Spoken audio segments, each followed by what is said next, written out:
All right, there seems to be a problem with your connection, Manan. I'm going to come back to you momentarily. We're replaying the images where the Prime Minister, of course, posing for that group photograph. Here he is walking towards the center of the stage to greet President Xi Jinping. Manan, we had lost you there. I hope we can hear you now. Go on. Where? Pardon?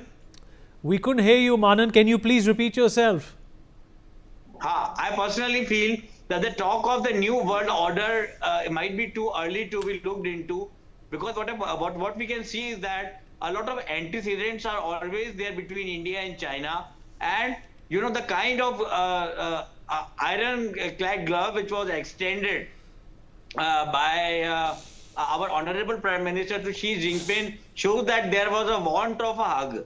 There was no embrace between the two political leaders and head of states. Instead, there was a glove. Instead, there was a handshake, no embrace. This is one part of the protocol. This is part of the histrionics and just the photo op. So I personally feel that the chances of a new world order coming to the fore is still very, very much remote, because as far as the Raisina Hill is concerned, our Prime Minister and Jaishankar Sahab, they have made it repeatedly clear that India will not become part and parcel of the de-dollarization barricading of the BRICS or the SCO group of countries. And when the talk was rife in the international arena about replacement of the dollar by a BRICS currency, then at that particular point of time, India was very reluctant. He was publicly reluctant, and we were very much taciturn, and we did not support the most of the BRICS countries.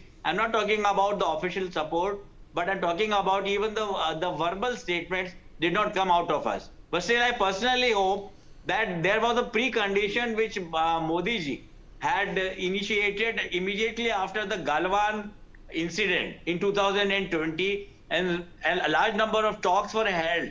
The military DGMOs, or whatever you call them, the military, the diplomats, they came together. But at that point of time, India had a cachet. India had a catch.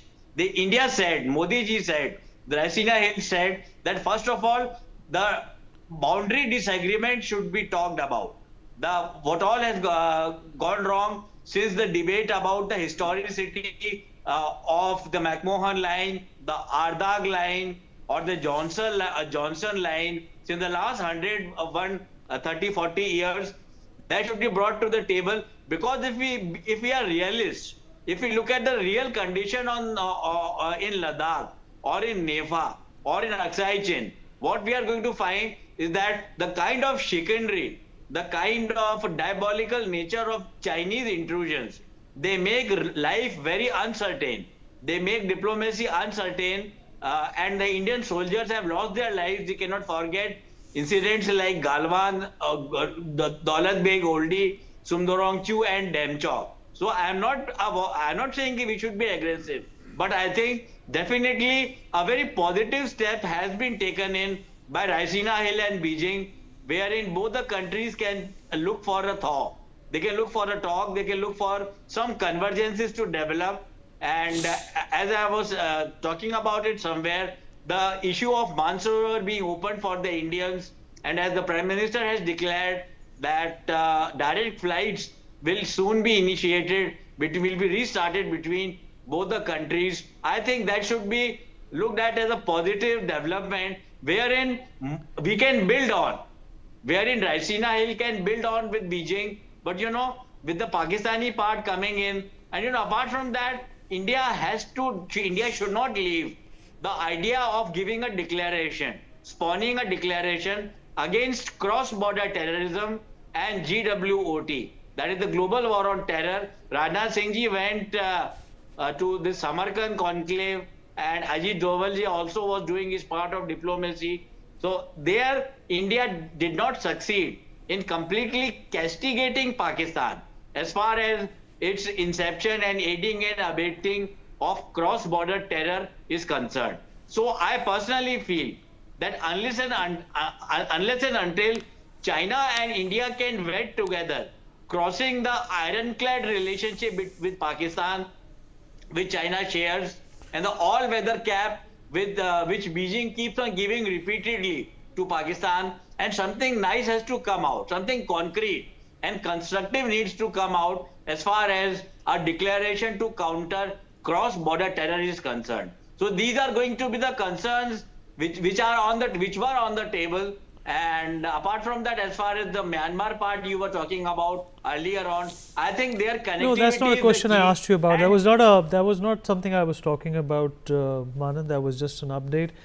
Mr. General Mesno, there is obviously, the issue of terrorism that India needs to take up with China as well. With the CPEC and the BRI not really fructifying the way in which China had hoped for, there is space for a conversation with China when it comes to giving this patronage to Pakistan whenever India has tried to flag a terrorist organization at the UNSC. Is that a window that is perhaps explorable right now? I'm not saying it's open. General Mesno? Sir, are you there with us? Yeah, Vineet. Yeah. Can you hear? I can hear you now. Yeah. Vineet, definitely we can explore and we must explore, but there are certain basic considerations. As on date, the most nuisance state in the world is Pakistan. It is a terrorist state, sponsors of state terrorism, and therefore, very surprisingly, President Trump is exploiting Pakistan, and even China has been exploiting Pakistan to achieve their end goals against India. And this is where the whole problem is. Pakistan, both America and China. Let's now look at China. Is China today not going to ever talk in the SCO about the cross-border terrorism which is being sponsored by Pakistan, and also the terrorism act which is done against India? So these are contentious issues. I already told you in the UNSC. Whenever we go for these terrorists to be declared as global terrorists, the Chinese, they just veto it. So this factor is very, very important, and I feel they will continue to the Chinese will continue to support Pakistan on this account, and that is the unfortunate part, because sometimes nuisance value or a nuisance state also has a value for these superpowers. And I'm very surprised a country like America has today, I would not say aligned, but it is partnering with Pakistan. The fact that against all protocols, he called the army chief Munir and had a meal with him. Number two, the lowest tariffs I think in the entire, I would say, Asia is to Pakistan, just 19%. And imagine, our Sindoor was such a sensitive issue. Families were wiped out, the husbands were wiped out. And here is the president of United States, America, who's hosting a terrorist. So this is the irony. Both America and China will continue to support Pakistan because they have got nuisance value. So tomorrow, whenever they want to pinprick India, they can do any of these activities, and that's the reality. Nevertheless, now coming on to the border issues, even border issues, see, one thing is very clear, that the border issue, can it be resolved? I feel it cannot be resolved. Reason being, the date will be resolved is when a side-chain claim is given up by China. Will they ever do it? No, they will not do it. Will China ever give up its claim on cartographic aggression, which they are doing on Arunachal Pradesh? I doubt. When I was commanding my brigade, I used to get the Chinese map. It's total, they show the Arunachal as part of China. So if that cannot be done, so I think in the interim, the right step is that let's at least have peace and tranquility, confidence building measures, which the step has been, and you are aware about the working mechanisms, border mechanism, including the special representative mechanism which both India and China have established. But those are temporary things. If that eases out, border is not going to be resolved. We can definitely have areas of dispute and differences. Some mutual understanding will be there. Joint patrollings can be there. Buffer zones can be created.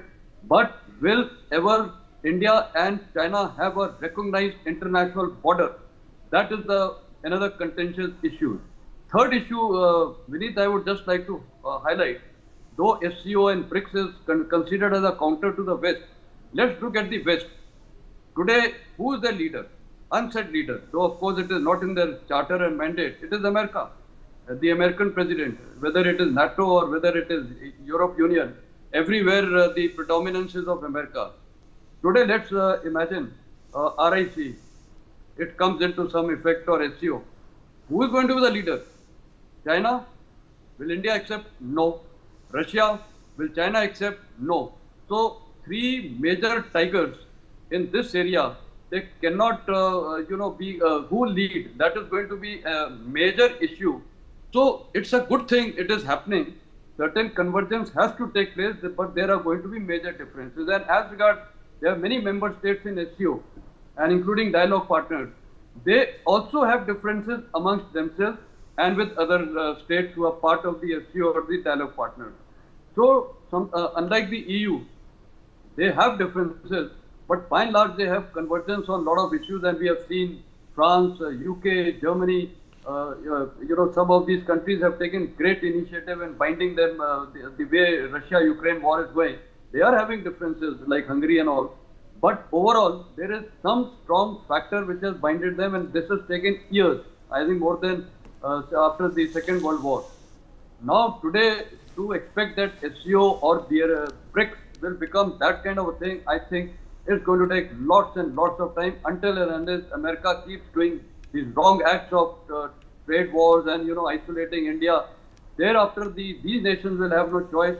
They will start aligning here, and maybe in the near future, they can have some kind of a smaller grouping, but the leadership issue will always remain. Vinny. Fair enough. Mr. Bhattacharya, there was also, this conversation which took place when Mr. Wang Yi was in town, and he spoke about China opening up its minerals market and access to India. How is that likely to help? India obviously has aspirations in the EV market, in the semiconductor market. Will that be something that can be a beginning of a step closer to friendship, or let's not even call friendship, let's say getting along together? Yeah, I'll again repeat that we need to find out what's our business. In the short run, we have been choked by not just rare earth magnets and the auto parts and so on, but even things like germanium tetrachloride, which is critical for our fiber optics, because the Chinese want to destroy our capacities in fiber optic, our capacities in chemicals, and we can go on and on because the pricing has been weaponized by the Chinese. But if in the short run we are able to open up the supply chains, we are able to get things like germanium tetrachloride and the rare earth magnets and everything else from China, then it gives us a breathing space to develop our own capabilities and be Atmanirbhar. As we move forward, there is no alternative for India but India itself. And that's something that we should not forget about. All that is happening is a repositioning while giving India a breathing space. If we don't take advantage of this breathing space, we will be in the same space every 5 years, 10 years down the line as powers jostle to come out with what is important for their own people. What the US administration is doing is what they believe is important for their people, even though it's harming millions of people in India and rest of the world. Same with China, they will do what they've done again and again in the interest of their people. If you look at the original SCO membership, it is basically the surrounding countries of China and perhaps Russia, and also those who are encircling India. And that's the problem statement that we are looking at. So SCO is obviously China-centric, serving China's interest to begin with. That is changing, and change will not happen overnight. It's just indicative. The world has moved significantly in the last 10 years, where 10 years ago it was obvious that China is in the horizon and becoming a power. 10 years later, it has become a power. 20 years back, China looked as if it might become a power because it was growing quite rapidly. In the 2011, 2012s, it was obvious that China will become a power. And similarly, the SCO Summit now is an indication of the shift that's happening. The shift hasn't yet happened because it's very difficult to change the status quo. But that change is in the process, and SCO is a signal. The tangent SCO is a signal that change is, the writing is in the wall. And pretty soon we will be moving away from a Europe-centric, a US-centric kind of world to a world where there are distinct poles, and then to a world where the population dictates the economy. If you look at SCO again, it's over 40% of the global population. It's over a quarter of the landmass of the world. And if you exclude the non-populated world like the Antarctic and so on, it's probably 30-35% of the global populated world. So that's very, very significant statistics we're talking about. In spite of that, it's only a quarter of the global GDP. So it has to be at least 40 to 45% of the global GDP to reflect the heft that it carries. And once that happens, there will be more geopolitical issues that will crop up between the SCO countries as we move forward, and it will be a continuous cat and mouse game. And India needs to make sure that we are significantly strengthened economically, from a supply chain perspective, from a military perspective, and from a political perspective, so that we are able to lead a world which is peaceful, does not get into the number of conflicts that we see right now, the millions of people getting killed in Ukraine, in Gaza, and so on and so forth. That should stop, hopefully, as we move forward. And that's a change that we look forward with all these summits coming in. Otherwise, it'll be a repeat of what happened in the League of Nations, what happened of World War I, then World War II, and so on and so forth. We have these dreams of bringing in peace, but these summits that try to bring the key stakeholders and players together must have a underlying rule-based system, as one of the panelists also mentioned, and those rules should be based on justice. It can't be that one of the powers is walking in with blood in their hands, killing innocents in India, and then saying we are an equal member in this particular platform. That should not be accepted and tolerated, but unfortunately that's happening, and therefore I wouldn't say that this is a very stable alternate platform till the time it really matures to have a rule-based order in this system.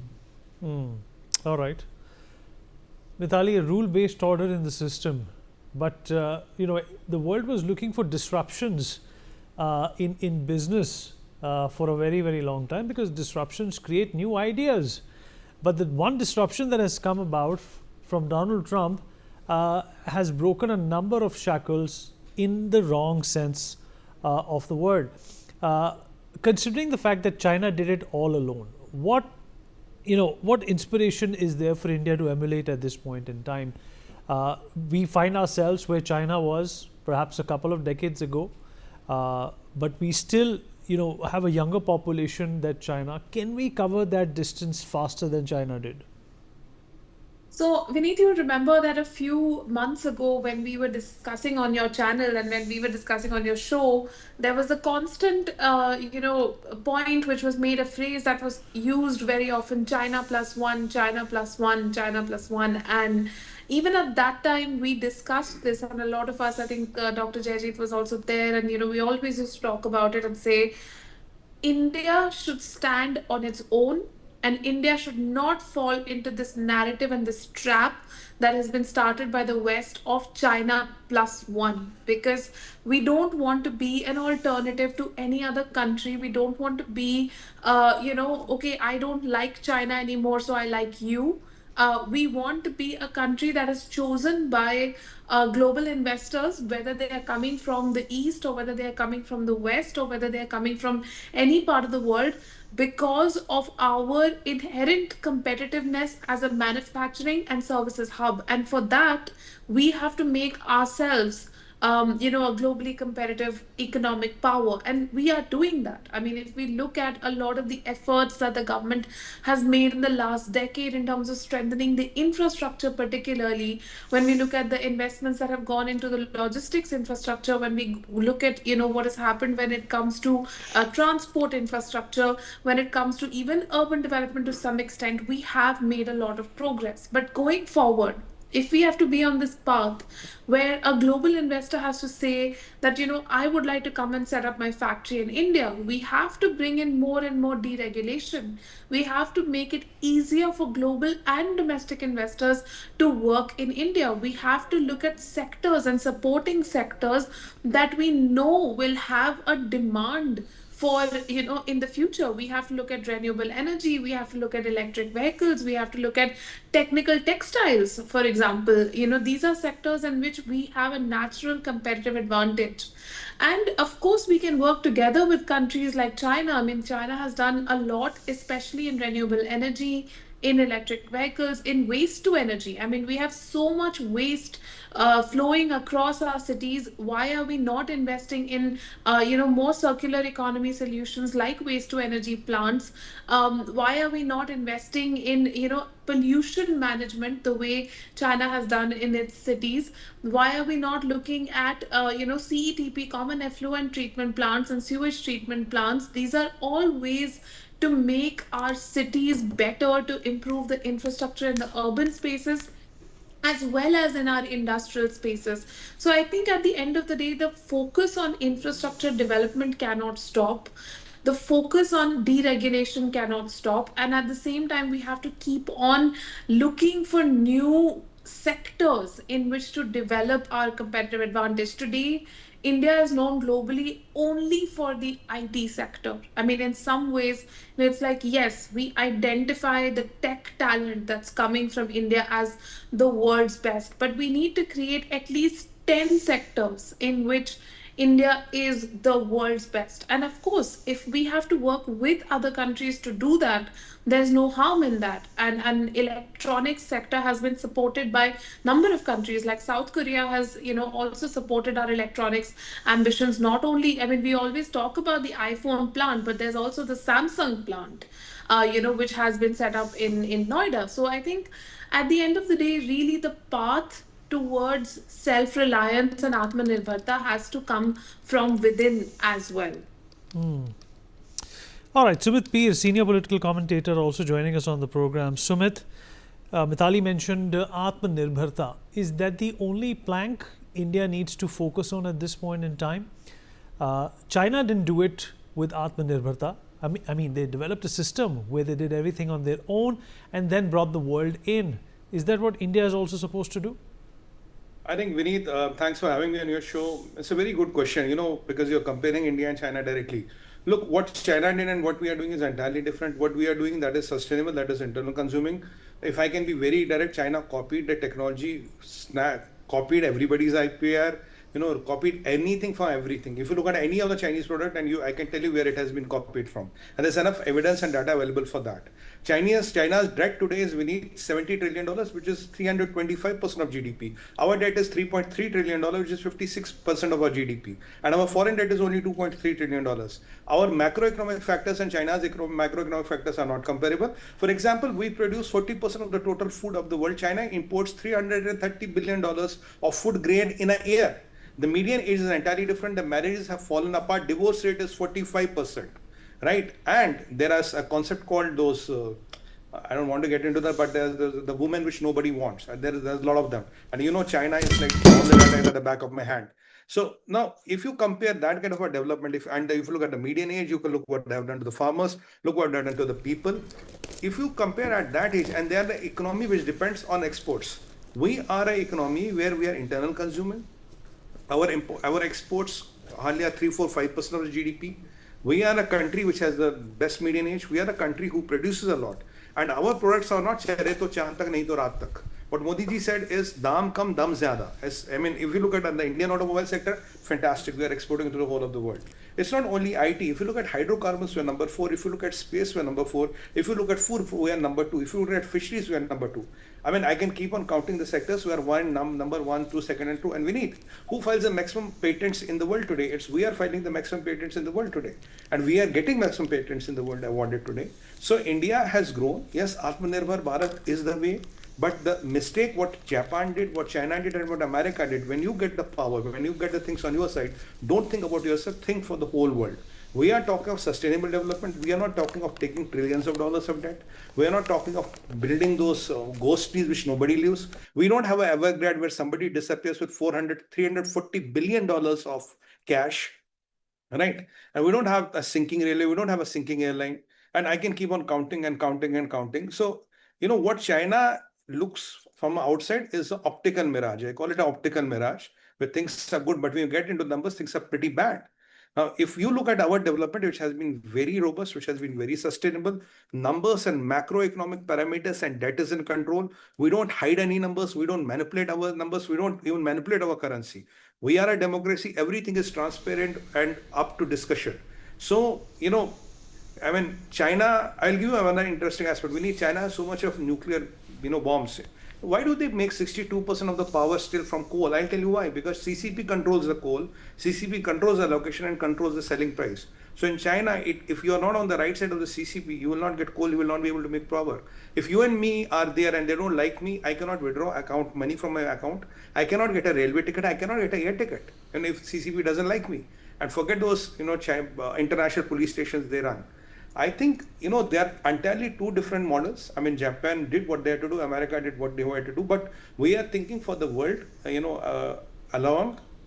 You look at our COVID, you look at our UPI. Today, half of the digital transactions done in the entire world are done in Bharat. And when did we launch UPI? How many years back it is? So the Bharat's fintech is the most viable fintech in the whole world. Our interest rates are a bit high, I agree that. But our cost of living, our cost of, our inflations are controllable, and the cost of studying in Bharat is still very, very compatible. So, and we are not suppressing people. We don't have a Xinjiang in Bharat. There's nothing called Xinjiang in Bharat. We don't have a Xinjiang in Bharat. We are a people who are a civilization. Of course, China is a civilization, but we are not using brute communist power to suppress people. We have democratic freedom. We can have discussion, deliberations, agreement or agree, not agree. That all is possible in Bharat. So what Bharat is doing and what Modi ji is doing is entirely different. When Bharat manufactures, it doesn't manufacture for itself only, it manufactures for the whole world. We are the people who gave Cohen platform free of cost to 30 countries. We are the people who are giving UPI to a lot of countries. We are the people who gave millions of vaccines to the world over. We are the people who did not want to weaponize the vaccine.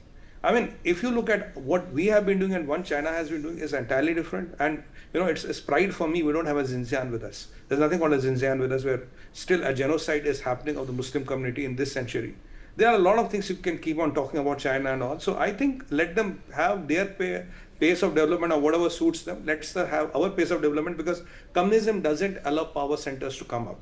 How does an English teacher or somebody who was working in a McDonald's become a $330 billion Jack Ma? And when he talks 2 lines against the Communist Party, his net worth is eroded by $270 billion. How does it happen?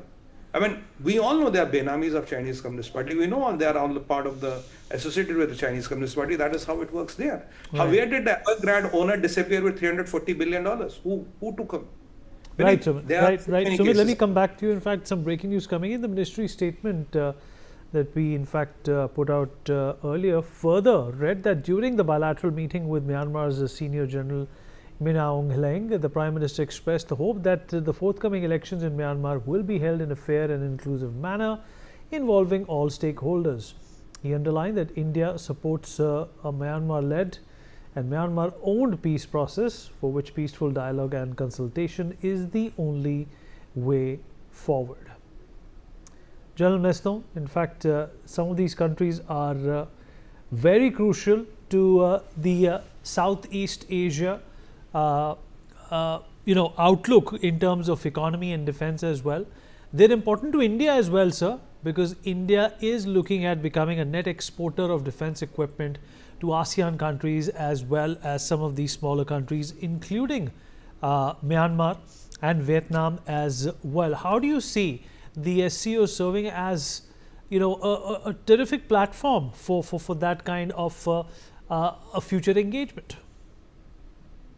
I think as regards the future engagement with Southeast Asia, East Asia, and of course Myanmar, which is our immediate neighbor on the east, I think India is doing very, very well on that account.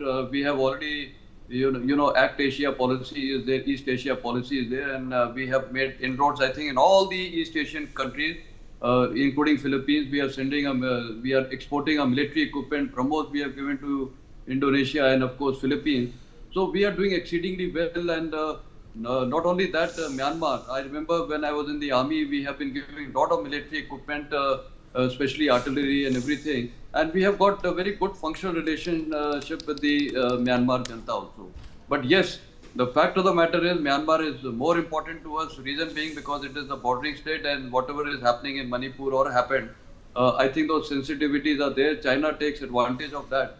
And therefore, the fact of the matter is that today, for us, priority is to manage northern borders. And when I say northern borders, it implies very, very clearly the LAC with China.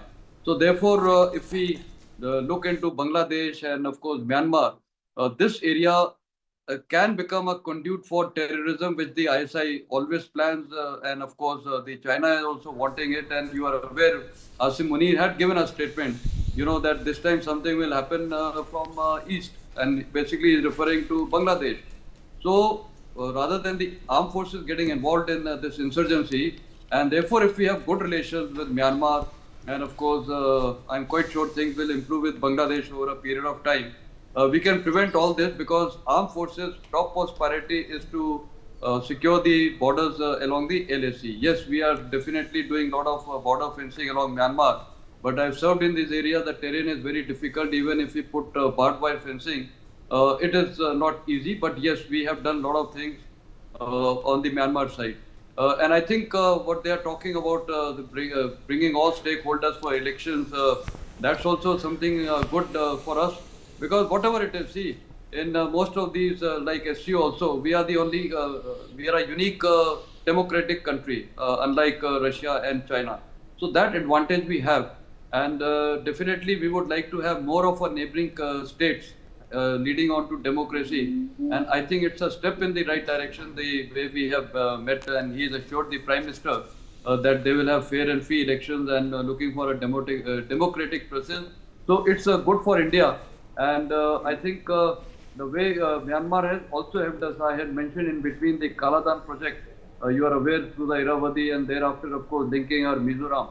So these are steps in the right direction with Myanmar. And I again foresee a lot of future and hope between India, Myanmar. But China, again, let me tell you, will always remain a stumbling block, because they always have their interest. You're absolutely right, sir. We have some breaking news to address. Prime Minister Mohammad Shahbaz Sharif has addressed the faculty and students of the Tianjin University, where he also visited the National Facility for Earthquake Engineering Simulation. He also met with Turkish President, who is in China for the 25th meeting of the Council of Heads of State of the SCO. Prime Minister Sharif will also attend China's upcoming Victory Day military parade. All right, on that note, we are also dipping into a very short break. We'll be right back with more.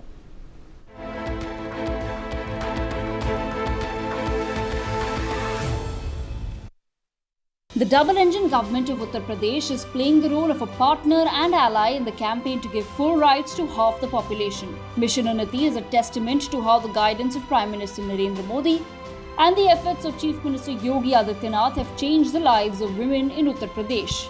An index has been developed to measure the empowerment of women through government efforts. According to the Women Economic Empowerment Index, Uttar Pradesh has recorded an increase in women labour force every year in the last 8 years. The basis of this change after 2017 was the strict law and order and the vision of Mission Shakti, which made women safe. It also paved the way for self-reliance. The number of women in government jobs increased steadily due to skill development and training of women in vocational technology and other fields. Various government schemes and programs have opened new doors of self-reliance by encouraging self-help groups, easy loans and entrepreneurship. This is UP government, a model for double engine, double development. Tasto soya chaap. Taste means Tasto. अब स्वाद और सेहत एक साथ. Non frozen, no preservatives.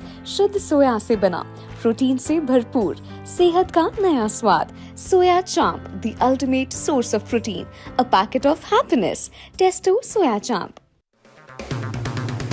अगर आप बनना चाहते हैं एंकर या फिर आप में है जुनून एक तेज तर्रार न्यूज रिपोर्टर बनने का, तो आप ज्वाइन करें ITV और इंडिया न्यूज NewsX का media school.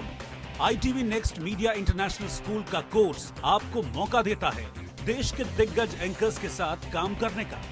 ITV next media international school में आप बेहद नजदीकी से देख पाएंगे किस तरह से ITV नेटवर्क के दिग्गज पत्रकारों की टीम दिन रात खबरों पर काम करती है.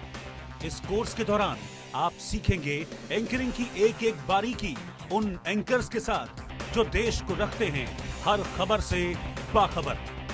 ITV next media international school का ये कोर्स आपके एंकरिंग स्किल्स को करेगा इतना सशक्त, मजबूत, जिससे आप बनेंगे पत्रकारिता की दुनिया का वो चमकता चेहरा जो दुनिया देखेगी और पसंद करेगी।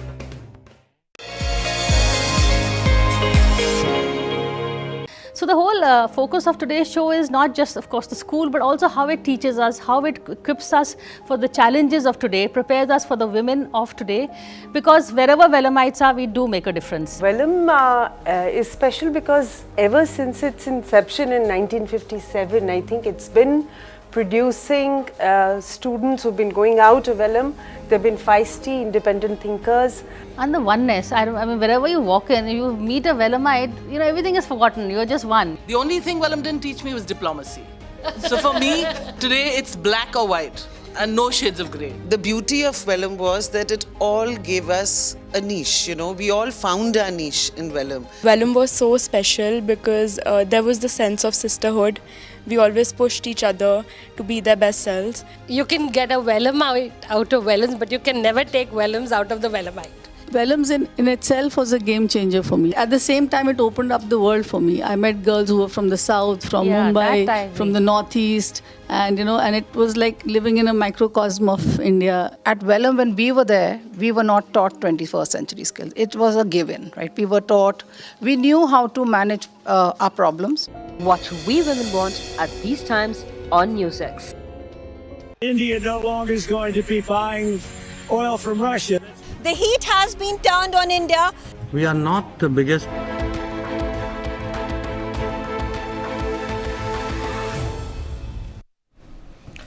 All right, this Shanghai Cooperation Organization, the SCO Plus Summit in Beijing. What's it all been about? Has it been about the SCO, which is the pretext and the nameology of the summit? Not necessarily.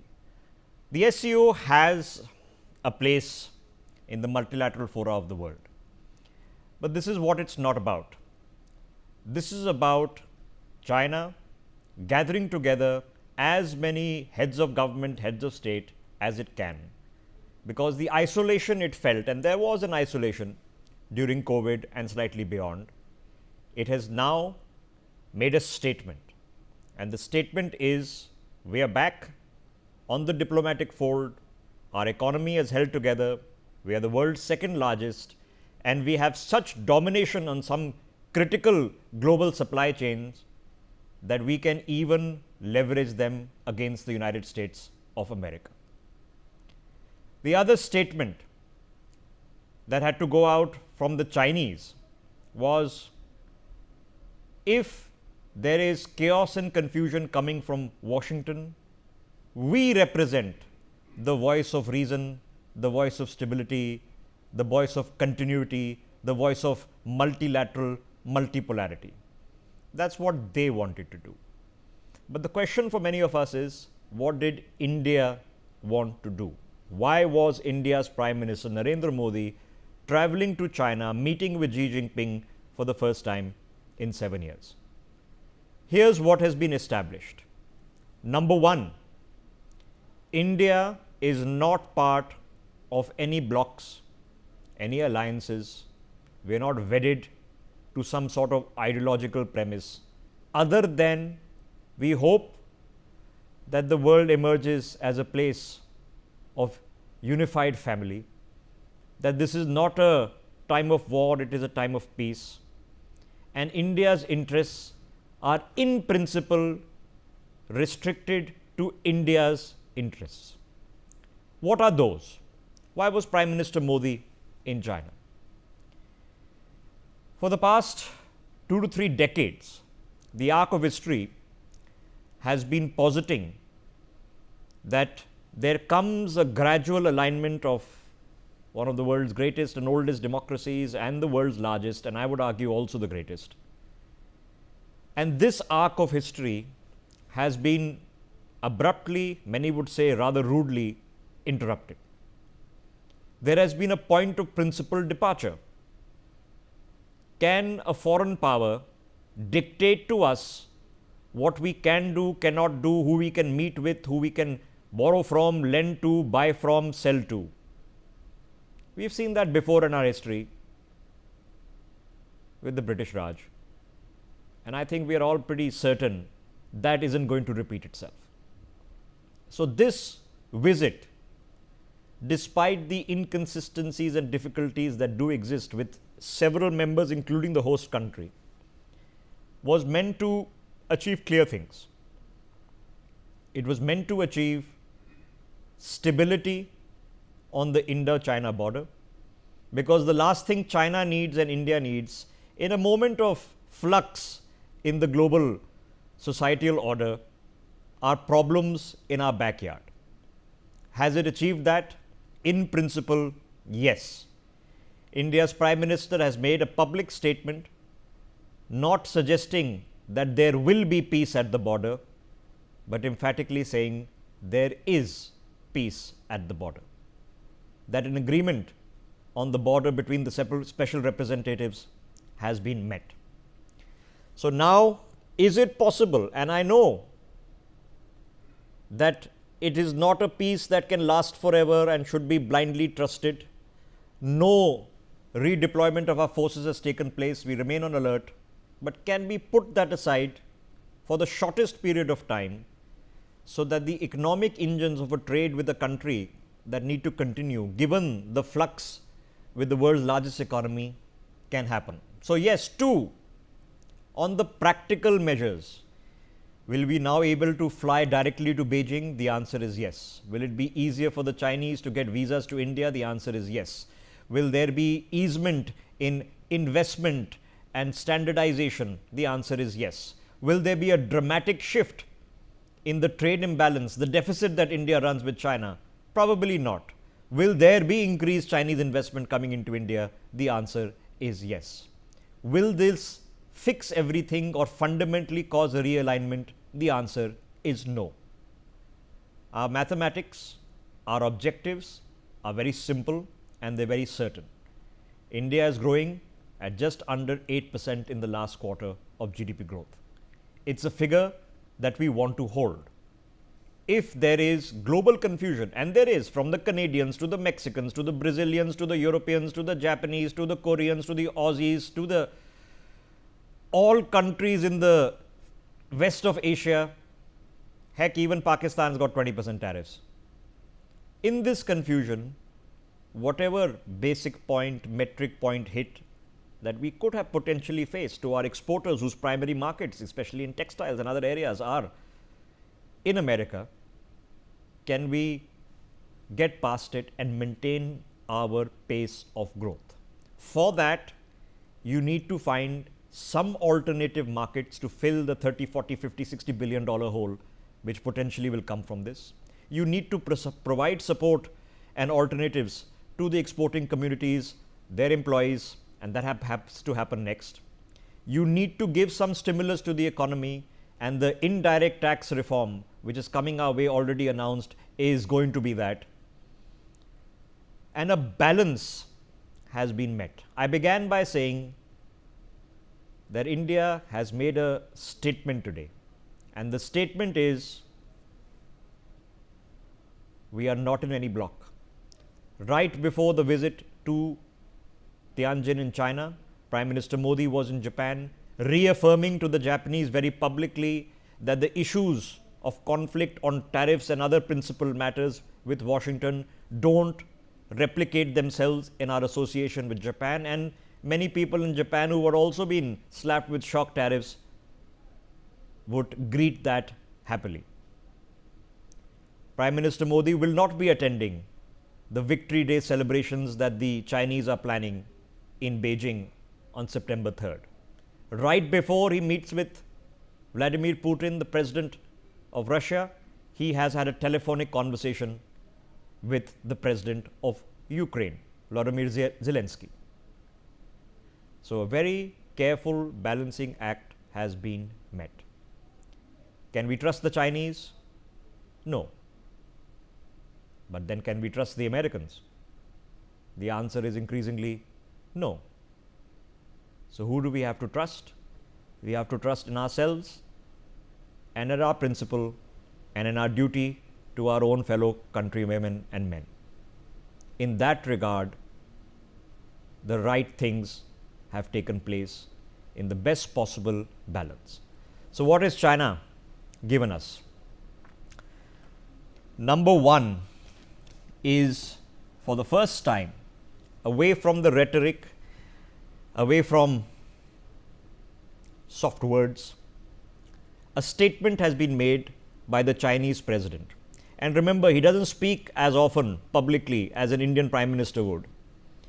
And that statement has one market tone, which is significant because it has a bearing on the Chinese worldview, potentially Xi Jinping thought, where the Chinese worldview dictates that it is the civilizational, historical authority in Asia, that it is returning to its past greatness, and it is the replacement in the natural order of the globe as they see it to the hegemony, the unipolarity of the United States of America.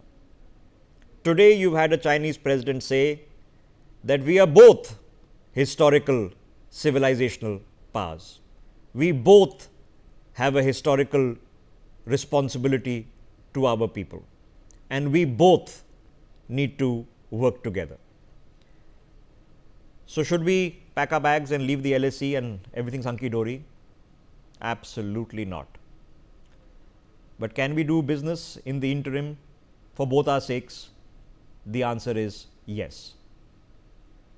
Above and beyond that, the Prime Minister has also met the new military leader of Myanmar. He's talked about free and fair elections in the country with him. Amongst other matters, Myanmar is sensitive to India because a lot of our troubles in the northeast, the arms all get pushed in from Myanmar. Some would argue in the past with the direct Chinese behest. He's also met with President Muizu of the Maldives. The Indian-Maldive relationship was at a historic low not too long ago, but then since then President Muizu has travelled to India. He's changed his tone, he's calmed his rhetoric. Our cooperation is improving even though it's not what it was 2 years ago. He's also had a conversation with members of the Central Asian Republic, including Tajikistan. So, the bilaterals have happened. Of course, they have not happened with the Pakistani Prime Minister, who himself is there. Of course, they haven't happened with the others who are coming, including Turkey's Erdogan, who is supplying the Pakistanis with drones and running all sorts of campaigns against India.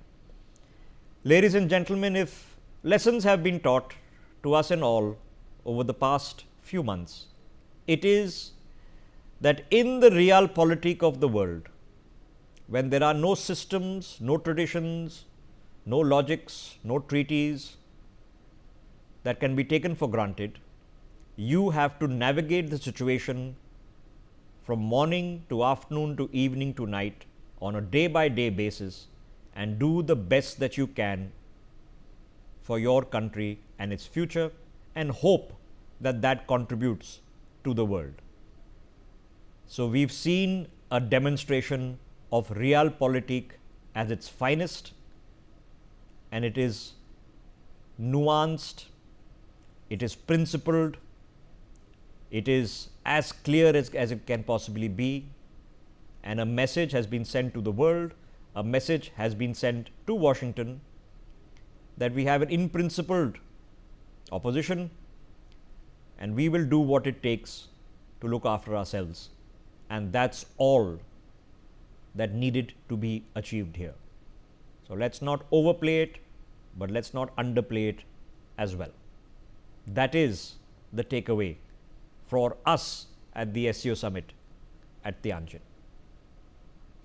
Let's open up this conversation. Joining us now on the broadcast is Professor Madhav Nalapat. To break this down, Master Mahesh Sasdev is with us, Gautam Mukherjee is with us, Yogendra Kapoor with us, and Dan Perry is joining us from Tel Aviv in Israel. Professor Nalapat, so here we are, sir. We've had to walk a tightrope because there are obvious, complicated inconsistencies that we are surrounded by. We have a whole host of people in this photograph, many of whom are actively working against our interests, but we've taken the nuanced route of balance to have this conversation that required and perhaps perforce was put on the table by the influx situation that has been created by policies emanating from Washington right now? Have we struck the right balance, sir? Well, Rishabh, in my opinion, and you're giving a very good summation, the answer is yes. And may I point out that when you have a compass in the palm of your hand, the compass always points due north.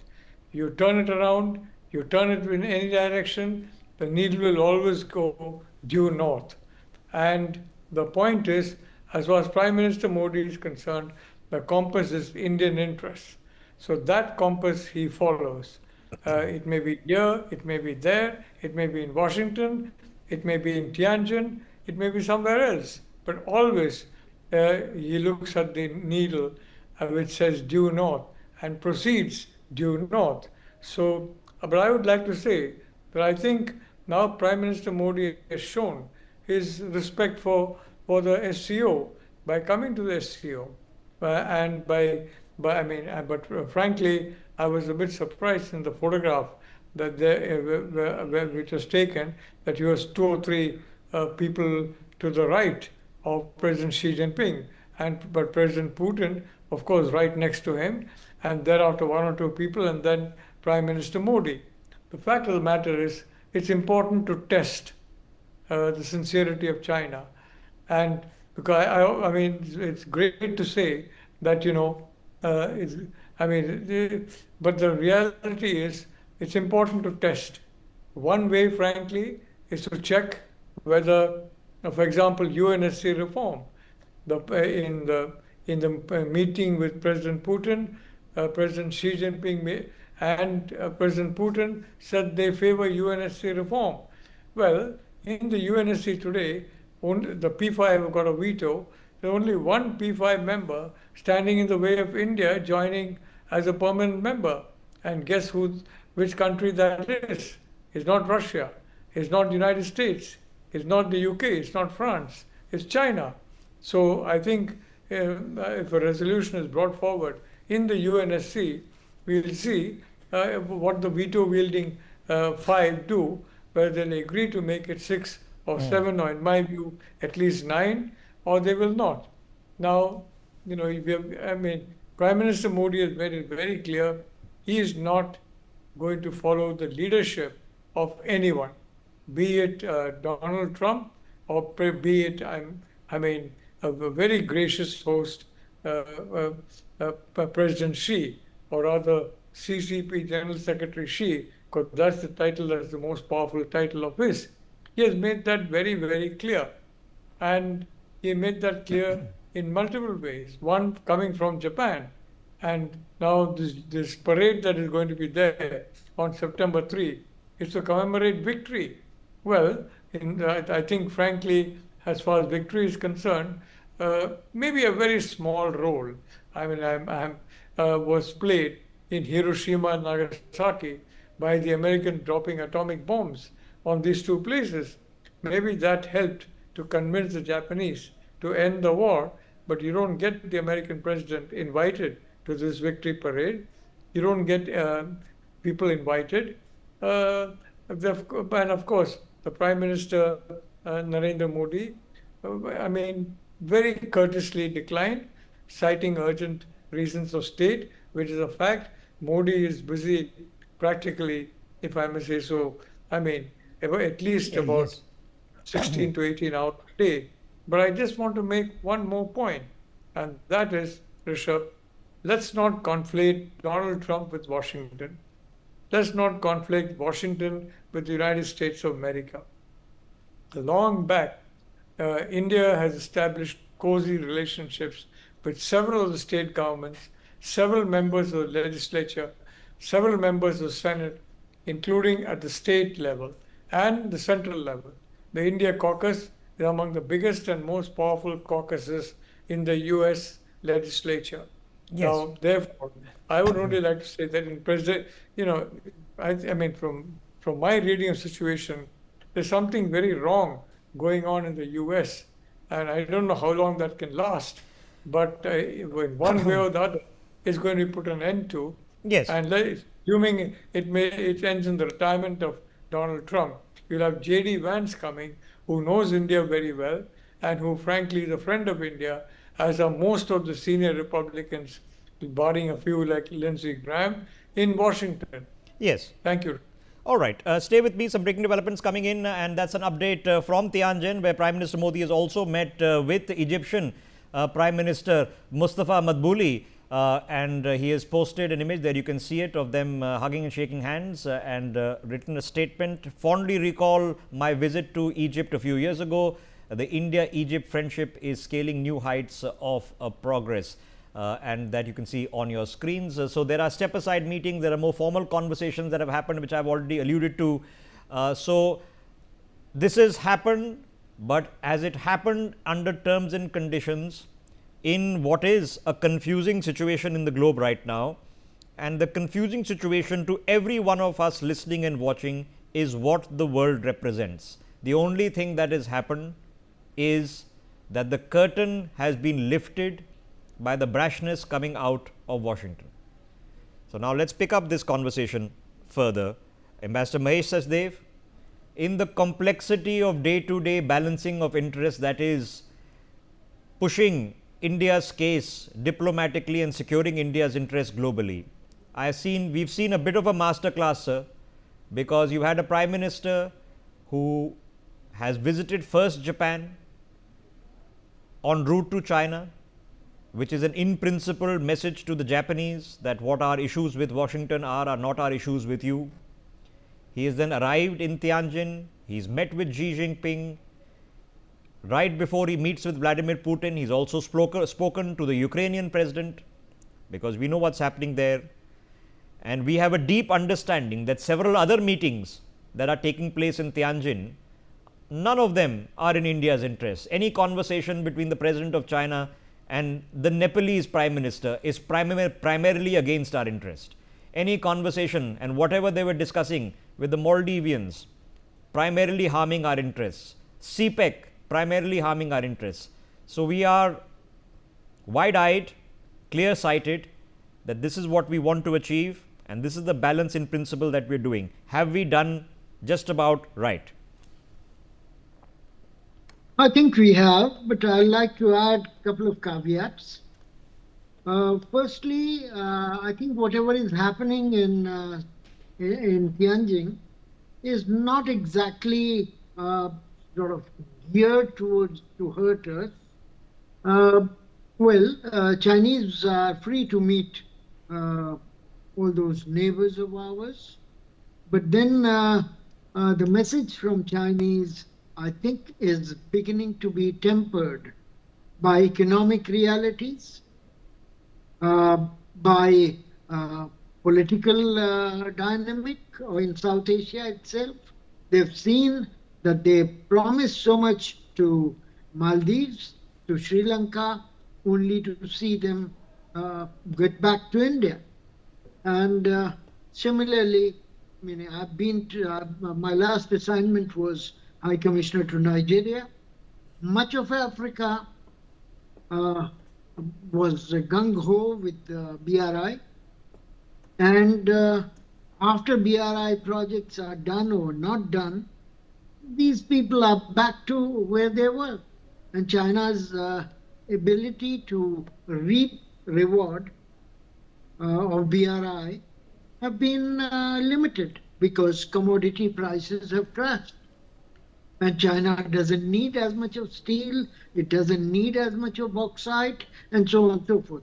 So let's not confuse the issue.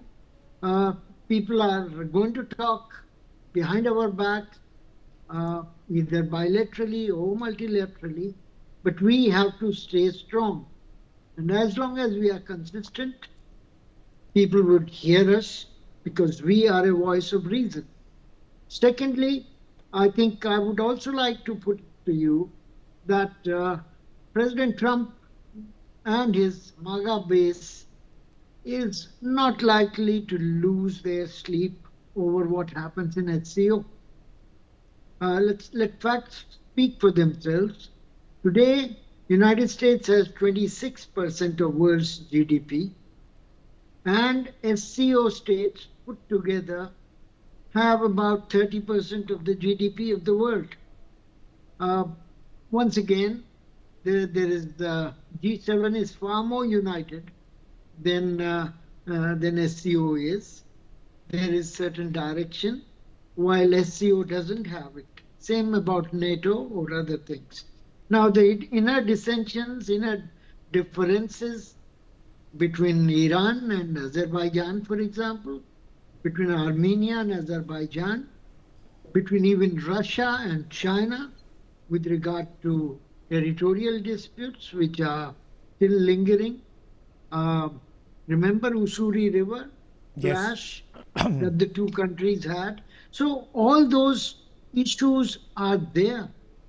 Now what Chinese are trying to do, to my mind, is two things. First, it's all optic, showing to United States that they have a huge support of 20 heads of states, etc.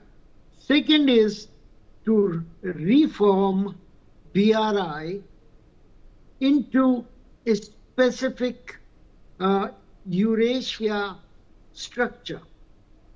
BRI has become unwieldy, 130 countries, and in any case, many of the projects have already been accomplished by Chinese companies, money has been made. Yes. Now they are focusing on Eurasia through SCO, a body which was formed to have post-Soviet Union border and narcotics and terrorism in Central Asia, is now sought to be expanded to include economic content. Yes. For what?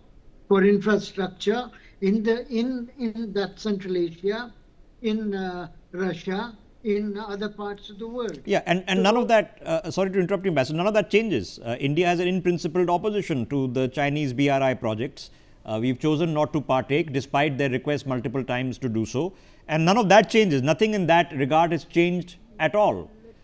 We are just accepting the pragmatic reality of the world, and I'll just beg your interjection because we have a statement, a brief one that has been issued after India's Prime Minister has also met with the Maldivian President Mohamed Muizzu at the sidelines of this summit. He's made a statement saying that we appreciate the role of the Maldives in India's developmental cooperation in the South, unquote.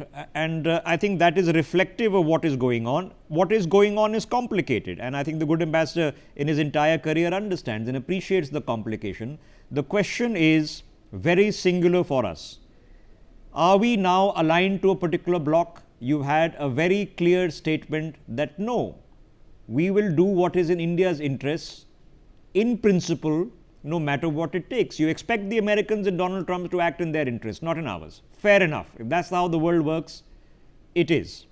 Number two, have the Chinese been a lot more respectful, even though they will at all times hold a dagger at your back? Don't be surprised. But are they being a little bit more respectful? The answer is yes. Does that change everything? The answer is no. So what actually happens? Let's get a different perspective. And from a country where India has now had a very good association, where a lot of logics are in play, but equal balancing acts are also complicated. Dan Perry joining us, sitting from Tel Aviv. Dan, as far as most of the Western world is concerned, what is happening in Tianjin doesn't really exist. There are very few Western journalists who are there on the spot. I think CNN is there, but pretty much nobody else. There's hardly any reportage going on.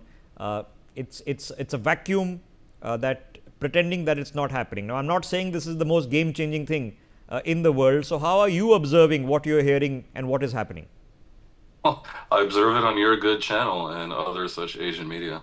Look, it's an international convocation and it's a bit of theater. And, you know, I was at the Associated Press for about a quarter century. And frankly, these events, I mean, are photo ops, and sometimes obviously news happens as statements are made, but very rarely does it really move the needle. Plus, it's in China. China is not a free reporting environment. It's distant from most of the Western press's headquarters, and I'm not surprised that it isn't viewed as a major event. Also, remember, the SCO, it started off as Shanghai 5, it was really about Central Asia and China and Russia. Its ambitions back in the day, about 2 decades ago, were far less than now, when what is really happening is actually, in my view, quite interesting. China, I think, is basically trying to dominate this organization, and it means to project to the U.S. that it has, a significant group of countries that constitute a third or more of the global GDP, maybe even 40% by purchasing price parity, that are willing to, in one form or another, align with it. Now, I hear Prime Minister Modi, and I understand that India is so big and so important that they don't want to be part of anyone else's bloc. But then there's the real world. And in the real world, there is a bipolar situation right now with China on the one hand and America on the other. The paradox and the source of instability comes from the fact that the leader of the Western Bloc, the United States, historically doesn't seem to want to be that anymore under this particular president, who views the entirety of geopolitics and of global trade as a zero-sum game based on bilateral relations and not blocs.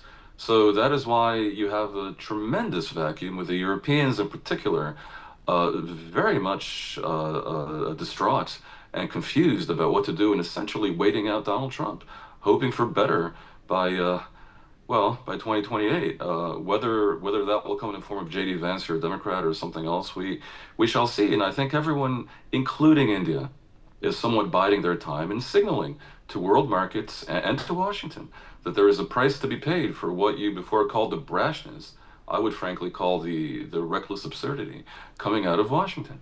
And that clearly is very acute when you look at U.S.-India trade relations, where India just absorbed this just body slam of 50% tariffs in some cases. There is a narrative that says that India is buying way too much Russian oil and propping up that war machine. But of course, India can claim that the previous government in the U.S. had signaled that it was okay because it will stabilize markets and create some kind of implausible deniability about the sanctions, non-sanctions regime on Russia. It's complex. Yeah, and I think India. Well, you're sitting in Tel Aviv and you understand complexity. It is complex, but it has become also incomprehensible, the logic coming out of Washington, because it's not India. The Canadians are equally frustrated. So are the Mexicans, so are the Europeans, because we were told that the European Trump deal has already happened. But then last night we were told that there might be more tariffs and counter tariffs over digital laws. The Japanese are flummoxed. The Aussies are flummoxed. I was having a conversation yesterday and a very interesting premise was painted to me, that if the ideology is of Kissinger, then it is to state that all these blocs, including NATO, should not exist, that America should have, exactly as you describe it, pre-World War I associations directly with countries and not take on the responsibility of policing the world. And they would be more than happy that all these blocs ended. And that seems to be the tone in terror. If that is good for the world, not good for the world is an open question. Stay with me. More developments happening, because yes, indeed, rapid developments are happening. It is an opportunity for a meet and greet. I'm sure it is an opportunity for a little bit more than that, which is why these people are there. Otherwise, they possibly wouldn't be. And if you look at this smorgasbord, all of these would be leaders from countries that would make Western powers uncomfortable. Here's the next one. Prime Minister Modi has also met with the Belarusian President Alexander Lukashenko on the sidelines of this SCO meeting. He's posted a photograph, there you have it on your screens. Quote unquote, we both are very optimistic about the beneficial opportunities ahead as far as our nations are concerned. Limited to that, what else conversation are you going to have with the Belarusians? For people watching the broadcast, as far as the West is concerned, Belarus is a firm supporter of the Russians. They've been a firm supporter and a logistical partner of the Russian special operations / war in Ukraine. So they would not be happy with this. But then we don't know what's going on in Washington anymore, and that is difficult to comprehend. Let me get Gautam Mukherjee into this conversation. Gautam Mukherjee, now that we have had a chance to absorb this, the subtlety of it, the nuance of it, and the complexity of it, have we achieved what we needed to achieve, which is get on with economic life, send a reasonable message, but not overcommit ourselves, with partners who might be equally as untrustworthy or for sure might be as untrustworthy as the Americans are proving out to be? Well, I think they're going to be less erratic than the Americans in any case, because, on the plus side of what you can say about China, they've been fairly consistent in their, attitudes right from the 60s with regard to India. It's just that it seems to be a welcome thaw right now under the geopolitical regime that is operating. And that is altogether welcome. And I think good things economically will come out of it. Security is another can of worms, and we shall have to visit that another day. There is, at best, status quo, at best, or worse. As far as the remaining bilateral meeting of great import with Putin tomorrow morning, I also expect good things to develop for India. India is detached at the same time it is friendly. It is willing to cooperate with both the West and the East, provided it is met halfway. And if that happens more in the East, as it were, if you want to call the SCO and BRICS Global South and the East, then so be it. When America is good and ready, we will do more with America. We have no enmity with that country, and we do not accept these tariffs because they are nonsensical and punitive for no reason. And so we are at an impasse right now on that matter. But meanwhile, we're still buying things from them, particularly armaments, though I'm a little worried about whether Trump will let them go through smoothly and on time. As far as our success in Japan and in the SCO, I think we have every chance of moving ahead from before Modi made these visits, and that is a welcome thing. Okay, so a lot of conversations are taking place, like I said, but there is an absence of a certain number of conversations for obvious reasons as well, because the Iranians are there, the Pakistanis are there, the Turks are there as well. Now, those are conversations. We can choose where to have the conversations, where not to have the conversations, what we see as inimical to us, what we see as the right balance, and they are complex balances. Let me get a quick word in from Yogendra Kapoor. Yogendra Kapoor, now let's talk on the pure economic sense. India's interest is safeguarding our GDP growth. We are clocking in at 7.8%. Okay, that's where we want to be. We want to be around that 8% mark and slightly higher.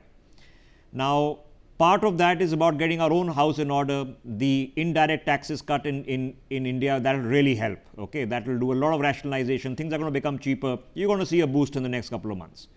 But we have to trade with the world.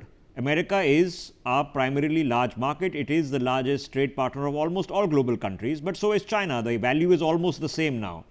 But we profit from the American trade, albeit very little, and we lose a lot from the Chinese trade. Now, to keep our economy flowing, in the hit that the tariffs are going to produce, they're going to produce a hit for everyone, every country, including the Americans. Is it possible to sort of ride through the storm without giving Trump whatever he wants? Absolutely. Rishabh, first of all, I would like to say that the conclusions that can be drawn in today's era is that every country will have to literally take care of its own interests. Second, we don't have permanent enemies or permanent friends in international relations and diplomacy.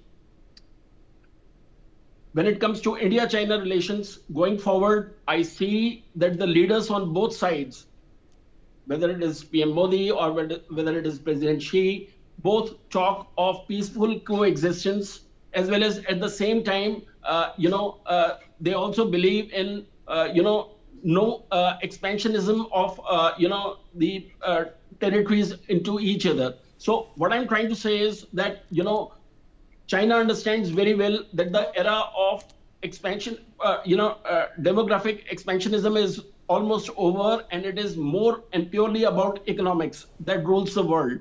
So I also believe that the more we trade with China going forward at the moment, we understand that yes, there is a trade deficit which is increasing in terms of trade. Our trade among both nations has literally doubled in the last 5 years. But at the same time, it's very important that that this mechanism needs to work cohesively going forward. And so far as India is concerned, I think here I always see that there is an opportunity in every adverse situation. I see government has been working absolutely hard in terms of creation of an ecosystem where we see that the PLI scheme needs to work on ground. Yes, they need to expand the PLI scheme to cover more sectors. At the same time, they need to continuously work on the improvement of the infrastructure. And we already know that in terms of digitization, India remains one of the fastest growing economies in the world. So what is important going forward is that if we can look at creating a kind of ecosystem where we can invite foreign investment and those countries trying to invest in India. Yes, so of course foreign investment helps, and FDI in India over the past couple of decades and in total has crossed $1 trillion. So of course it helps, but India is not short of money. We are not short of money to invest in ourselves.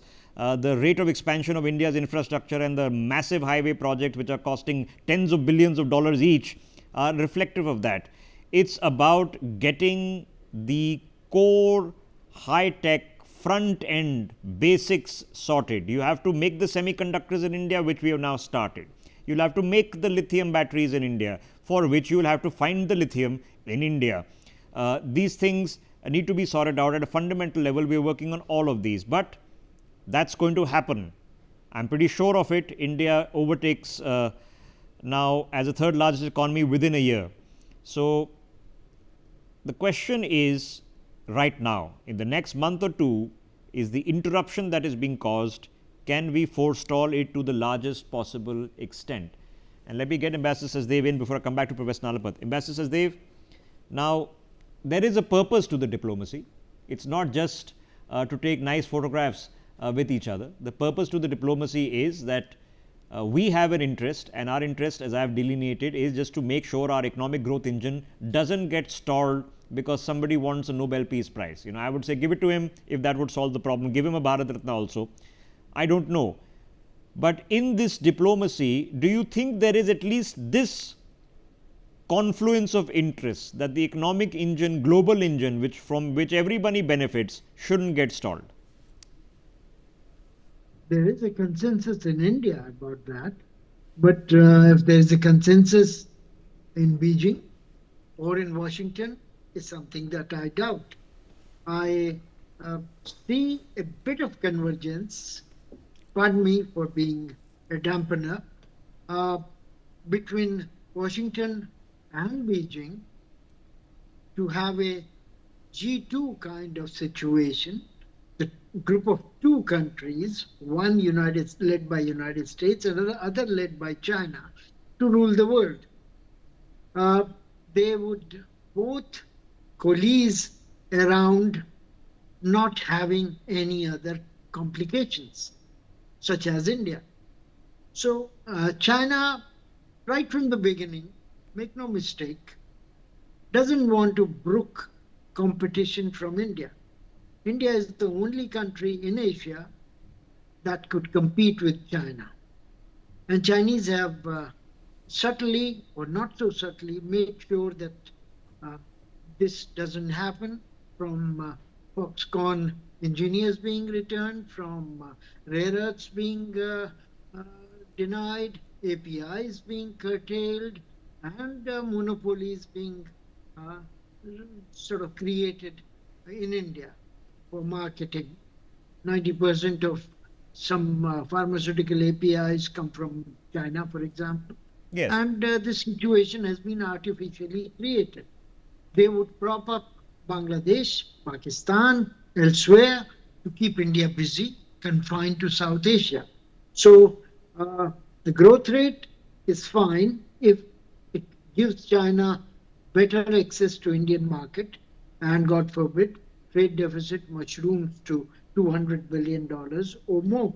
Chinese would not bat an eyelid. Yes. They would simply And let's explain it not kid away. ourselves. And I fundamentally disagree with what Yogendra Kapoor has just said, which is that the Chinese don't have any expansionist tendencies. They've seen the light of the day. I disagree. I think if you gave them a chance, they would happily take over large tracts of Arunachal and Bhutan and others. I think they have a full intention of at least attempting to reunite, as they say, Taiwan, which would be an invasion of a sovereign country. I think all these things are true. But then if I look at Washington, then I'm told that, Canada should become a state and Greenland should also be occupied. And so if you told me 2 months ago that the United States of America for sure is not interested in territorial expansion, I would have believed you.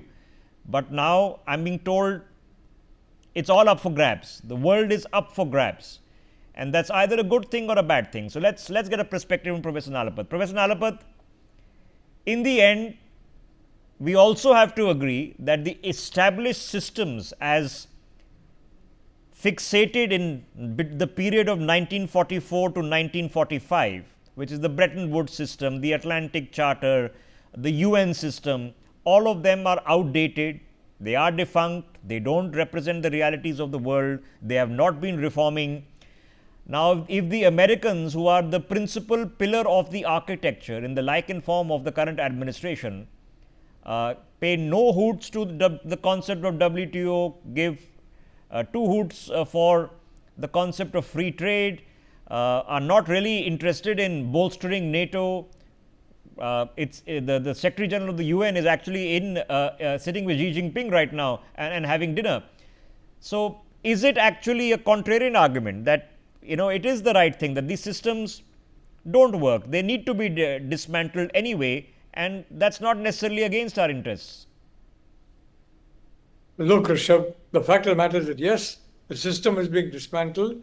But one thing I'll tell you, if you read, for example, the Financial Times, they have said that it's very clear from their SCO meeting that China does not want Western Europe, does not want the United States anywhere involved in this new, quote unquote, new global order.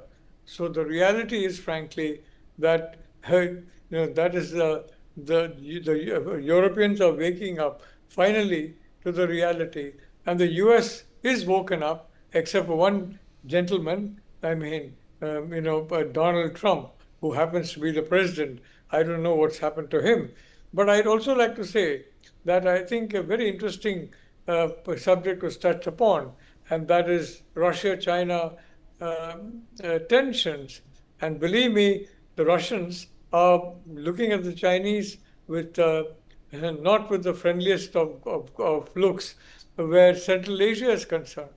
The Central Asian republics are now increasingly the focus of Chinese diplomatic attention, and they want to be the most influential power in Central Asia, as indeed they want to be throughout Eurasia.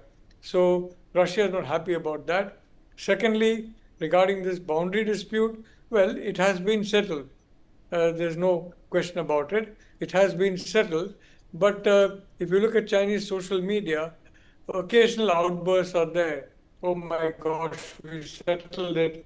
Now we have to ensure that because we are much stronger, we have to have a fair boundary, quote unquote. As far as Arunachal is concerned, they have not given up their claim. They have constantly reiterated their claim, including the latest maps. They have in no way given up their claim.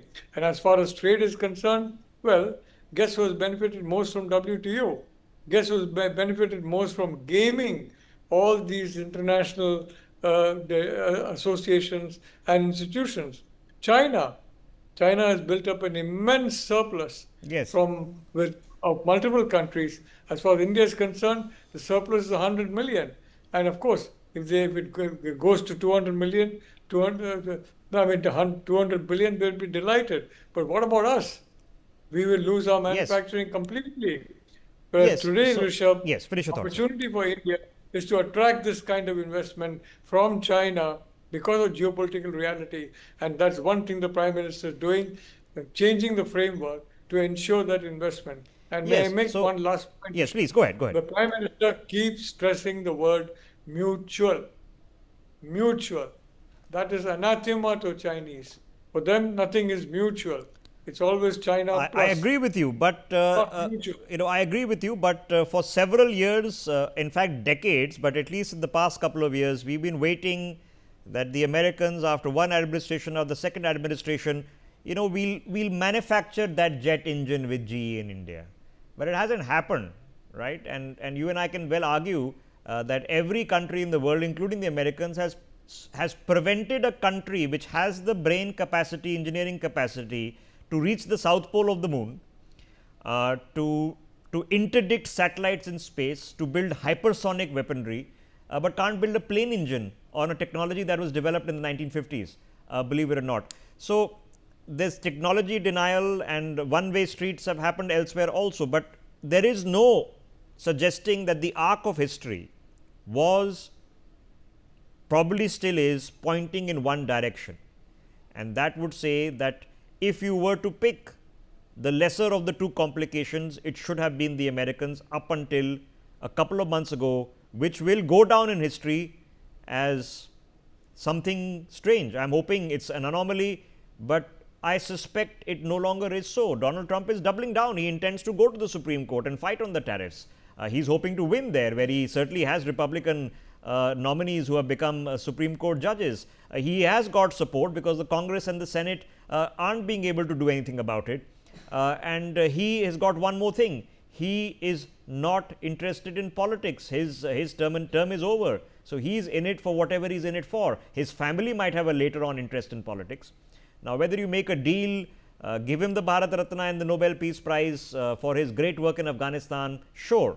I mean, you can argue that Barack Obama didn't really deserve a Nobel Peace Prize either, the number of bombs he dropped and what he didn't get more as well. So, you can have that argument till the cows come home. I want to take some more updates coming in because Chinese President Xi Jinping has made his statement at the SCO meeting, and he's urged SCO member states to take on greater responsibility for regional peace and development during this summit. He's also come out and said that there needs to be consensus amongst all parties to stimulate momentum in cooperation.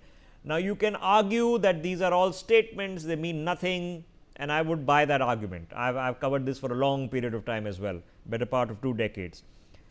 So, yes, it means nothing, but it also means everything. There's a reason they also make these statements, is because they're signaling to each other, testing the waters and signaling to the rest of the world. So, let me, with all the best perspective that we can put, let me get Dan back into this conversation. Dan, there are points of departure, okay, because I think all of us can understand and respect that in a world where countries have strengths and weaknesses, economic ones, there are going to be trade and tariff barriers, and that every country, including Donald Trump, has the right, has the self-interest to negotiate a better deal. India does have a lot of tariff barriers. So, if it was just a conversation on tariffs, it was an understandable conversation. I don't think anybody could sit here and be upset or be angry about that. That it is what it is. But when we are being told this is Modi's war in Ukraine, when we have literally nothing to do with it, as nothing to do with it as possibly can get, we are also being told that the Pakistani army chief is a red carpet guest. It's difficult to digest, and I'll tell you why. I was in Tel Aviv right before the October attacks took place, and if anybody is from America watching this, if there are a bunch of people in a nice park, Central Park, or some nice natural reserve, okay, Yellowstone, and they're out on a picnic with their families, and the kids are running around, there are couples on honeymoon, and 2 guys show up with AK-47s, and they ask you your name, and when you answer, if you are Hindu, they shoot you in the head. If you lie to save your life, they ask you to quote from the Quran. If they're not convinced, they strip the men naked to check if they're circumcised and then shoot them in the head. And when the wives ask, you've already killed my husband, why aren't you shooting me? The answer is, go tell Donald Trump. Now, when that happens, the response should reasonably be, we will smoke them out and you're either with us or against us. That's a reasonable response.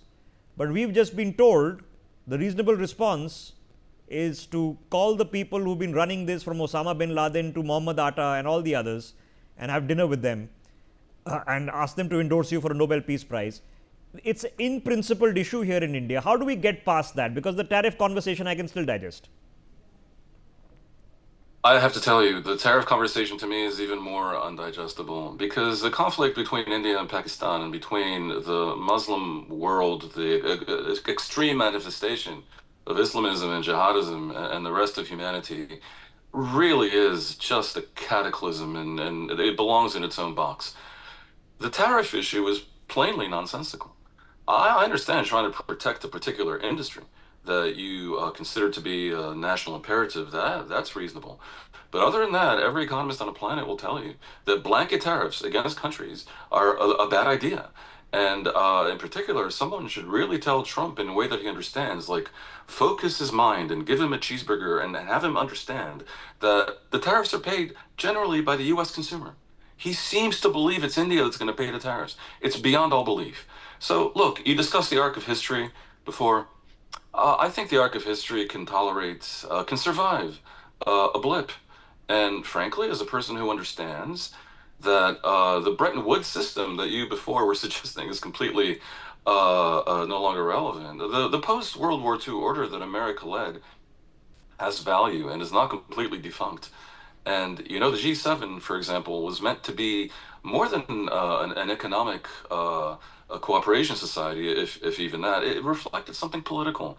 And by the way, one of the things that needs reforming is that India, that is somewhere between the third and the fifth biggest economy on earth, depending on how you judge it, and that the third is where it's going, should be in a G7. Instead, we see India flirting with the Chinese bloc as a way of basically delivering a message to the U.S., and I understand that. But I think my own view is that within 3 years or so, this will be over, because Trump's nonsensical tariff policies and his dismissal of NATO and his indifference to the rules-based global order that brought so much prosperity to the entire planet in the post-colonial era, including China and India, that is not shared by the U.S. population at large. The reasons why Trump squeaked into power twice now, once while losing the popular vote, are very specific to American politics and to the immigration fiasco on the southern border, and to the never-ending circus over wokeness, and a lot of mistakes. But then I have to ask you. So, as a negotiating tactic, to be very aggressive in the get-go and and threaten all sorts of things, we've seen a dose of this before. So and the Chinese have seen it. Everybody has seen it. So that's one thing. But this is no longer a tactic. This is. It's almost become consistent policy. We are now several months into this. This is not something new that started and went over in a couple of months. He's going to fight it in the Supreme Court. In the US, he probably will win, which means that we are being told America can run primarily only on executive orders, and you can permanently bypass the Senate and Congress perpetually. Precedents for the Americans to worry about, but we are now nearing the end of the year here. September is here. And this doesn't seem like it's going away, and 3 years of this will do a lot of damage. There's no running away from that. Can I just reply for a second? Yes, please. I understand the skepticism about the Supreme Court, because they really are looking like a bunch of lemmings who are prepared to say that the president has immunity in all things. But sometimes they can surprise. Even this Supreme Court, the U.S. president can only impose tariffs on the basis of a national emergency. And it is very difficult to see how any court, even one that is basically in the pocket of Trump, could possibly claim that there is a national emergency between the U.S. and every nation on earth, which were the recipients to one degree or another of the tariffs. It is so patently nonsensical, so spectacularly unpopular, and so clearly damaging to America's own economy, so obviously based on a complete misunderstanding of what tariffs are and what world trade is, that, you know what, I am not starry-eyed about the Supreme Court of the U.S. right now, but I have to think that there will be an intelligent discussion, and a way will be found to ease off of most of the tariffs, except for the ones that can be justified on a basis of a true emergency or a true defensible need to protect a particular industry and so forth. And if not that, I don't know, maybe Modi can say something nice about Melania,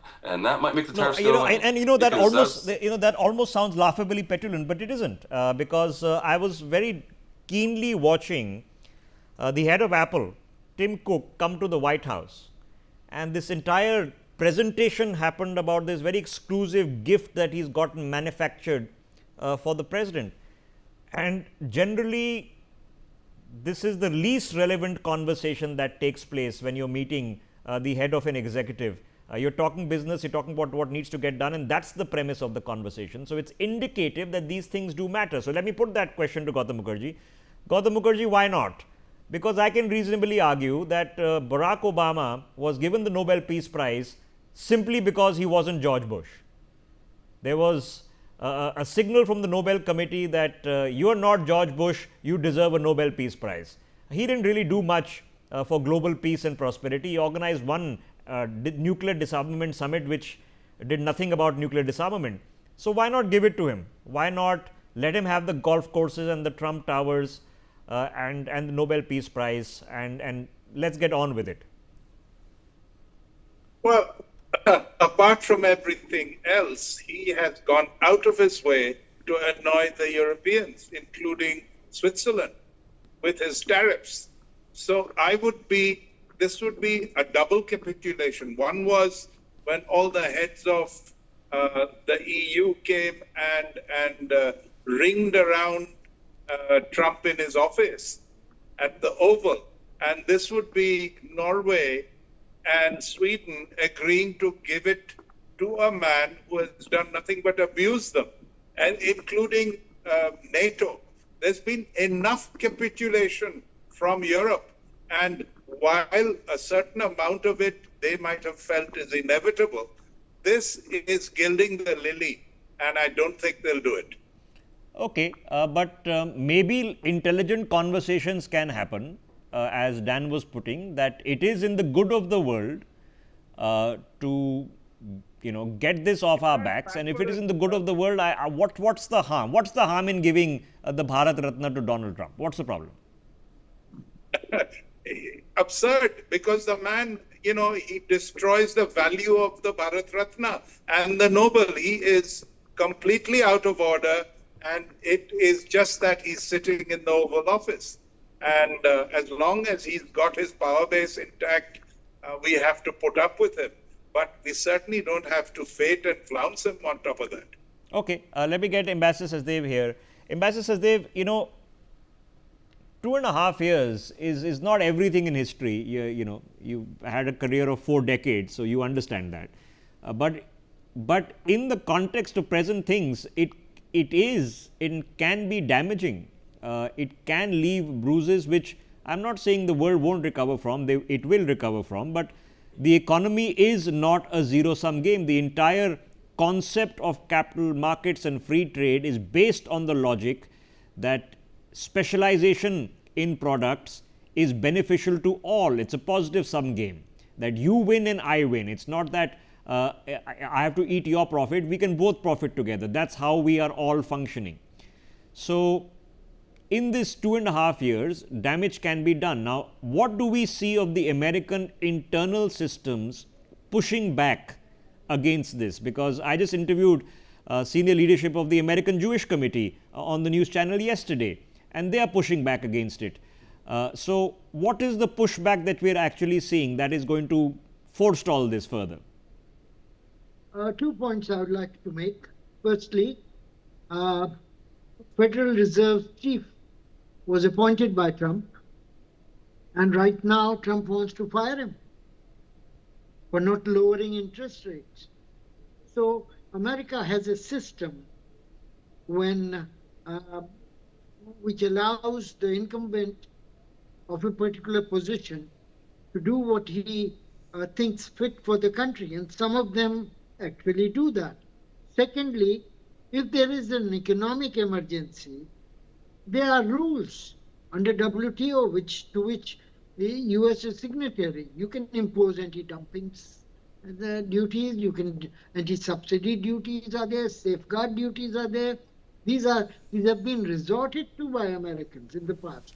But then Trump wants to take a wrecking ball and destroy everything, including the WTO.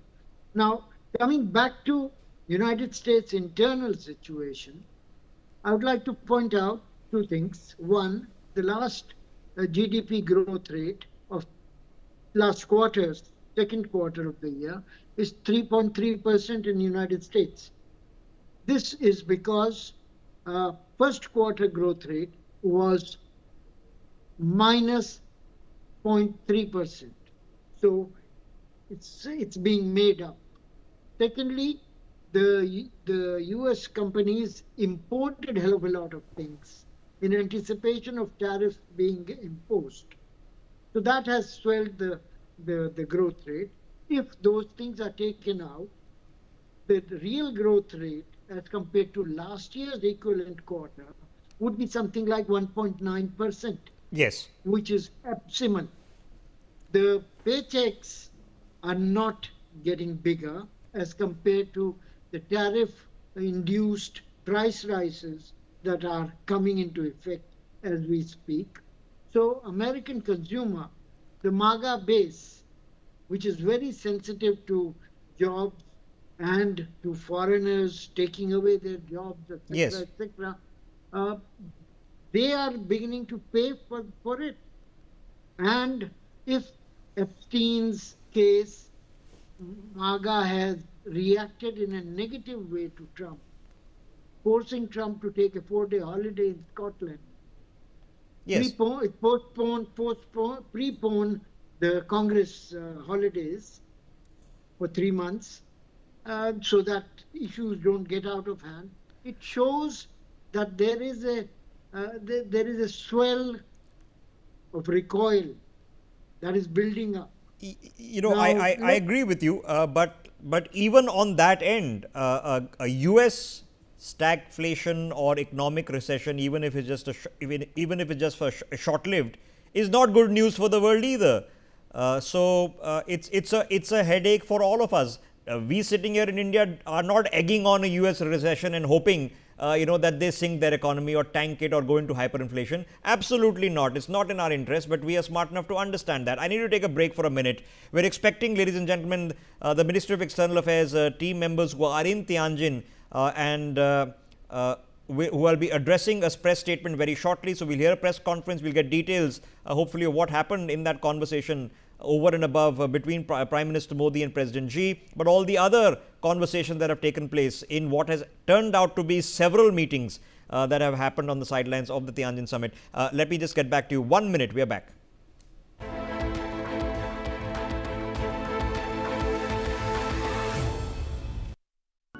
Co-powered by PolicyBazaar.com. Her family होगी insured. सब आ गए? हाँ दादाजी. सब आ गए, लेकिन स्वाद नहीं आया. अब आया असली स्वाद? हाँ, अब आया स्वाद. जब स्वाद के पड़े हो लाले, तो MDH का चंकी चाट मसाला डालें. MDH का चंकी चाट मसाला. MDH.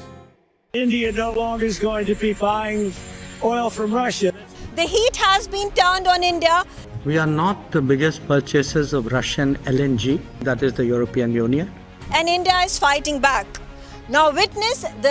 मैं हूँ MDH बेसन, सुनहरे चने से बना, लेटेस्ट टेक्नोलॉजी से पिसा, अब आया हूँ आपके घर, पोषण से भरा, स्वाद में खरा. बीकानेरी चने की दाल से बना सर्वश्रेष्ठ बेसन, MDH बेसन.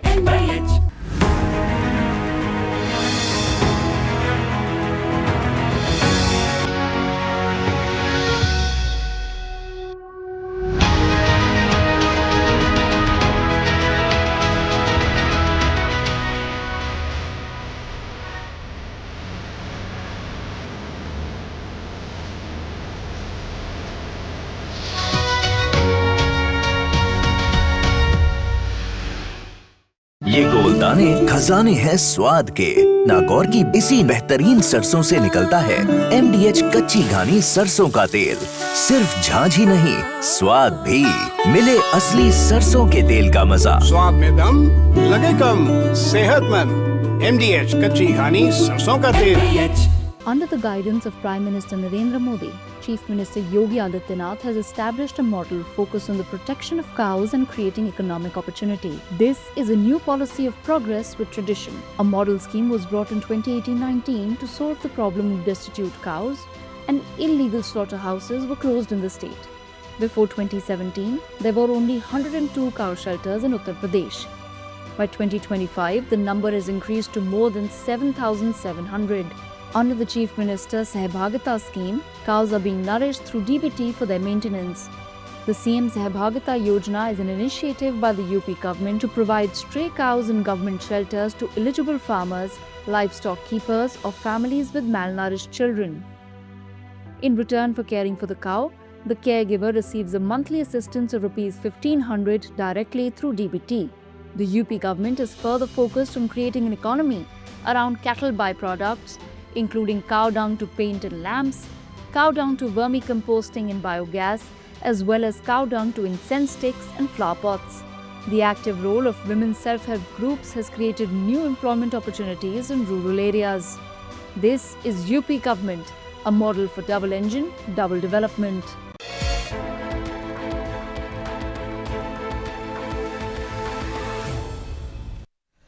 Welcome back. You're watching NewsX. We are trying to digest developments, and as I've been saying for the better part of 24 hours, I don't want to overplay them, but I don't want to underplay them.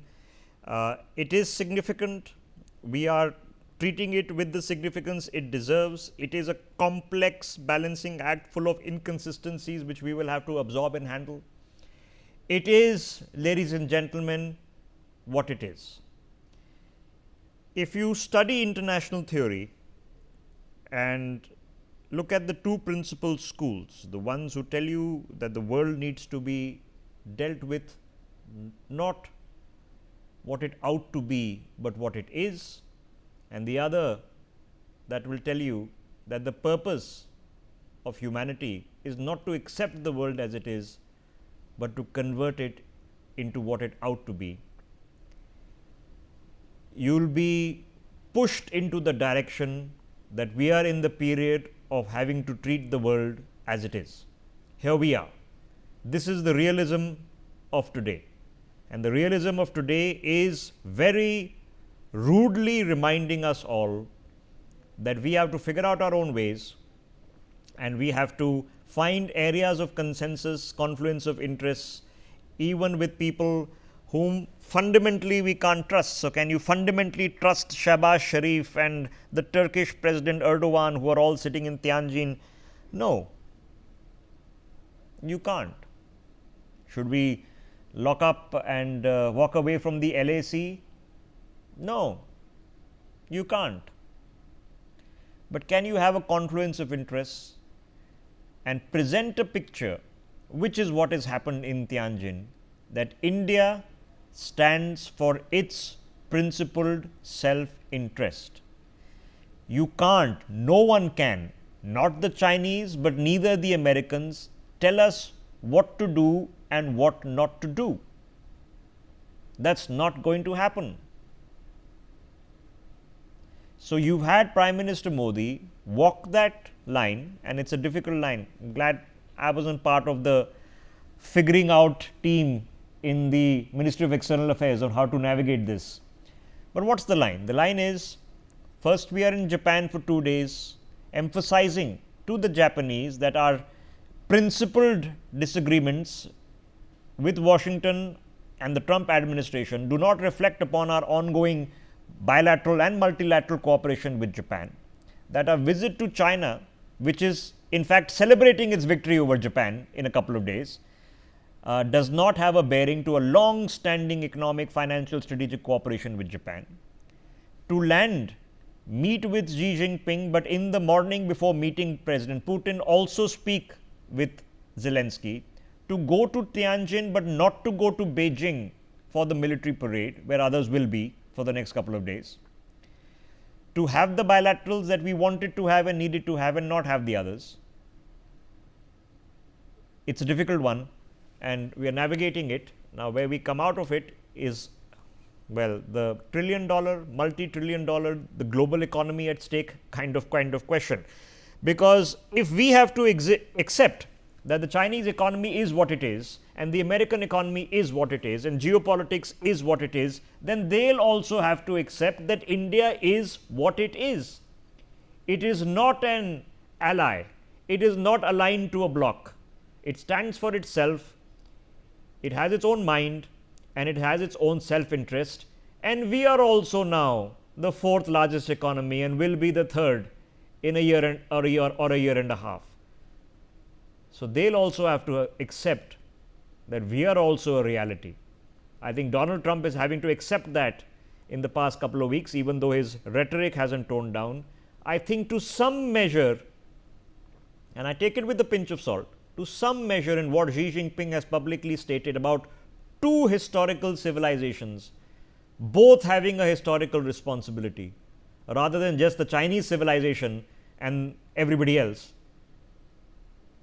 would give me some suggestion that it's been a little bit more respectful this time around. Let's open up this conversation. Ambassador Baswati Mukherjee joining us on this broadcast, who's been in these what would seem impossible diplomatic pickles for 40 years and is still here, can educate us on how we are navigating this and how we are doing. Hopefully, we are doing well. We are expecting the press conference of the MEA to start very, very shortly. Ajay Dua is with us as well. He's been the former Commerce Secretary of India. Professor Madan Nalapat stays on with us. And Martin Saares is joining us from Frankfurt in Germany. Ambassador Mukherjee, let me quickly come to you because we're expecting the MEA briefing to happen. Has it gone well? Have we walked the tightrope? And it's a complicated, messy tightrope for sure if you're sitting in China. Have we sort of done it just about right? I think we've done it very well, Rishabh. And stopping over in Japan before going to China was a brilliant move. As indeed was a decision not to go for the military parade.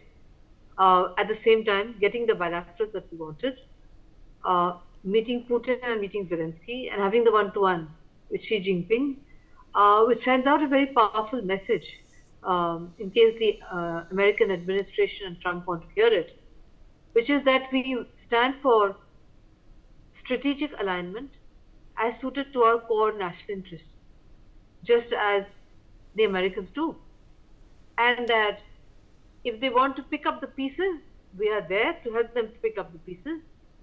If they want to throw the pieces of the strategic partnership into the garbage bin, we're ready for that too, because he's not going to be there forever. And we will recommend with whoever succeeds him. At the same time, as the fastest growing economy globally. Okay, all right, ma'am, sorry to interrupt you. The Foreign Secretary is speaking. Let's listen in. And our Joint Secretary who's in charge of SCO in the ministry, Shri Mayank Singh. With that, I invite Foreign Secretary to make his opening remarks on the developments so far. So the floor is yours. Thank you, Randy. Good evening, all. Thank you for joining us this evening. As you're all aware, Prime Minister is on a visit to Tianjin for the SCO Summit taking place here. He arrived in Tianjin yesterday evening to a warm reception by the host government and subsequently a very vibrant cultural reception by the Indian community in Tianjin. Prime Minister's first engagement this morning was a bilateral meeting with President Xi Jinping of the People's Republic of China. We've released a statement on that meeting. You would be aware of the details. Let me just fill you in on a couple of aspects of the meeting.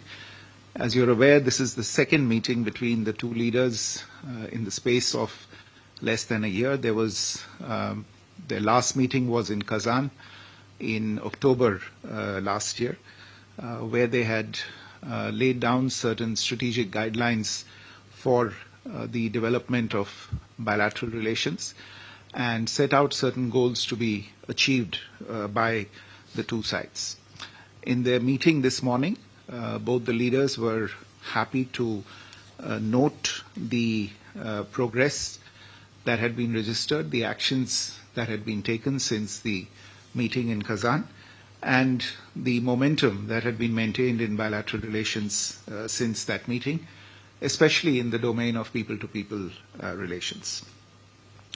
This morning, the leaders shared with each other their perspectives for longer-term growth and development of the two countries. They spoke about their respective understanding of principles for bilateral relations, which it is expected will help guide the future work of the two sides as we work on other aspects of the relationship.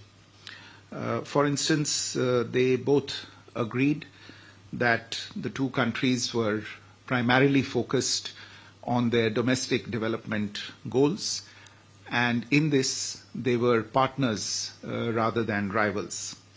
It was also an element of consensus between them that a stable and amicable relationship between India and China can be to the benefit of the 2.8 billion people who live in the two countries.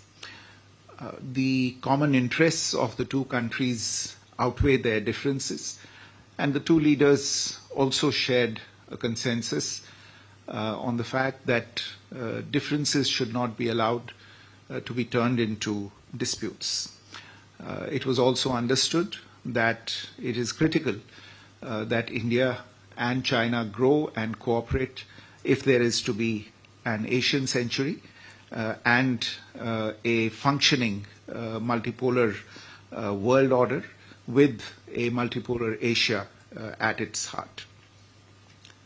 President Xi made 4 suggestions to further upgrade bilateral relations, namely to strengthen strategic communication and deepen mutual trust, to expand exchanges and cooperation to achieve mutual benefit and win-win results, to accommodate each other's concerns, and finally to strengthen multilateral cooperation to safeguard common interests. And all of these were responded to positively by Prime Minister Modi. The boundary issue also figured in the discussions. Both leaders took note of the successful disengagement last year and the maintenance of peace and tranquility in the border regions since then. In voicing certain principles related to this issue, the Prime Minister underlined the need for peace and tranquility on the border areas for continued and smooth development of bilateral relations. And there was understanding on the need to maintain peace on the borders using the existing mechanisms and avoid disturbances to the overall relationship going forward. At this point, I want to highlight or draw your attention to the outcomes of the 24th round of talks between the special representatives of India and China on the boundary question, which was held in New Delhi less than 2 weeks ago.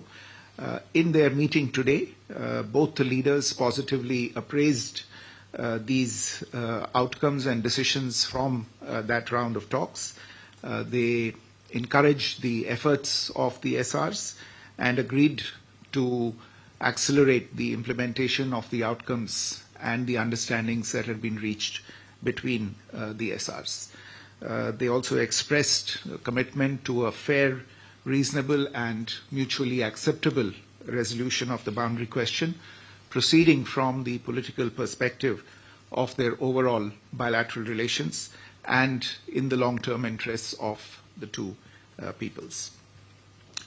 Amongst other issues, the two leaders also exchanged views on ways to increase and balance bilateral trade, strengthen people-to-people ties, cooperate on trans-border rivers, and jointly fight terrorism. There was a desire to make additional progress on all of these issues on the basis of mutual respect, mutual interests, and mutual sensitivity. In particular, on economic and trade relations, there was recognition of the role that the Indian and the Chinese economies can play in stabilizing world trade. Both leaders underlined the need once again to proceed from a political and strategic direction to reduce their bilateral trade deficit, facilitate bilateral trade and investment ties in both directions, and increase policy transparency and predictability. There was also a discussion on regional and global issues and challenges, including with regard to multilateral platforms. Prime Minister expressed support for China's ongoing presidency of the SCO and the summit in Tianjin. He also invited President Xi to the BRICS summit that India will be hosting in 2026. President Xi thanked Prime Minister for the invitation and offered China's full support to India's BRICS presidency. In addition, following this meeting, Prime Minister had a separate meeting with His Excellency Mr. Tai Chi, who's a member of the Standing Committee of the Politburo of the Communist Party of China. As you are probably aware, Mr. Tai also holds several important positions in the party. There was originally a proposal from the Chinese side for Mr. Tai to host a banquet for the Prime Minister on behalf of President Xi Jinping. This was meant as a special gesture to show the importance attached by China to the visit of the Prime Minister, which was taking place after a hiatus of nearly 7 years. However, as there was a scheduling conflict, it was decided to have a brief meeting between Prime Minister and Mr. Tai. During the meeting, the Prime Minister shared his overall vision for the India-China relationship with Mr. Tai and sought his involvement and his role to realize the consensus of the two leaders. Mr. Tai, for his part, reiterated the Chinese side's desire to expand bilateral exchanges in various fields to address our respective concerns in economic areas and to further improve relations in line with the consensus that had been reached between the Prime Minister and the President in their meeting earlier in the morning. Slightly earlier this evening, the Prime Minister also had a bilateral meeting with Senior General Min Aung Hlaing, Chairman of the State Security and Peace Commission of Myanmar. The two leaders recalled their earlier meeting on the sidelines of the BIMSTEC summit in Thailand earlier this year and reviewed their current state of bilateral ties. Prime Minister noted that India attaches great importance to its relations with Myanmar under its Neighbourhood First and Act East policies. He underlined the importance of the development partnership between the two countries and sought Senior General Min Aung Hlaing's support for the ongoing connectivity projects between India and Myanmar. There was also a discussion on the security and border issues. Prime Minister welcomed the announcement of elections in Myanmar and stated that dialogue was the only way forward to foster peace and stability in Myanmar. A short while ago in the evening, Prime Minister attended the official reception of the 25th SCO Summit hosted by President Xi Jinping for the visiting leaders. Tomorrow, Prime Minister will be addressing the plenary session of the summit, where he will outline India's approach to fostering regional cooperation under the SCO umbrella. After this engagement, he is scheduled to have a bilateral meeting with President Vladimir Putin of Russia, following which he will depart for India. Let me stop here, and I think we have time for a few questions. Thank you. Okay. So we go from Manish, please. Foreign Secretary Manish Chand, India Rights Network. My question is about, the ballooning trade deficit, which is close to $100 billion. You spoke about having a balanced economic relationship. What concrete measures, steps were unveiled? Was there any pledge by the Chinese side to step up investment in India? And my second question is that was there any progress on de-escalation if the issue was discussed? And what is the way forward from SR talks? Thank you. Sudhir. So, Sudhir Ranjan from Bloomberg, sir. On the border talks, you did mention about the SR level talks. How does it go forward from here? In particular, the issue of delimitation that has been mentioned in the last joint statement. Uma.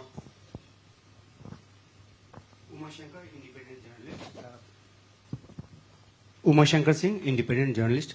मेरा सवाल ये है कि चीन की तरफ से जो बयान जारी किया गया है उसमें राष्ट्रपति शी के हवाले से कहा गया है कि उन्होंने प्रधानमंत्री मोदी से ये कहा, और मैं कोट कर रहा हूं, कि हमें सीमावर्ती क्षेत्रों में शांति और सौहार्द बनाए रखने के लिए मिलकर काम करना चाहिए और सीमा मुद्दे को समग्र चीन भारत संबंधों को परिभाषित नहीं करने देना चाहिए।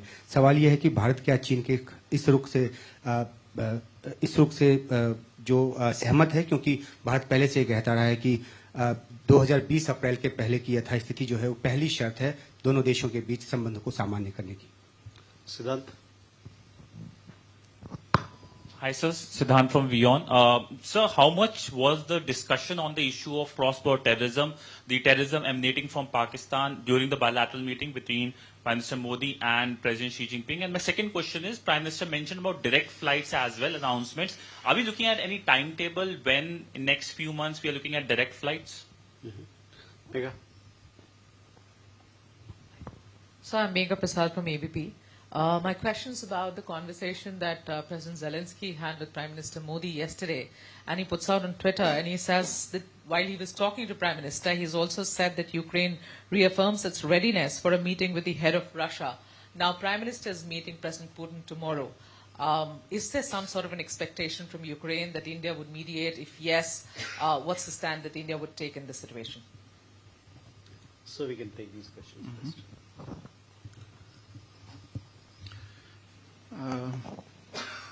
So Manish, to your question on the deficit, yes, it is a fact that there is a large and ongoing trade deficit between India and China. And this has been a matter of discussion over several years. In the current context as well, in fact, this is a discussion that started even when Foreign Minister Wang Yi was in Delhi and meeting with External Affairs Minister Dr. Jaishankar. The issue was raised there as well by us.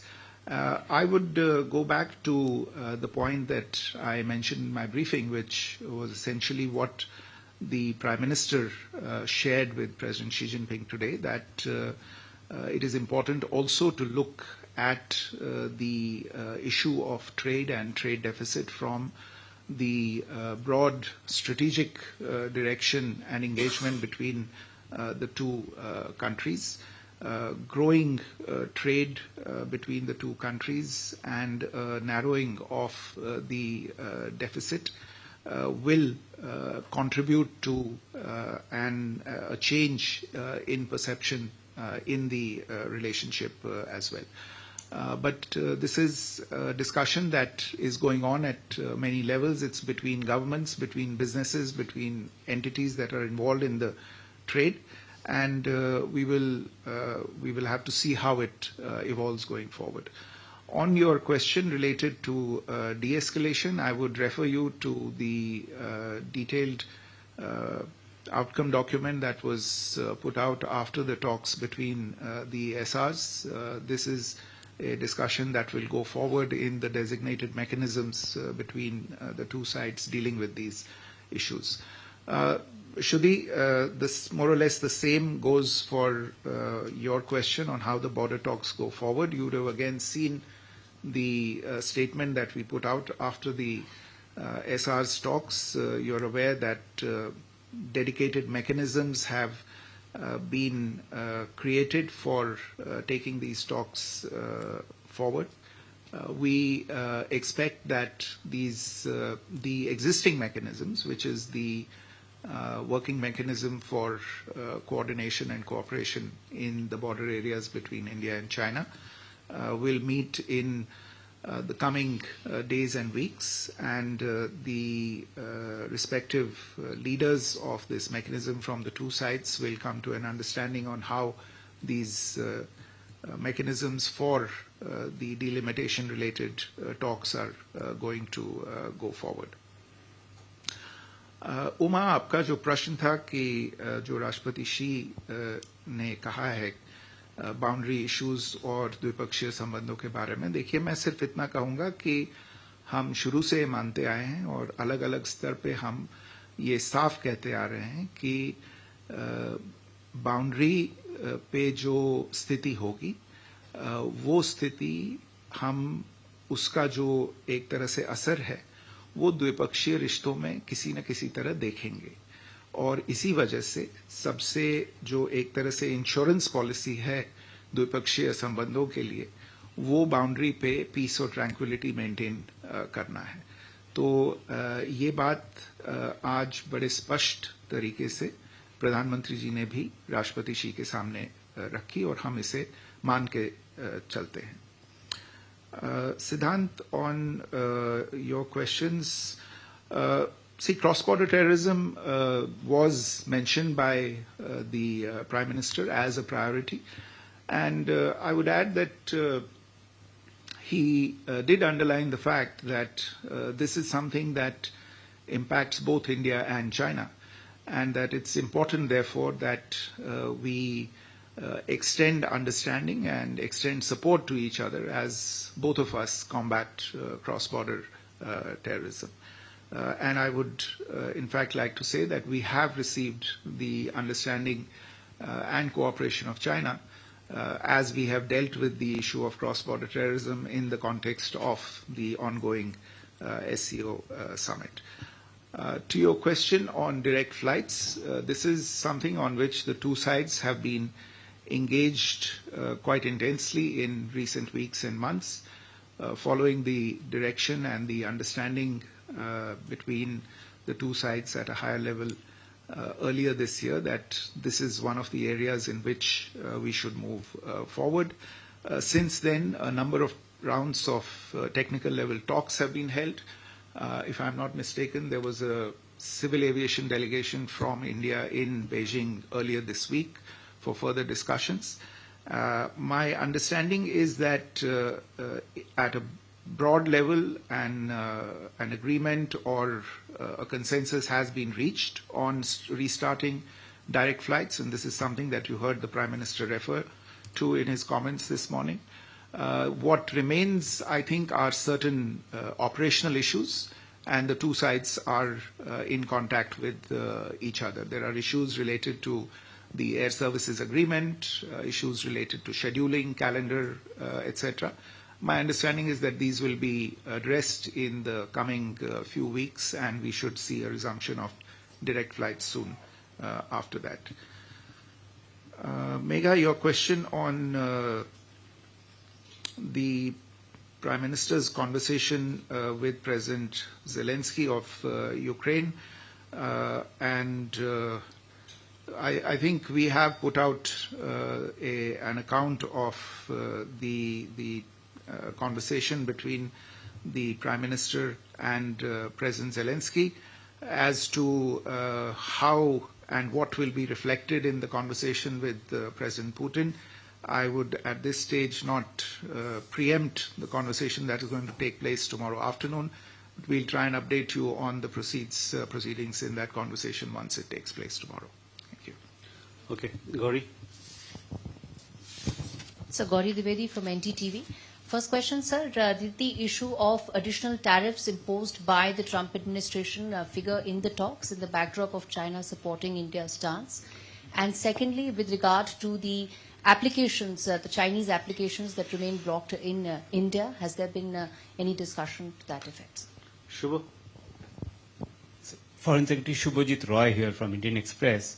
In the readout, in the Indian statement, I see that it's been framed that India and China are not rivals but partners. How do you square this with the fact and the ground reality that more than 50,000 troops from Indian side and another 50,000 are still deployed and stationed at the India-China border? Aditya.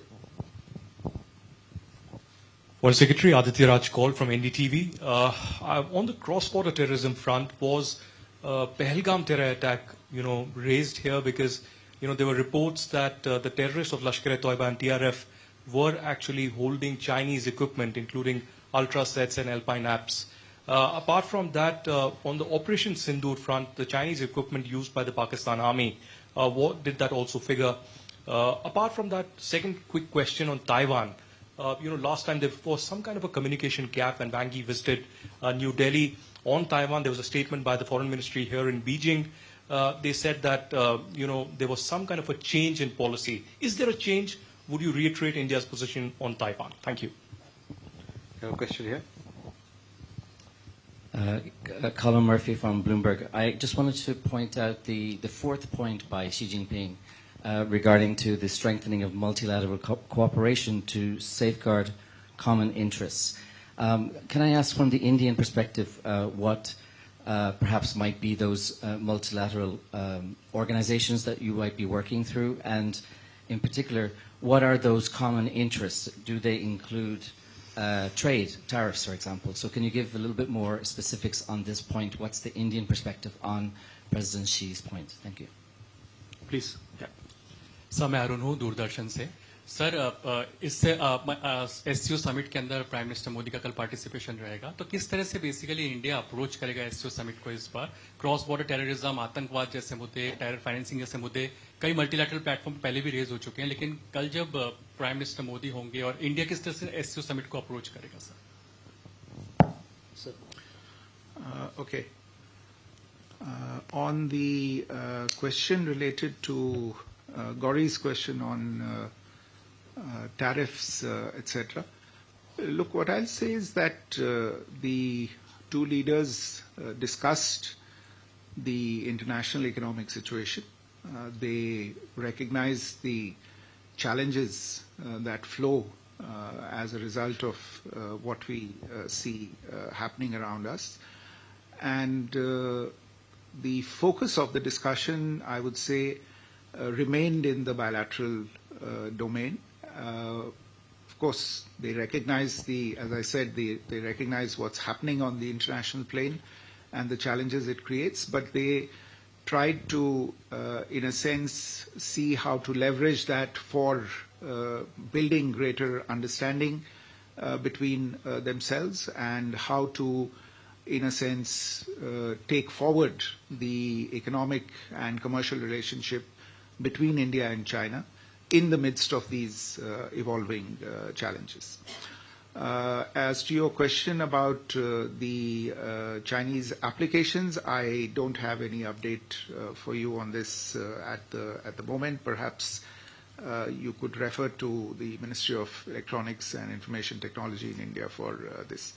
Shubhajit, your question on squaring the issue of partners, not rivals, with troops at the border. Look, as I said, the formulation of the two countries being partners, not rivals, or as is put somewhat differently, of being opportunities for each other and not challenges, this is the framing of the relationship. And both leaders have done this framing of the relationship. This is what is desired.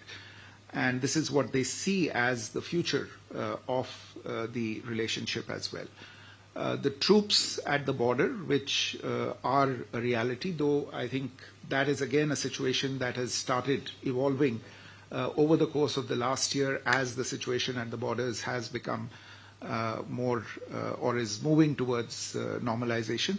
That is something that has come about as a result of actions that have been taken at a particular point in time. And that's obviously led to a certain crisis, and it is that crisis that we have dealt with or attempted to deal with over the course of the last 5.5 years. That doesn't change the fact that the two leaders, and not just these two leaders, but previous leaders as well, what they have framed for the medium to long-term future of the relationship, which is that we should try, being the two large neighbors that we are to each other, being two of the largest economies in the world, being the only 2 billion plus population countries in the world, that the future that we should aspire to, the future that we should aim at, the one that we should work towards, is one of partnership and not one of rivalry. Aditya, on your questions related to cross-border terrorism, look, all I'll say is that without going into the specifics, that the issue was discussed. It was raised by the Prime Minister, and he outlined his understanding very, very crisply and very specifically on this issue. As I said, he outlined the fact that this is a scourge that both China and India have been victims of, and India is still combating this menace. And he asked for China's support on this particular issue. And as I said, the Chinese have extended their support in various ways on addressing this issue. As to your question on Taiwan, the answer is quite simple. There is no change in India's position on Taiwan. Kolam's question on the specifics of the two leaders talking about strengthening multilateral cooperation to safeguard common interests. Well, essentially, it's to, if you look at what's happening in the space of global trade, for instance, or multilateral finance, for instance, the understanding really is to do with addressing the deficit in global governance in these institutions that look after world trade or the multilateral financial architecture. Obviously, there is a deficit in how the WTO is working, for instance. There is even a deficit in how the United Nations is working at this point in time. These are obviously common interests for two countries such as India and China that are large actors on the international commercial, economic and financial stage, and therefore it is obvious for them to have a certain amount of understanding in strengthening these institutions that were originally tasked with looking at these issues. आपका जो सवाल था SCO को लेके, देखिए SCO की बैठक कल शुरू होने वाली है और मेरा अनुमान है कि SCO के बैठक के बाद हम एक वक्तव्य उसके बारे में निकालेंगे, तो अभी प्रीजज न करें, उसको प्रीएम्प्ट न करें, कल उसके बारे में कुछ समाचार आपको देंगे. बहुत बहुत धन्यवाद. Thank you, sir. With that, ladies and gentlemen, we come to the close of this press briefing. We shall keep you updated with developments of tomorrow. Thank you. Right. There you've had it. I think that's pretty crisply put and as bluntly put as you can expect from the Foreign Secretary who's been in the middle of all of this. What are the bottom lines? Ladies and gentlemen, bottom line is that the border issue was discussed, and from the tone and tenor that has been set by the Foreign Secretary, it seems to me that it is being communicated publicly that there is political will now to maintain the status quo, to not create more problems on the border. So an agreement, a technical agreement on how many meters, who withdraws from where, had already been reached. This had been given impetus in the special representative's talks that happened just 2 weeks ago, and they happened coincidentally but also timed with the fact that this meeting was going to take place between the two heads of government. And it seems that the technical agreement is now being backed by political will on both sides. I think there seems to be an indication. Now, I won't bet my life on it. I don't think India is walking away from their entrenched positions on the LAC, which is well inside what is Indian soil. But the indicative that the technical agreements on the ground have the political will to back them and not to disturb them. So, what does that mean? That means that hopefully in the near term, medium term, despite the fact that nobody is going to let their guard down and our troop presence will remain the same, that we should not expect anything dramatic taking place along the length and breadth of the Indo-Tibet border, the India-China border. Now, that does not mean that the Chinese have backed off from anything, that they've backed off from the claims, or there's been some long-standing change of heart or change of stance. It just is limited to the fact that there has been relative peace and stability for a year, and that is likely to remain because we are moving on to next. Number two, which is the large rubric coming out of this, and there is nothing being minced in the words, the Foreign Secretary has come and said that there is a governance deficit in global institutions. He has named two specifically, the WTO and the United Nations, financial architecture and economic architecture. He specifically mentioned trade. He did not mention tariffs, but I think we can easily read between the lines that a large part of the conversation has been that we have a common interest in providing alternative leadership. Let me use that word, and it's mine, not his. Alternative leadership to these mechanisms. There has been no particular talk of replacing those mechanisms with some other alternative, but yes, President Xi Jinping has been invited to the BRICS Summit in India next year. I don't know whether exactly it has been said he's coming or not, but full support would seem to indicate that he will be coming to India next year. And of course, we are expecting the Russian president to be here in December. So, the one big takeaway on the border, which is imperative, because the last thing you now need, frankly, both for President Xi and for Prime Minister Modi, is some rogue elements on the border going trigger hungry or sharp stick hungry, which is what happens in these hand-to-hand combats, and creating a crisis which nobody wants. We've got enough crises to deal with in the world right now. So, the political will to let the stable and currently peaceful status quo to remain, with of course India making sure that we are watching our backs, because there has been no de-escalation in terms of troop withdrawals, which is also something you heard in that press conference. Number two, the deficit in global governance. You can read between the lines what that means. That's directly on America. Number three, and the Foreign Secretary has mentioned this, not to say that again you would put money on the Chinese buying into it, but let me use the words he's chosen very carefully. A multipolar world and the "and" is important, a multipolar Asia. Now, there lies the rub of it, because the Chinese are talking about a multipolar world. They're happy to talk about it because a multipolar world means no longer a unipolar world run by the United States of America, but a multipolar Asia is something that they'll find more difficult to chew on. So, if there has been even some sort of quiet nod and and ha on this from the Chinese side, that would indicate that for now they want to do business with you. Now, is there been a fundamental Chinese investment announcement to address the trade deficit that India has? The answer is not that we can speak of, but I think a broad consensus has been drawn that we need to do business, and that's the need of the hour, and let's get on with it. And let's not distract ourselves by creating more complicated situations on the border. We will have to leave that to another day. Madhav Nalapat is back with us, Ajay Dua back with us, Ambassador Basiruddin Mukherjee back with us as well. Ambassador Mukherjee, you had a chance now to listen into some of this. I've tried to sum it up in the 3 points. What do you make of what has now taken place? I heard it very carefully, including the answers to some of the rather tricky questions which Foreign Secretary Vikram Misri handled with considerable expertise.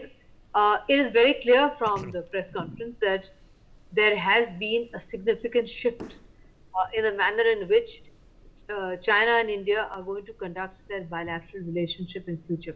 That includes every aspect of the bilateral relationship, especially trade, cross-border terrorism, the border issue, cooperation and multilateral organizations would include, therefore, particularly cooperation in WTO and in the UN.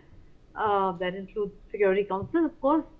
But even more important, it also indicates that there is a willingness to go back to how we had conducted the relationship in the past, which was to keep the border issue alive but separate, to be looked at by a separate group.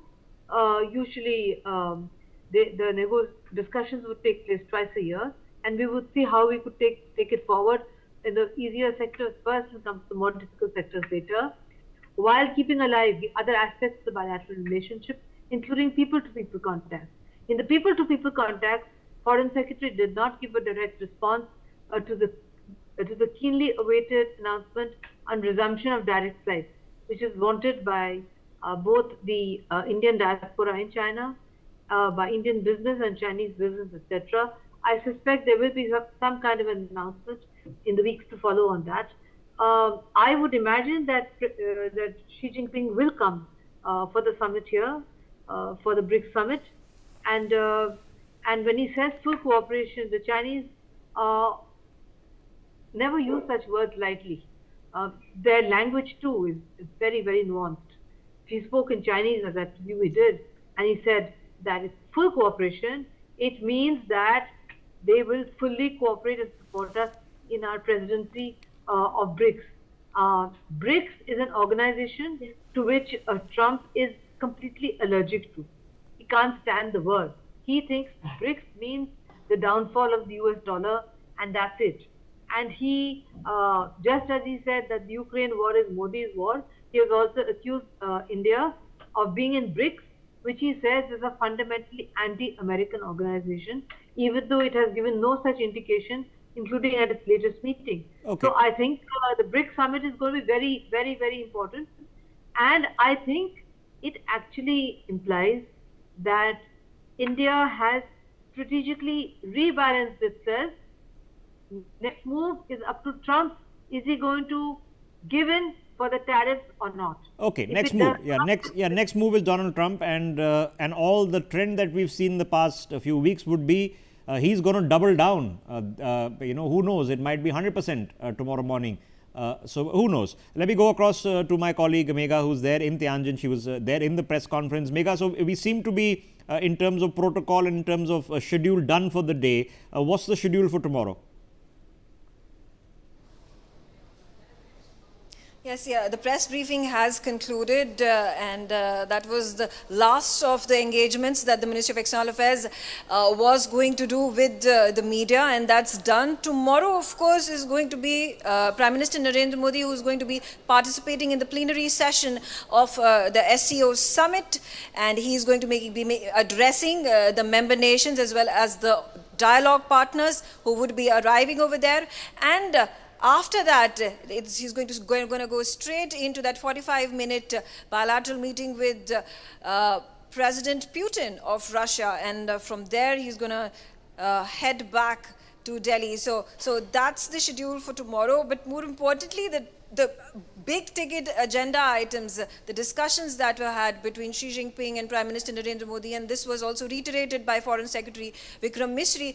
I think the talk started from India's side was about the happiness and satisfaction shown by the Indian side that there was disengagement that happened last year in October, and it was peaceful and tranquil all this while, and there's a hope that this continues so, because that is the bedrock of a peaceful, cooperative association between India and China. And also Xi Jinping at this point of time also making a very nuanced statement when he went on and said that borders should not be the be-all and end-all of a broader India-China relationship. So yes, I think both leaders are treading very softly on this very sensitive issue that led to that 2020 Galwan clash and resulted in a complete destruction of the relationships that India and China had built under Prime Minister Narendra Modi. Remember, there were at least 4 of those visits that had been made, 2 from Prime Minister Narendra Modi's side and the other 2 from the Chinese President Xi Jinping before the Galwan clash happened. So that is going to be instrumental carrying forward how the India-China relationship moves forward. Okay, all right, Megha, I know it's late into the evening now in Tianjin, so we'll bid you a good night and pick this up early tomorrow morning when the next big bilateral between President Putin and Prime Minister Modi also happens, and of course the main session in which we'll get to hear Prime Minister Modi's statement on the SCO at large, and I'm assuming these matters including cross-border terrorism. So now let's get back to picking up our conversation. Professor Nalapat, now the Foreign Secretary has just told us that there is substantial help or substantial understanding on the issue of cross-border terrorism with China. Now, he's not mentioned it once, he's mentioned it 2 or 3 times, which would indicate that it is not just a conversation as it has been in the past, that we tell them that cross-border terrorism, Pakistan is an issue. They say yes, of course, all terrorism is bad, and then they tell Pakistan, go for it and go for broke, and we are all weather allies, and nothing really changes. So if we are indicating that they are actually helping us, what does that mean? Look, Rishabh, the fact of the matter is the Chinese need a tranquil border with India for a simple reason that Xi Jinping's priority is Taiwan and somehow absorb Taiwan because for him to come to a 4th term, he needs to do something spectacular, and for that he has to take control of Taiwan by one way or the other. So clearly he's got a very clear interest in keeping the India-China border, the line of actual control, tranquil. There's no question about that. And that would probably include keeping the generals in Pakistan in check, because if there is a clash, then obviously the Chinese, it's very clear whose side they're on by the arms, missiles, and last time there's also satellite and logistical help, and at this time also there's going to be a war. The Chinese will be hard put to deny that to a quote-unquote all-weather friend. So I think we can look forward to a tranquil situation for some time to come. There's no doubt about it. And I think Prime Minister Modi asked all the tough questions. He basically made all the difficult, raised the different issues, the difficult issues. He has been very forthright. And tomorrow, of course, he's meeting an old friend, President Putin. And I think the Prime Minister is well aware, as far as Xi Jinping is concerned, that look, he has dealt with Xi Jinping many times in the past, and he knows the experience. So I think he comes with a lot of knowledge about that, and I don't think there's any spectacular expectations. May I point out, Rishabh, the Chinese have built massive infra on the border, massive infra, right up to the border. And of course, so have we under Prime Minister Modi. But I would like to say, if it comes to a clash, which heaven forbid it does, what matters is manpower, and I would say there is no match for the Indian soldier, and I'm certain Prime Minister Modi will ensure the Indian soldier is well provided for on both the western as well as the northern fronts. Yes. So I would say, yes, I am optimistic, and yes, the Prime Minister can go back with satisfaction that it's a job well done. Yes. He has elucidated all the problems of India, and I think we can get a welcome respite from these constant border tensions for some time to come. Okay, and like I said, from what has been stated by both of them when they were sitting face to face, what has been said in the press conference, the reasonable impression to get is that while there has been no breakthrough on the border, and don't expect that to happen because the Chinese are not interested in a breakthrough on the border, they're interested in keeping you napping while they eat up everything that they possibly can. So I don't think that changes in principle. But is there a political agreement, political support at the very top not to have this headache for the foreseeable future?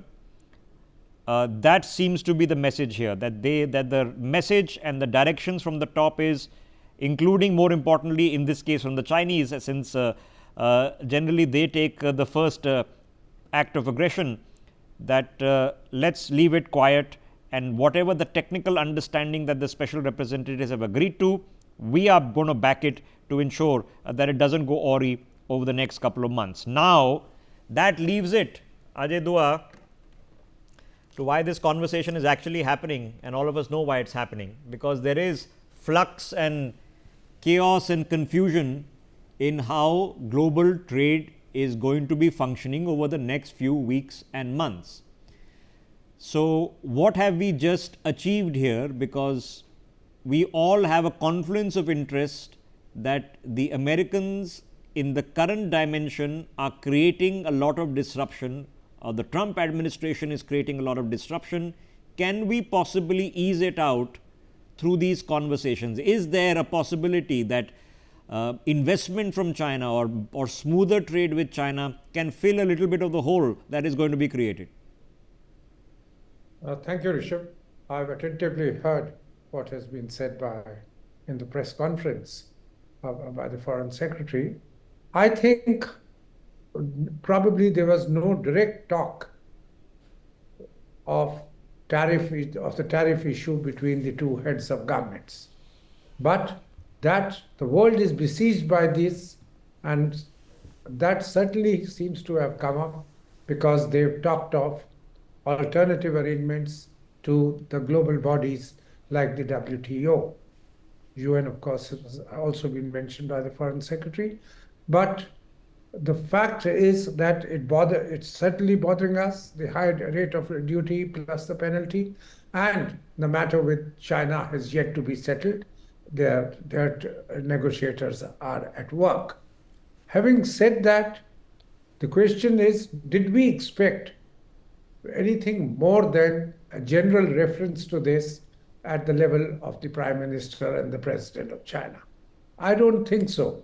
This entire discussion, which was earlier scheduled for 40 minutes and seems to have gone on, extended by another 10 minutes, was to agree to the broad principles. President Xi has stated the 4 bases on which he wants to go ahead, including, it has been talked about, and as a matter of detail, that improve the trade balance between the two countries, which itself, I think, is a very positive indication to the teams to work, because the things have to be spelt out. What is it that India can export more to the US, to China? Can we do with less imports from them? I don't think for the time being that's possible, or that was even the objective.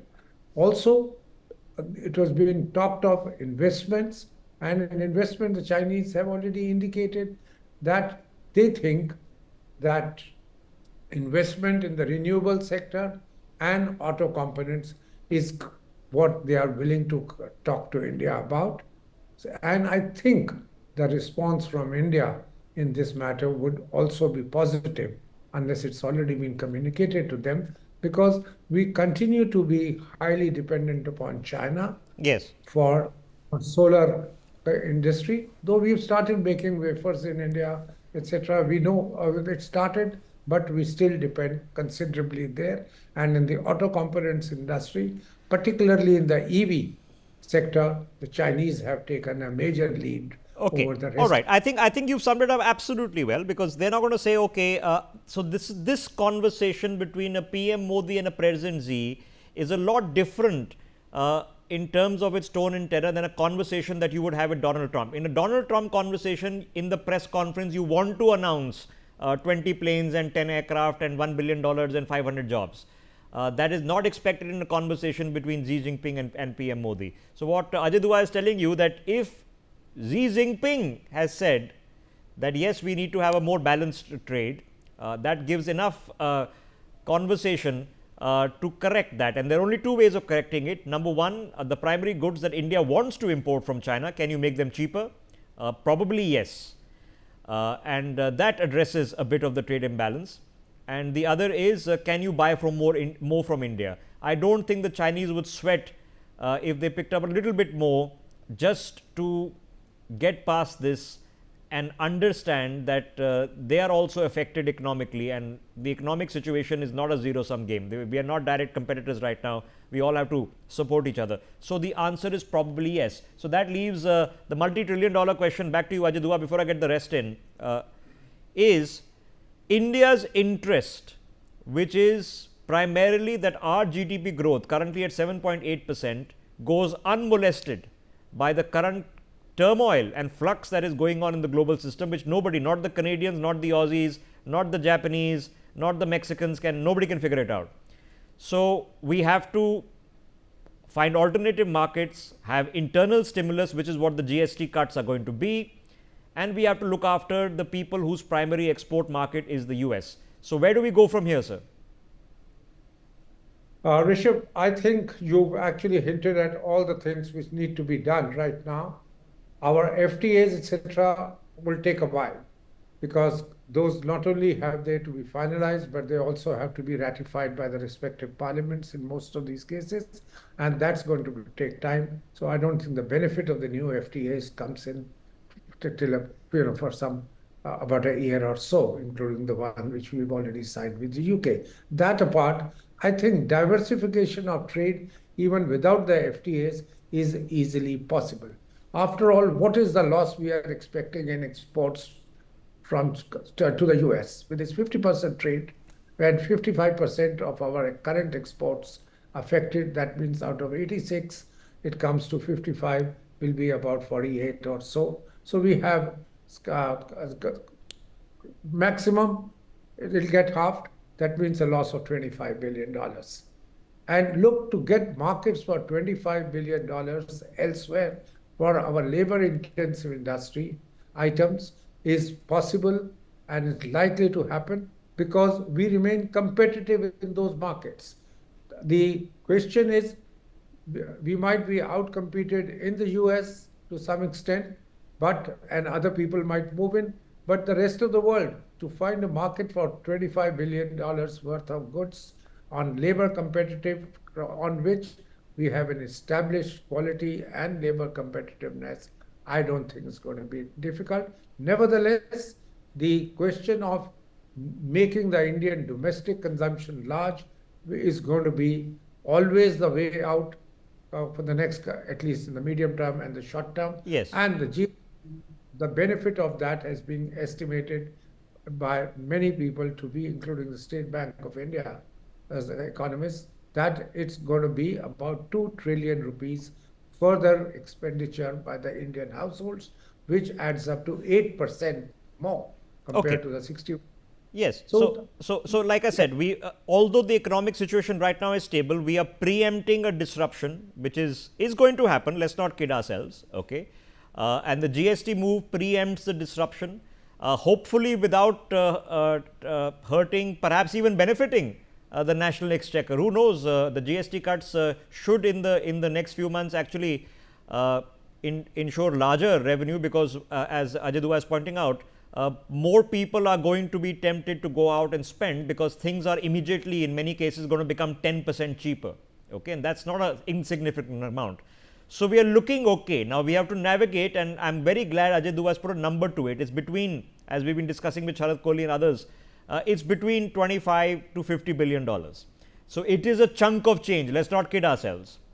But it is not an insurmountable chunk of change. So if you can think that, all right, a little bit of extra buying from the Chinese takes care of 3 or 4 billion, and if the Japanese pick up a little bit more, it's a couple of billion, and you've looked after a few billion here. If the GST cut is the stimulus which gives you some flexibility, we will have to do some sort of intervention with those companies who are employing people whose primary market is the US, where 50% or more of the businesses with the US. We will have to come up with a package for them. So I'm expecting that to come up from government in the next few weeks now that this is over. But we've also set a trend. And Ajay Dua, last quickly before I let you go, is in an unpredictable, very realistic world, okay, where everyone now is out for themselves, and we are saying we are not part of any alignment. We are not part of any bloc. We will do the deals that we have to do where we see fit to do them? What is the message that has been sent out? If you are analyzing this in Washington, and people will be, what is the message we want to communicate? I think the message is going to be loud and clear that we are for ourselves, like everybody else in the world. We are clearly where we have taken this stand, nothing new now. We talked about non-alignment way back in the 50s. What was non-alignment? We are not a part of either bloc. All the countries which India was able to mobilize, India and others, Egypt at that point of time, China as well, was to say that let's not be a part of any superpower or any blocs emerging at that time, or which were. So here we have stuck to that. If we are a part, we do not want to disrupt our relationships with the United States. That message should be loud and clear.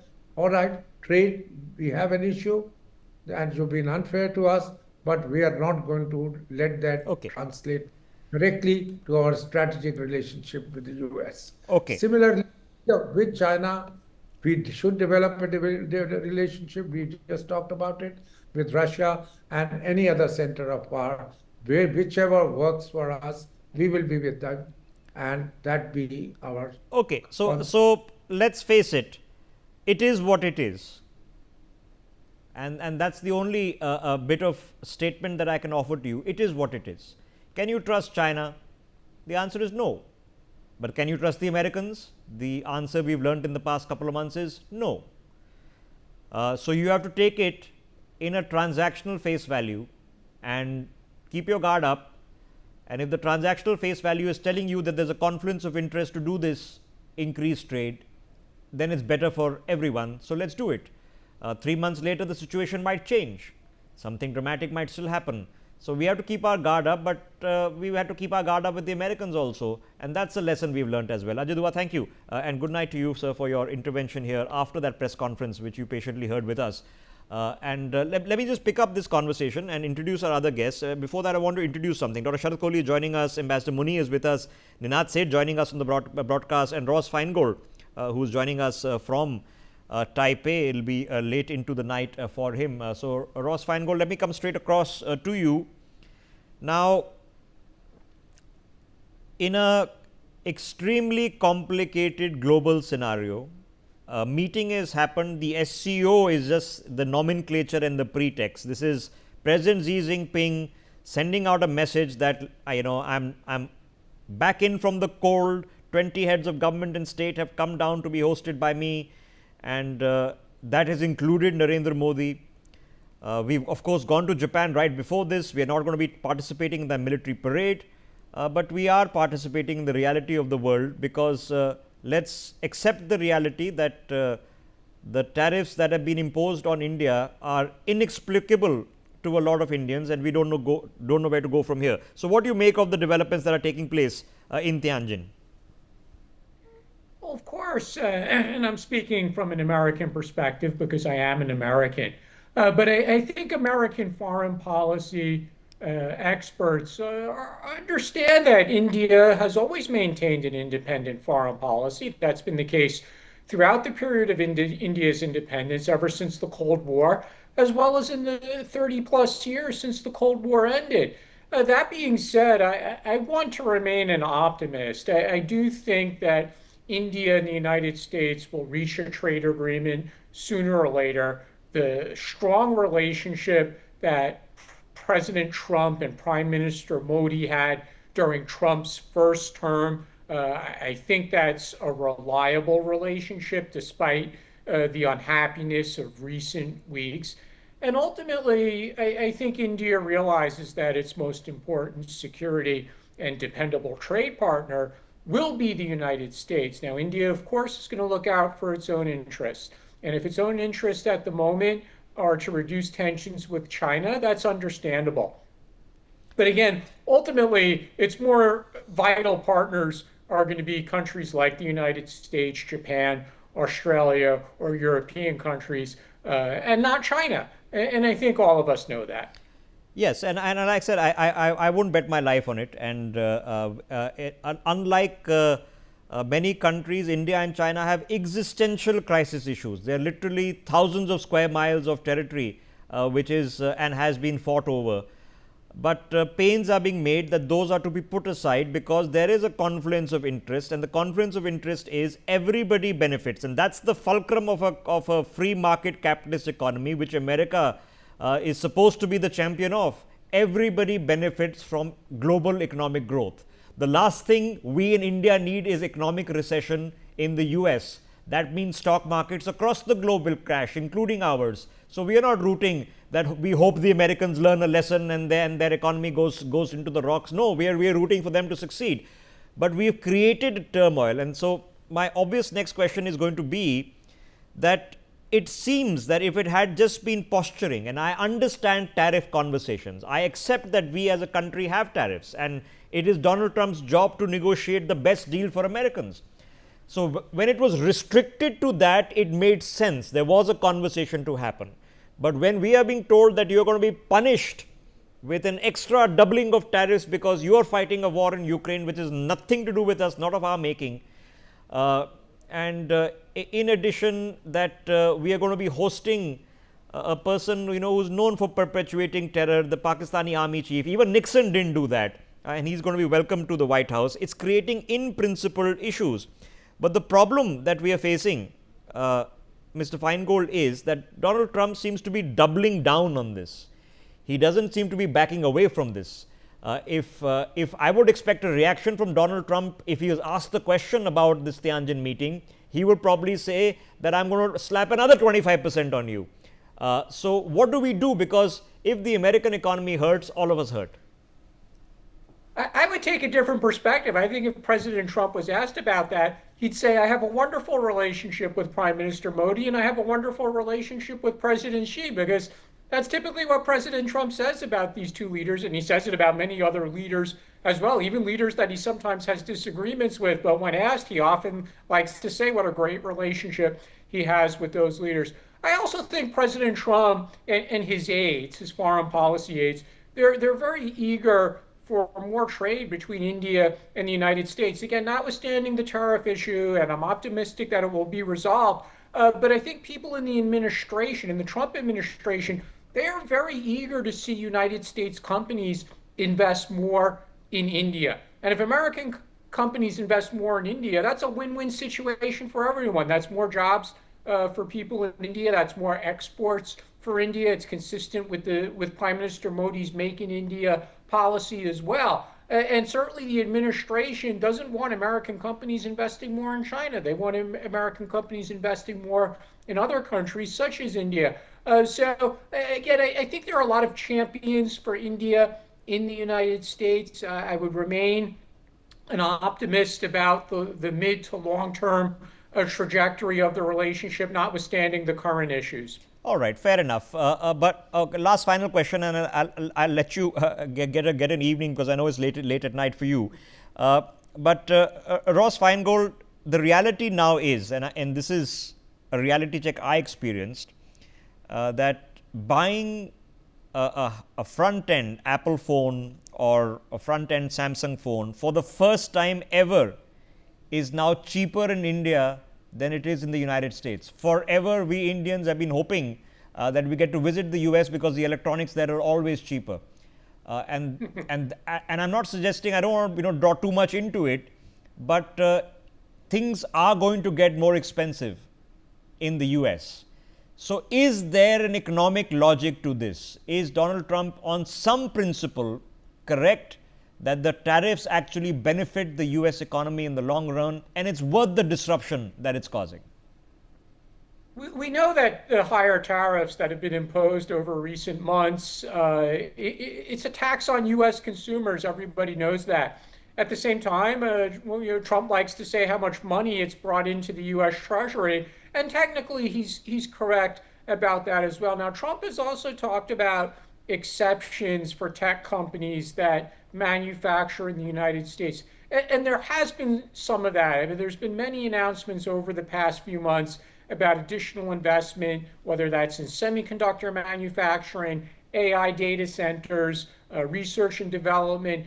Apple even announced that all of the glass for its iPhones is going to be manufactured in the United States, even if it gets exported to factories in India or China.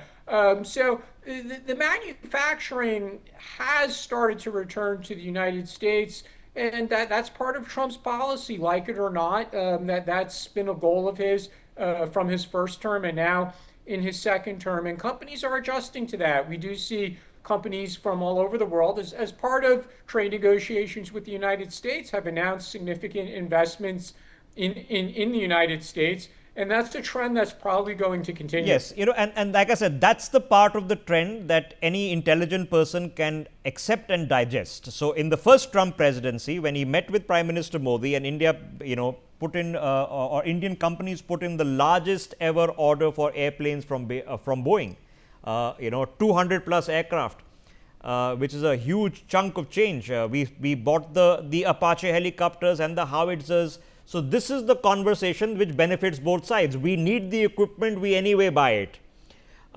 Can we purchase it from America, where of course it is tried and tested? Yes. Will that then ensure high tech and manufacturing jobs stay in the US? Yes. It's a win-win, which is what free trade is supposed to be about. So that conversation, if we head back there, it makes sense. Where it's got off kilter is that you are perpetuating a war in Ukraine and it's Modi's war and you have a dead economy and we're going to crush you, and somewhere in between we've got lost.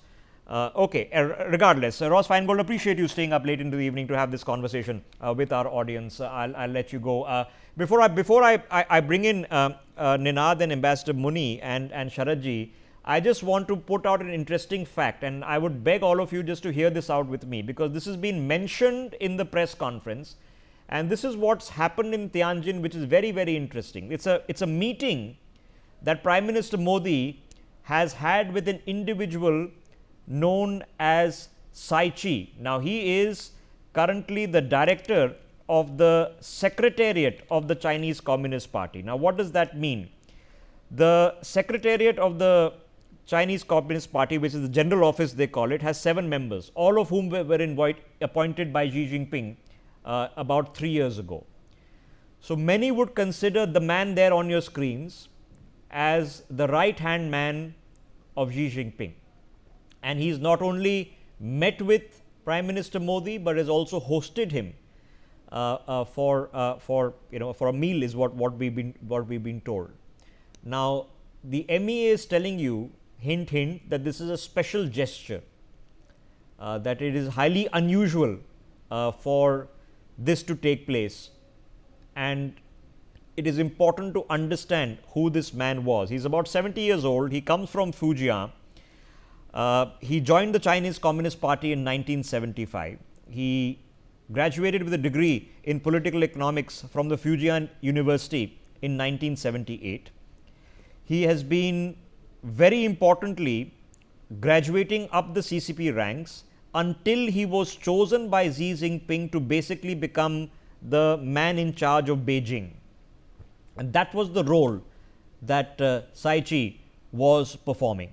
Then 3 years ago, he was made the number 1 position, and trust me, in the Chinese establishment, the designation really matters. It's everything. So he's the number 1 position holder in the general office of the Chinese Communist Party. Now, I am not trying to suggest that he is the next in line after Xi Jinping, but I am trying to suggest that this is a person who many of you will not be familiar with in global conversations, who has a very important role to play in carrying out the directions of Xi Jinping.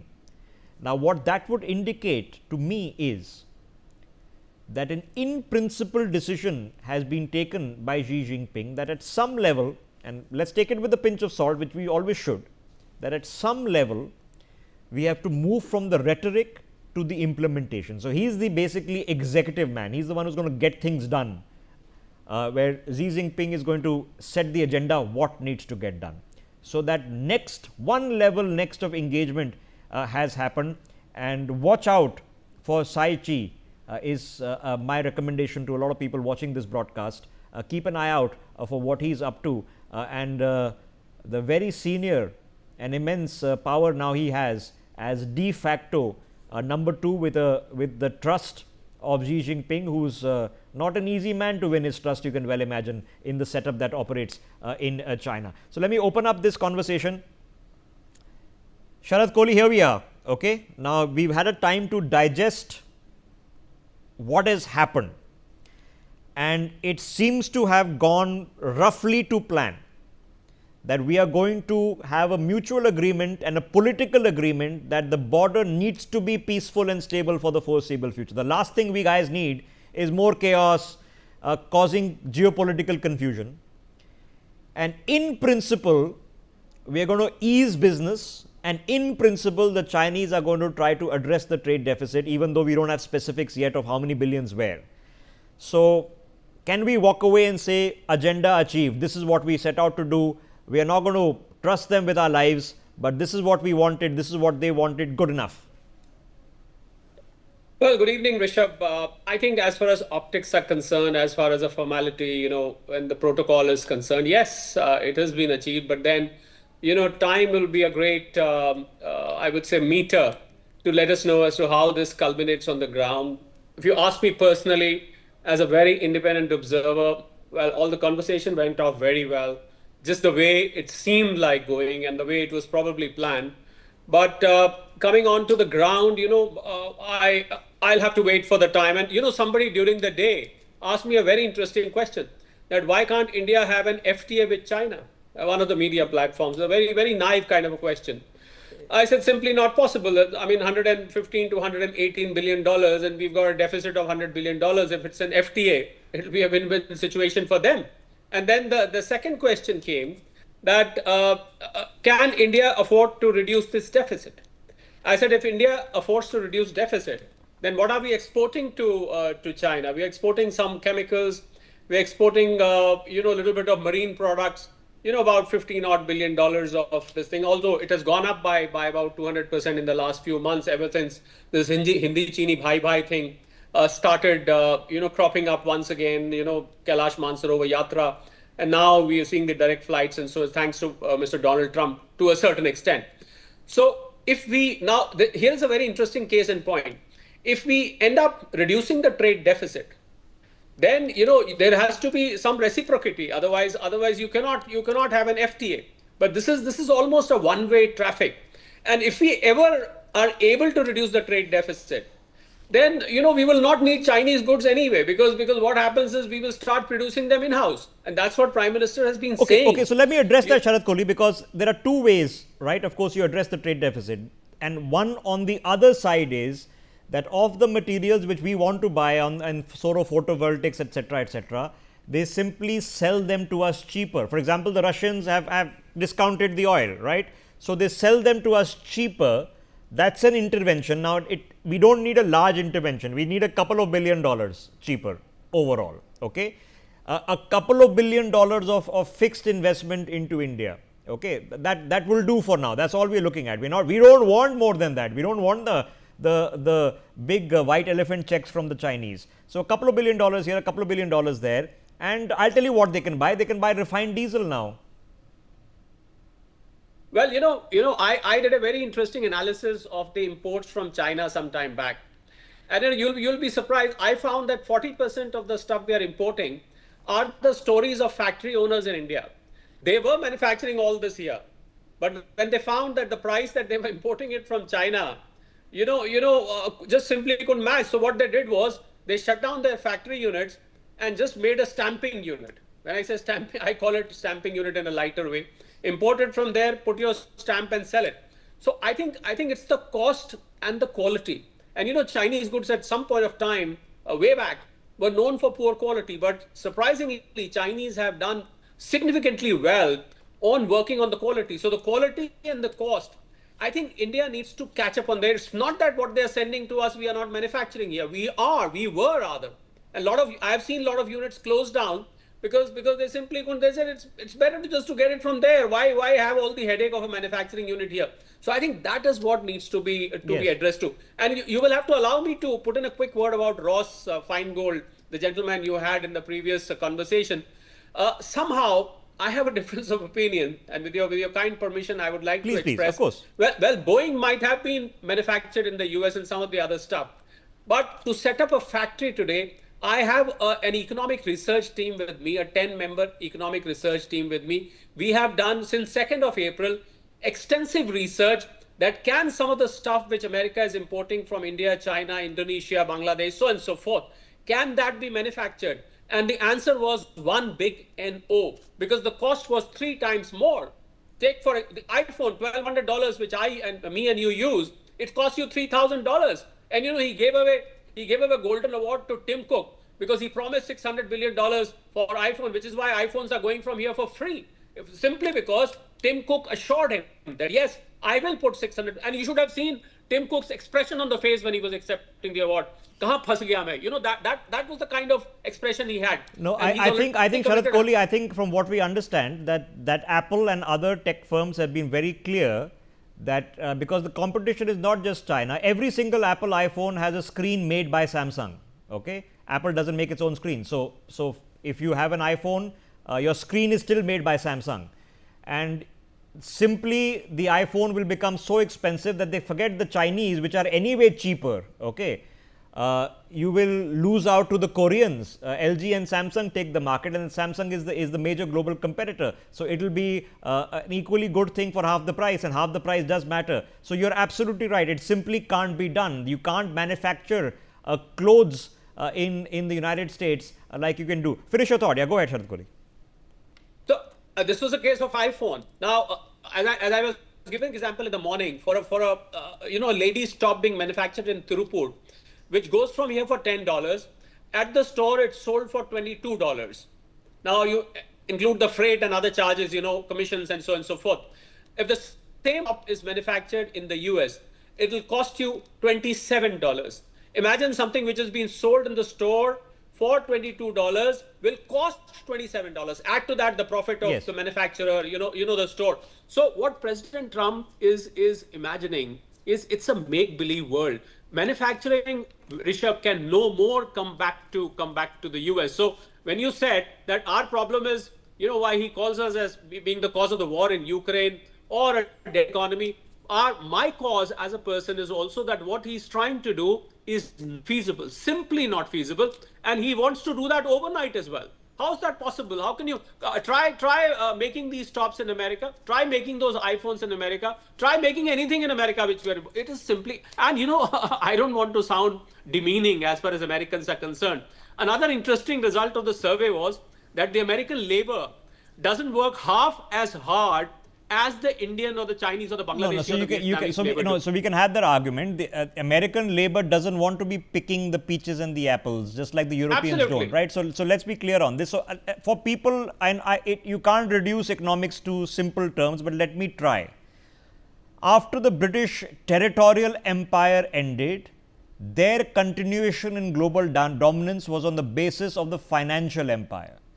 That as long as we hold all the gold reserves of the world, for some reasons best known to us, as long as all the financial transactions all over the world happen through us and our offshore entities, we still control the world. You control the world through money, even if you don't control the territory. So that's how the British were carrying on business for decades after the territorial empire came to a close.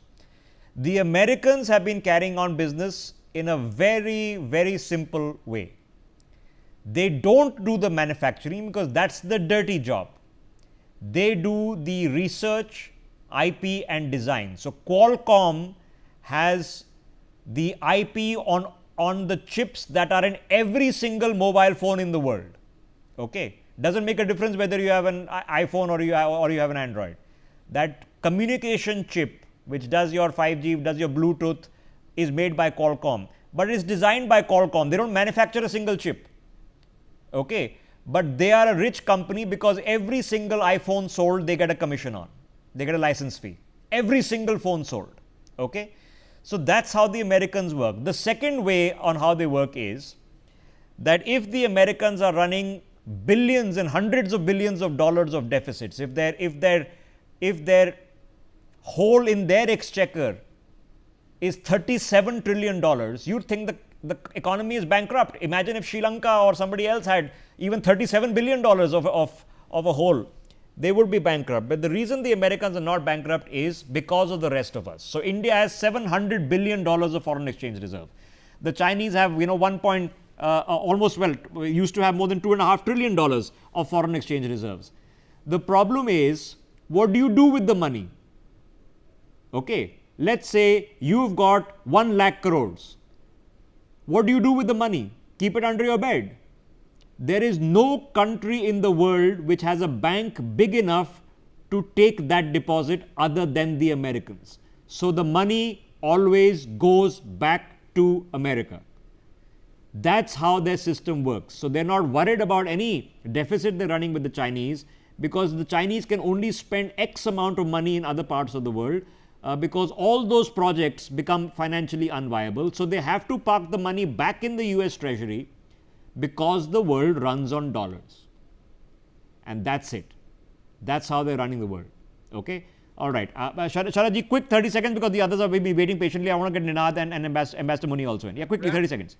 I'll wrap this bit. The gold reserves in the US, somehow the financial pundits of the US, the think tank of US, the financials, the economists, they know somehow that dollar is ultimately going to sink. So what they have done as a hedge to that, their gold reserves are 8,000 tons plus now. Why do you think American Federal Reserve or Americans should be collecting gold if they know their dollar is going great guns? The fact of the matter is they know this is not going to go forward. Yes. 8,000 ton plus of gold reserves, that's a categorical. Okay, so there you have it. And this is interesting for people watching the broadcast. So why are gold prices at record highs and still continuing to go higher? Okay.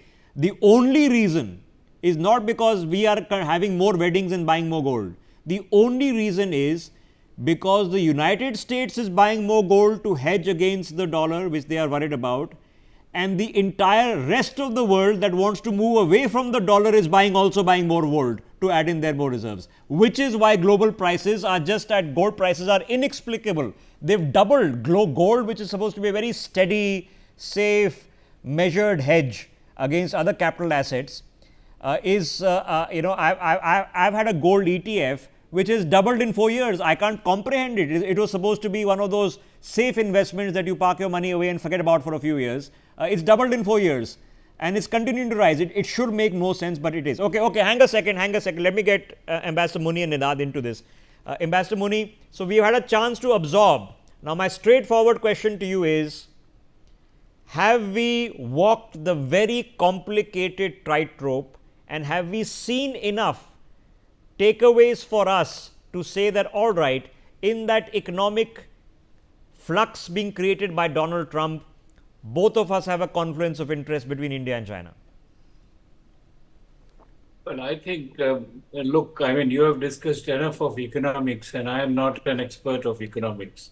I can't tell you more about that. But what I can guess is that the present phase of a thaw and new openings in India-China relationship is strategic. And that is a message which has been sent to the US, that don't consider that India has no options. But that doesn't mean that you have solved your problems, as you see. I agree with you that China is not going to be an alternative to the Trump tariffs, and India can solve its problem in no way. We have been talking about reducing the trade deficit with China for years on now. It's not only yesterday that we started talking about that. We have been talking it much before Galwan. And Chinese have always been assuring us that they will do something. What is the result? The result is that the deficit is growing year by year. Now, why is this happening? This is largely because of growing economy in China, in India, and the Chinese capacity to fill in the gaps. They are the one who are the great manufacturers of the world. So I don't think the economic solution will come out of this relationship. But certainly it gives a strong message to Trump particularly, and to the US, that your unreliability is pushing us in a direction which you did not want. You know, the one of the if you watch carefully what Modi and Xi have been saying in their initial statements and whatever promises they have made, I mean, I agree with Mr. Kori that let us wait and watch what really happens, because the journey from rivals and competitors to partners is not going to be an easy one. There are no honey and roses there, and there are a lot of other problems. There is a Tibet problem, there is a Taiwan issue, there is a Pakistan issue, there is a whole question of security guards in India against the Chinese investments. How are we going? There are a lot of other issues. It will take a lot of time. But what we are saying is that strategically, if China, Russia, and India come together, they may not change the world order, but they'll certainly give a strategic jolt to the US, and certainly in Asia Pacific, Indo-Pacific region, where the US wants to perpetuate its dominance and hegemony, is going to become very difficult for the US if these three countries join their hands in Asia. Now, this is where the challenge is before the Chinese and before the Indians. Chinese are talking a lot of rhetorics. You know, in this visit, there is a huge symbolism, like the meeting of that is special representative of President Xi. Yeah, Sai Chi, and yes. And the dinner which President Xi has offered to him, and the kind of welcome which he was given by Indian dances and all that. There is a huge symbolism that we are warming up to each other. And but in the messages, she was all the time underlining broader strategic communication and vision between India and China.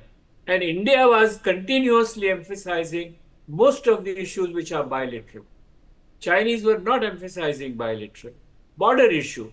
I mean, yeah, when Wang Yi was in India, there is a very positive statement made of early harvest. And particularly in the Western sector, they are thinking of delimiting and they are drawing the maps again to say that, okay, whatever areas we agree, let us stabilize them. Very positive statement. But when they sit down and do that, I don't know, 2005, please recall, India and China had agreed to have proper guidelines for solving the border. Yes. Political guidelines for solving the border. Nothing moved on. Yeah, later on. I remember that. Shiv Shankar Menon said exactly this, that we have a technical agreement, now it requires political will.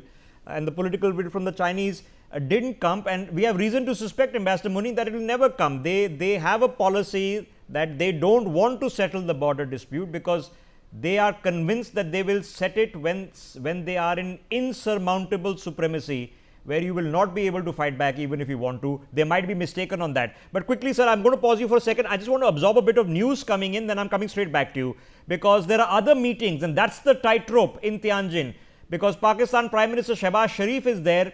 He has met with, guess who?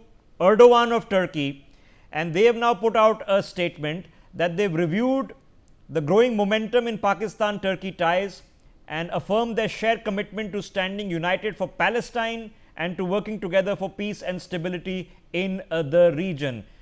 Meanwhile, more developments coming in, that this has come out from the Indian side, where PM Modi has now posted on social media on his interaction with the Prime Minister of Armenia, Nikol Pashinyan, on the sidelines of the SCO. He states, and I quote, that India and Armenia share warm and growing ties which are rooted in friendship and mutual cooperation. It's not just that, okay, because what you're going to be seeing on your screens has just happened a short while ago while we were having this conversation and listening to the press briefing.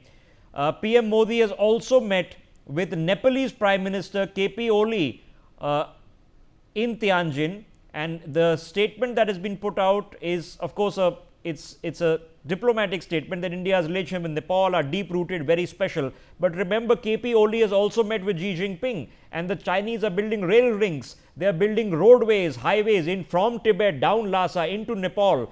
None of this is potentially in India's interest unless you buy in on being a Chinese sphere of influence state, which of course we are not going to.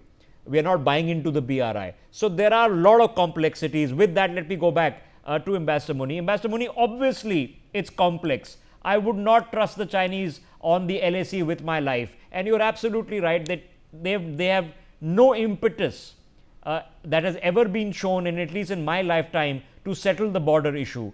But in the stability that there currently is and has been for the past 1 year, can that help us put it aside for the short term?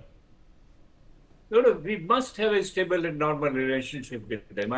This is not denying the fact. But on the border issue, as you see, there are problems. There is a big problem of Tibet. Unless look at it from the Chinese point of view.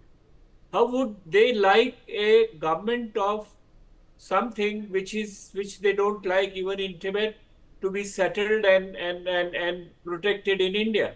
They have a big question. The question of succession is a big question. Now we also have to respond to them. There is a big question of Pakistan. Now they are saying that it's one China, Taiwan should be a part of it, Tibet is a part of it. Have we asked them that there is one India, Kashmir is a part of it? We haven't had any assurance. In fact, the Chinese are sitting on the POK, on the Kashmir territory, which they took from Pakistan under an agreement of quite an old one. Yeah, Shahstam, yes. So this is what the problem. These are the hard problems on the ground, and unless you tackle them, as I said, that the road from competitor to the partner is not going to be very easy one. Okay. But it must have a stable and normal relationship. Okay. There is no denying. Okay. All right. So in order to have a stable and normal relationship, the last thing you need is the Chinese, or whether they are rogue elements, and I don't think Xi Jinping can now qualify them as rogue elements. Those days of his fighting for control within China are over. So if you have blood being spilt on the border, you can't really have a normal conversation. The same is true with Pakistan. If you keep doing terrorism against Indian civilians, what normal conversation can you have? You can't have it. So do you seem to get the impression that while the special representatives who keep coming up with these technical maps, do you feel that there is some political will from the Chinese to say that, okay, we are not going to pull any stunts on the border, at least for the near future? Well, this this whole question of I take you back to the Wang Yi's visit. The two words which have been used differently in Indian statement and the Chinese statement of delimitation and demarcation. Now these are very specific and positive terms when it comes to settling the border.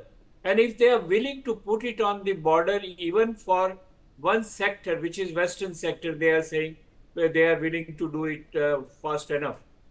That would be a positive step. That would ensure that we are on the way to settling the border.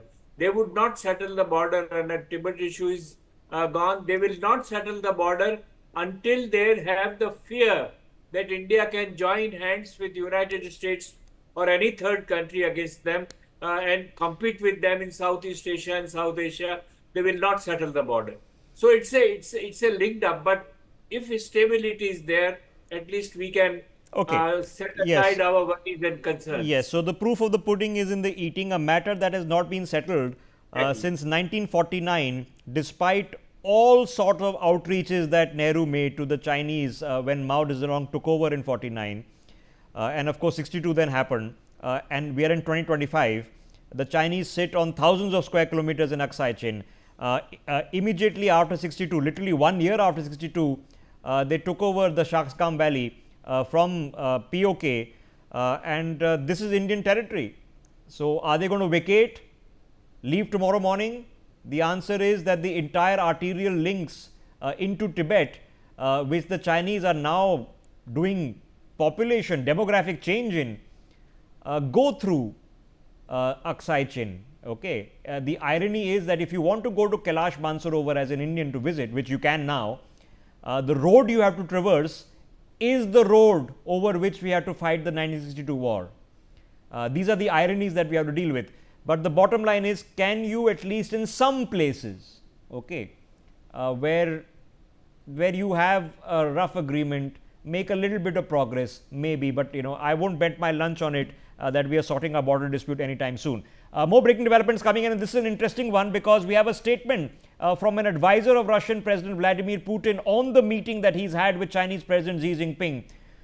They have specifically discussed, and the Kremlin aide Yuri Yushakov is saying this, that they've specifically discussed the recent interactions of President Putin with the United States. He says, and I quote, "There was a great deal of attention personally on the Russian president's conversations." Let me pick this up with Ambassador Muni. Ambassador Muni, so the Kremlin is saying that they've discussed with Xi Jinping, who is their biggest ally and buys $300 billion of stuff from them, what we discussed with Trump. Now, you know, $1 billion if we had a year in the room of what they are planning, but what do you suspect is going on? Well, Alaska meeting was positive, but you know the problem arose on the question of providing security to Ukraine. In providing security to Ukraine, they have not taken Russia's sensitivities into account because Europe is insisting on that, and Americans have also provided to give air cover or whatever it is. Now, this is where the situation has got vitiated, and the Russians have started heavy attacks on Kyiv and other areas. So again, if you go into the history of it, the Russians have consistently been saying that we want to be plugged into the entire European security. They don't want to be aggressive. They want to be a part of the European security system. The Europe doesn't want them to be in Europe. And that's what even the Minsk agreements which were there on Ukraine were not honored by Europe, particularly France and Britain, and now even Germany. Now, this is where the problem is. Therefore, the peace in Ukraine has got disturbed. The confidence which was initially built by direct talks between Putin and Trump have somehow shaken up somewhere. And unless this confidence is re-restored, and the responsibility, I would say, lie largely on Europe and the United States of America. Okay, all right. So, you know, for anybody watching the broadcast, okay, and you wonder why this is interesting, because if you put your mind to it, the absolute complexity of this from not only a participant's point of view, because you know, I'm glad I'm not Vikram Misri sitting there and having to figure this out along with Ambassador Jaishankar, N.S.A. Doval and the Prime Minister, because it is that complicated. But from an observer also, it's absolutely fascinating, because the pulls and pressures are so absolutist sometimes, and they're pulling you in all directions, and you have to navigate a path. But you can only navigate the path if you are smart and are clear about what you want to do. So let me get Sharad Kohli in. Sharad Kohli, we can't figure out all and sundry issues with the Chinese because those haven't been figured out in 80 years. We can't figure out the issues with the Pakistanis. We can just teach them a lesson once in a while. It is what it is. But in the immediacy of what we've been discussing, if people are watching the broadcast and they are concerned about their businesses, they are concerned about the economy, even though everything seems okay right now, can we manage even if Trump continues to go ballistic for the next few months? Are we going to be okay? Well, maybe not immediately, because it's going to take a while for the exporters in particular to resettle. You know, they are a bit unsettled right now. You know, it's easy to say find your alternate markets. It's easy to say that just hang on for a while. But, you know, you've got so many MSMEs as well who don't have deep pockets. So they may find it difficult their boat would be rocking. But over a period of time, because of the intrinsic strength of the economy, Rishabh, we will be able to sail through. There is no doubt about it. And, you know, if you ask me the takeaway from today, you know, if you take out the crux of the entire meeting today, tomorrow, I mean, especially this bilateral meeting with President Xi Jinping, I think the biggest takeaway for me is that at least we are now on good talking terms. You know, so if there is a problem, we can just pick up the phone. Hey, listen, I've got a problem. Can you please help me resolve? Because there was a point when after Galwan and Doklam happened, when the talking terms were not as easy as they are today. So whether on a phone call or a message sent to Beijing, something happens or not, well, that's another story. At least we've got a window open now after this whole thing, because as I said, and as you've been discussing since morning, it's a very, very complicated equation. You rightly said, I'm glad that you're not a Vikram Misri, or you're not one of the guys sitting in that row, because there's the Pakistan thing. President Xi Jinping will have another discussion with Pakistan, and God knows what Pakistan is going to say about India. Then there is Turkey. Then there are so many complications. There's Tibet, as Ambassador Muni rightly said. There's so many issues out there that this cannot just be a one-on-one, all sorted out meeting done. We have spoken and it's all done. But as for India is concerned, I think the immediate concern, which must be on Prime Minister Modi's mind right now, would be the huge trade deficit. Because when he gave the call for Atmanirbhar Bharat, Rishabh, just after COVID, he was primarily concerned about the Chinese imports. And surprisingly, the Chinese imports have been growing by leaps and bounds ever since then. Yes. So I think that Atmanirbhar Bharat of import, and now Atmanirbhar Bharat of export as well. You can export tons and tons of your goods, no worries. Yes. But then do not land in a situation where you're dependent. So I think that import would be constantly, so that I know that every other day in the Finance Ministry and Commerce Ministry, Rishabh, take this from me, you get concerns about, so many export associations and business associations, they keep submitting their memorandum. We are having problems importing with China, because they don't put tariff barriers. They put other barriers, they put so many other barriers. So, those grievances which are lodged at the Commerce Ministry, that please resolve this problem. Our factory has stopped. So many workers will not be, will become jobless. Our supply chain will be disrupted. We will not be able to produce this. We'll not be able to produce that. I think that is what is bugging as far as Prime Minister is concerned on the economic front, Rishabh. Okay, all right. Thank you to both Ambassador Muni and Sharad Kohli. I take a break. We're back in a couple of minutes. Megha joining us live from Tianjin.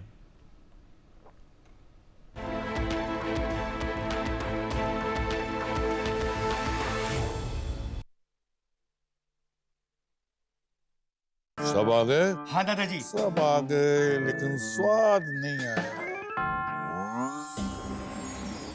अब आया असली स्वाद? हाँ, अब आया स्वाद। जब स्वाद के पड़े हों लाले, तो MDH का चंकी चाट मसाला डालें। MDH का chunky chaat masala. MDH। Tasto soya chaap. Taste means Tasto. अब स्वाद और सेहत एक साथ। Non frozen, no preservatives.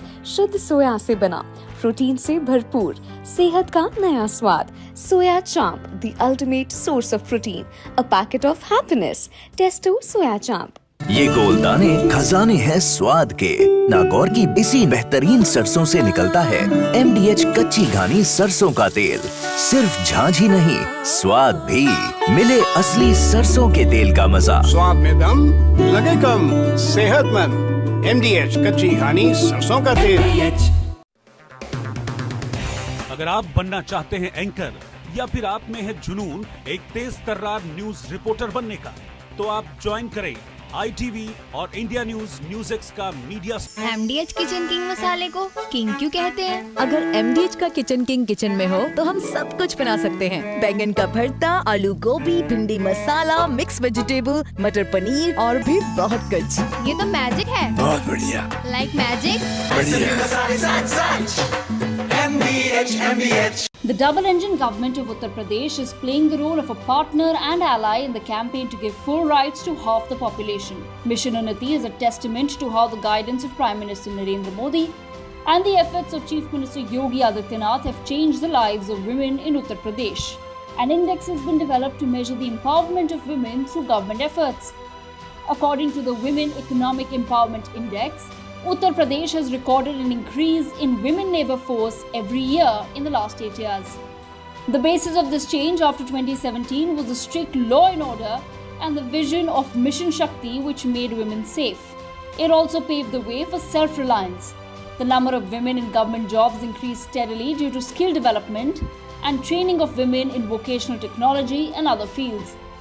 Various government schemes and programs have opened new doors of self-reliance by encouraging self-help groups, easy loans and entrepreneurship. This is UP government, a model for double engine, double development.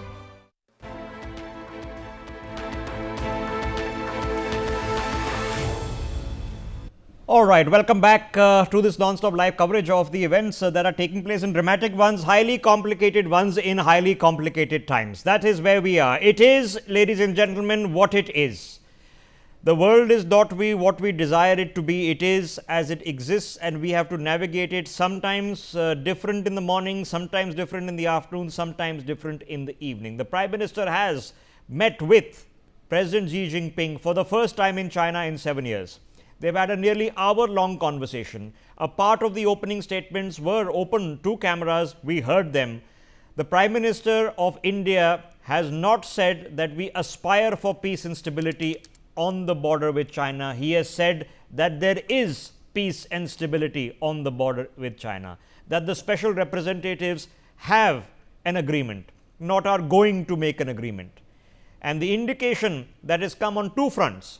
Number one, with the fact that President Xi Jinping has also suggested, and the Chinese generally avoid this topic, but has also suggested and directed that on the issue of the border progress be made, does not, of course, mean that our border disputes are going to be sorted, but it does seem to indicate to me that a political consensus, political will to the technical agreements that have been made by the special representatives during Wang Yi's visit and immediately before that, that the political will to keep the peace at the border exists. Would I bet my life on it? No. Should we withdraw all our troops? Absolutely not. But is it in the Chinese interest to cause a problem in the backyard with us? No. Is it in our interest? No. The second interesting thing is what has happened in the statement that the Foreign Secretary Vikram Misri has just made. He has said that on the issue of cross-border terrorism, generally it is we discuss cross-border terrorism, and by cross-border terrorism we mean terrorism into India from Pakistan. Generally we discuss it and the Chinese ignore it or give some lip service. He has said that the Chinese are helping on this issue. He hasn't said that they have assured support, they have given us assurances. He has said they are helping us on this issue, which would indicate pretty clearly to me that the Chinese have asked the Pakistanis to lock up. Now, is that going to be for several days, several weeks, several months? It's certainly not forever. But helping means that that communication has happened. So, we are hoping for stability on one side and stability on the other side. So, all of us, and which is ironically in the Chinese interest, in our interest, can navigate the global economic situation, because let's face it, if the American economy is going to get stuck with this tariff shock, that's bad news for the world. It is not a zero-sum game. We want the Americans to continue growing. We want to keep growing also. Let me go straight across to my colleague Megha Sharma, who's been holding fort there for the past few days in Tianjin. Megha, I know it's been a long day. Appreciate you joining us live on this telecast. Let's just break this up, because we have a schedule tomorrow, and that's also an important one, because it's a Putin-Narendra Modi meeting. Now, that's a lot more familiar and comfortable ground for both sides. Okay, there are a lot more historicity, points of agreement on that side than you can potentially have with President Xi. But in real terms, what's the body language? What's the sort of off-camera tone and tenor that you're getting? Are we roughly satisfied that the Chinese and we are in agreement on these matters? And even though we can't trust them with our lives on it, we are expecting progress on them, not lip service. Yes, I think the trust building measures had already started weeks ago. Remember, it was the Foreign Minister Wang Yi of China who had traveled to India less than 2 weeks ago. This was at the invitation of the National Security Advisor Ajit Doval for the special representative talks that were to happen between Wang Yi and Ajit Doval. That goes on to show that it was weeks ago discussed, perhaps even months, that what is going to be that formal chat that is going to be had between Prime Minister Minister Narendra Modi and Xi Jinping. What is going to be the #1 agenda on the basis of which the future of India-China trade relationship, bilateral relationship and cooperation is going to be decided on? And that is the thing that was the topmost on the agenda of India, of Prime Minister Narendra Modi, when he said that there is disengagement that has happened, the border is stable, the border is tranquil, and the special representatives, the decisions that they have taken are majorly agreed by the heads of the states. So that has been the result, that the meeting between Wang Yi and NSA Ajit Doval has resulted in this formal chat that has happened, the bilateral meeting that has happened between Prime Minister Narendra Modi and Xi Jinping. And like I said, it started off with Prime Minister saying that there is peace and tranquility along the line of actual control today. There is disengagement that happened in October, and since then there has been peace that has been restored along the border. So that's the underlining factor when it comes to envisaging any kind of a trade relationship, bilateral relationship, strategic cooperation between both the countries. And not to mention that this, whether critics may come out and say that this might just be a knee-jerk reaction of sorts because there is US pressure, Trump tariffs are being imposed on India, and therefore India is looking for greener pastures and running into the arms of China. I don't think that is true. Simply because of the fact that even before tariffs were imposed, even before President Trump came to power in the United States of America as the president of the country, the thaw had already started reflecting between India and China. Remember, it was in October 2024, which was last year in Kazan during the BRICS summit on the sidelines, was the first time in 6 years that Prime Minister Narendra Modi and Xi Jinping met, and they had a discussion, they had a bilateral, okay. and this was a very opportune moment. So when the yeah, so okay, I mean you can generally, and we've all done this, Megha, on the ground you can generally get an impression whether it's gone well or gone badly, that this was the plan, and as you mentioned, it's been very carefully worked upon for several weeks, and you had the special representative talks happen which drew a conclusion. They drew a conclusion because they were asked by their bosses to draw a conclusion. Otherwise, it will never happen. Otherwise, they're generally tasked by the Chinese to come up with nothing, okay, to continue creating problems because no agreement has happened, and hundreds of these talks have happened, by the way. We're probably at 148 something like that. Number two, Wang Yi came to India, and generally when the heads of government are meeting in such a way, all of this is pre-decided. In fact, Narendra Modi would have traveled to China knowing full well exactly what the tone and tenor would be set. Otherwise, why would he go there? You don't go there for awkward surprises. In this regard, the Chinese are different than the Trump administration because with Donald Trump, there's still surprises. You can land at the G20 in Canada and have a bilateral lined up, but then he's changed his mind because he says Iran, but actually he's sitting with the Pakistani military chief and having dinner. So it's a lot more confusing. For diplomats, it's a lot more difficult, especially for career diplomats. But this has been a lot more predictable. So Megha, in predictable lines, for the staff which is now preparing for the meeting with Putin, what are the expectations there?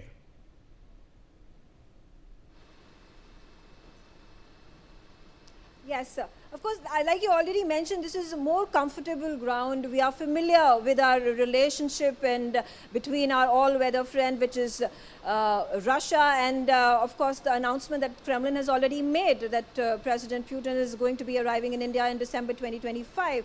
So it's going to be an easier conversation. It's not that groundwork has not been laid for this bilateral as well, because we saw External Affairs Minister S. Jaishankar was in Moscow earlier this month, and just a week before Jaishankar arrived in Moscow, there was the National Security Advisor Ajit Doval, who was also in Moscow. He met the president. He also met the foreign minister Sergei Lavrov. So these communication channels have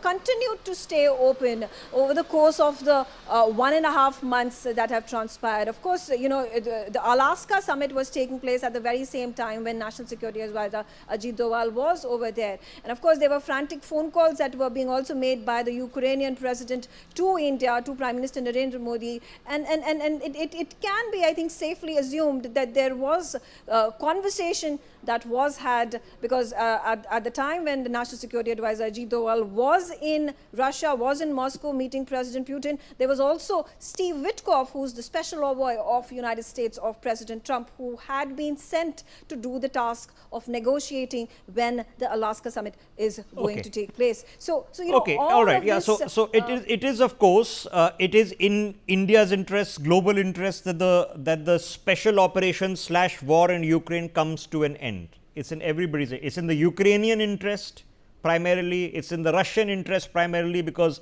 Russians and Ukrainians are the ones dying while all of us are having conversations. It is not in the interest of the American military industrial complex, because that's a market that's wiped out very rapidly. So they'll have to find a war elsewhere to spend American tax dollars from, and then get the money repatriated back to America through arms purchases. So let's hope. Donald Trump, I think, is earnest in his commitment that he wants to end this war. I think I'll give him that much, that he was right about Afghanistan, even though the manner of the circumstances under President Biden, in which the Americans left, was not the best, and that he does not think it is in America's interest to keep perpetuating wars all over the world. That makes sense. Megha, I'll thank you, and we'll pick this up tomorrow morning as the bilaterals commence with President Putin. From Tianjin, Megha Sharma reporting for us for the past couple of days. Appreciate it. Let me open up this conversation, because joining us on the broadcast, General Sudhakarji is with us as well. I can also spot, as more developments are coming my way, Ambassador Pradeep Kapoor, Jain Krishna is joining us from CSIS, Professor Aman Agarwal is with us. So let me kick this off, and I want to specifically point out, because America is waking up, and while there is very little Western media presence at Tianjin, partly because they wouldn't want to go, partly because they are not really interested in anything but themselves, partly because maybe the Chinese didn't want them, I don't know. But there is very little American media presence in Tianjin, but they are waking up to this fact, and there is media coverage going on there, and the Americans are being told what is happening on the other side of the world while they are being sleeping. So we'll get a chance to absorb all of this as developments happen, from Fox News to New York Times, so both sides of the spectrum. But let me quickly get to Ambassador Pradeep Kapoor. Ambassador, so here we are, okay, it is what it is, a highly complicated, complex situation, in a place where we have a lot of tangle webs that have to be played out. But in essence, the mood, the tenor, the body language, the spoken language, the public statements, the press statements from both sides between India and China seem to be indicating that, number one, we are putting the border issue aside, no drama on the border. Okay, that's the message from the bottom and the top. Number two, when Foreign Secretary says that the Chinese are helping us in cross-border terrorism, not saying that they've assured us helping us, what's he indicating, sir? Well, that's a very significant development. Thank you, Rishabh, and to your team, including Megha, for doing such excellent coverage of all these important meetings in different parts of the world, and for the excellent work that NewsX is doing. It was good to meet you recently. So, China has sort of currently seemingly shifted its position on various issues vis-a-vis India. But how long it will last is a matter of uncertainty. On the border, they seem to have decided not to have an aggressive posture currently, and to sort of cool down the border situation so that the focus can be elsewhere. They are, of course, facing also pressure from the US, like India is facing, because the talks are inconclusive, and every day we hear that they've agreed on something, and then after a day we hear no, they have not agreed on anything. So it's going back and forth all the time on that in terms of the tariff issue. In terms of the other relations, while Trump is there, it's not the best of situations for China or for, I guess, any other country in the world currently. Hardly any country can say that they are better off with Trump being there and the relations being better. So it's a tangled web currently for India and China at this time to move ahead and to keep the main issues on the back burner so that they do not disrupt our dialogue on other issues is a very good step. We can see whether we can overcome the impact of the negative steps being taken by USA in aspects of tariff, etc., by doing joint bilateral movement ahead on trade and other issues. Both are massive economies. Both are in the top few economies of the world. China is number 2, India is number 4. India is soon going to become number 3. Both have, India is the largest population in the world, number 1 population. China is number 2 population. Between these two countries, the world demography itself is impacted very significantly. Both are, to a great extent, self-sustaining economies. And there are so many other aspects whereby we can move ahead and have a good discussion. I just want to bring it to your attention because this man has made himself very popular. There is fame and there is infamy, but you can argue which side of it is on. Peter Navarro, who has just given an interview to Fox News, where he has said, and I quote, that the court ruling is weaponized partisan injustice. So he's accused the federal court, which has said that Donald Trump cannot impose tariffs on other countries without congressional approval. He has accused the court system of being weaponized and partisan. Of course, the court system in the US is appointed by the political system. So if we happen to say that the Supreme Court at times in the US could take partisan decisions based on ideological party leanings, maybe, I don't know. But this is what he has said. So he's doubling down on tariffs, and that's the feedback there. Okay, let me quickly sort of open this up because our time is limited. Jayant Krishna, how are you guys absorbing this? I for one have always felt the need for a far greater and tighter integration of Indian economy with that of China, right? People may say that that's a country can't be trusted and so on and so forth. We have so many open border issues, geopolitical issues which are pending. But I fundamentally believe in today's day and age, if the economics works well between two countries, geopolitical stuff automatically falls in place, right? I mean, that's what I believe. COVID saw that how more and more, countries were looking at, locating their manufacturing supply chains at destinations other than China, right? I mean, at least there are additional investments not going to China, those kind of things. And India has been a forerunner. And some opportunities came our way, some investments came our way, but not to an extent it should have happened. The primary reason has been there was a very inadequate integration of our economy, our manufacturing supply chains with that of China. I've been saying that very clearly. China accounts for today almost 19% of global GDP, right? And if you go by purchasing power parity, their size of their economy is already ahead that of the US. Otherwise, they are second largest economy in the world, right? And still, the gap between our economy and Chinese economy is so huge, is almost 6 times. Chinese economy is 6 times bigger than Indian economy, right?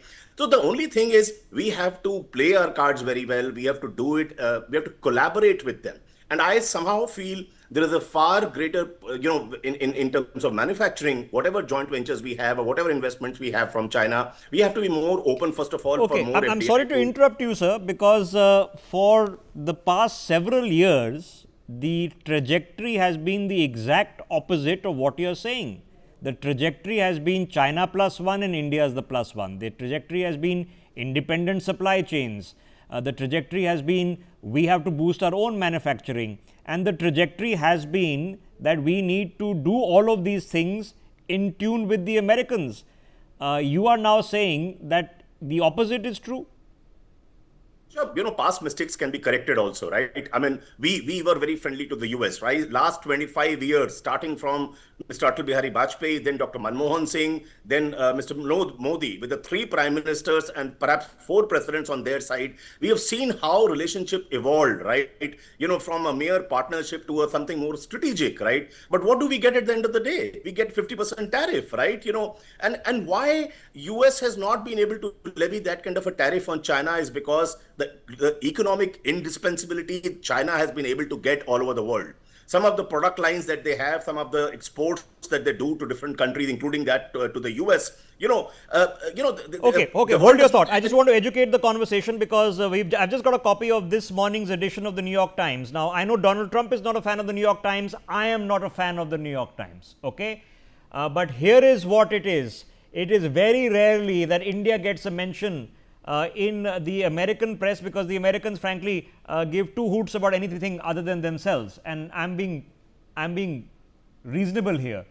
This is what the headline says. Striking split between Trump and Modi. Then the article then goes on to say repeated public and exuberant efforts in solving the India-Pakistan conflict.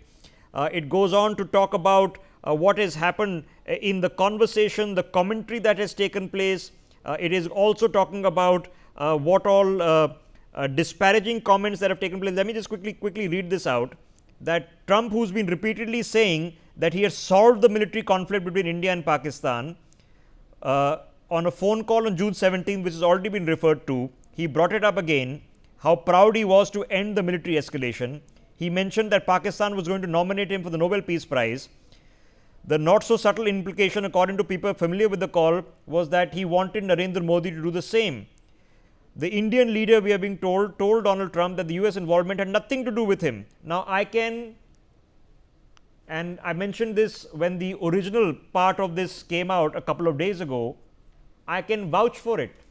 I've had it from as senior sources as you can possibly get in government, because I couldn't believe it. That did PM Modi tell him directly or imply that we did it ourselves? No, he told him directly, President Trump, we came to a ceasefire with the Pakistanis on a Pakistani request. You had nothing to do with it. Okay?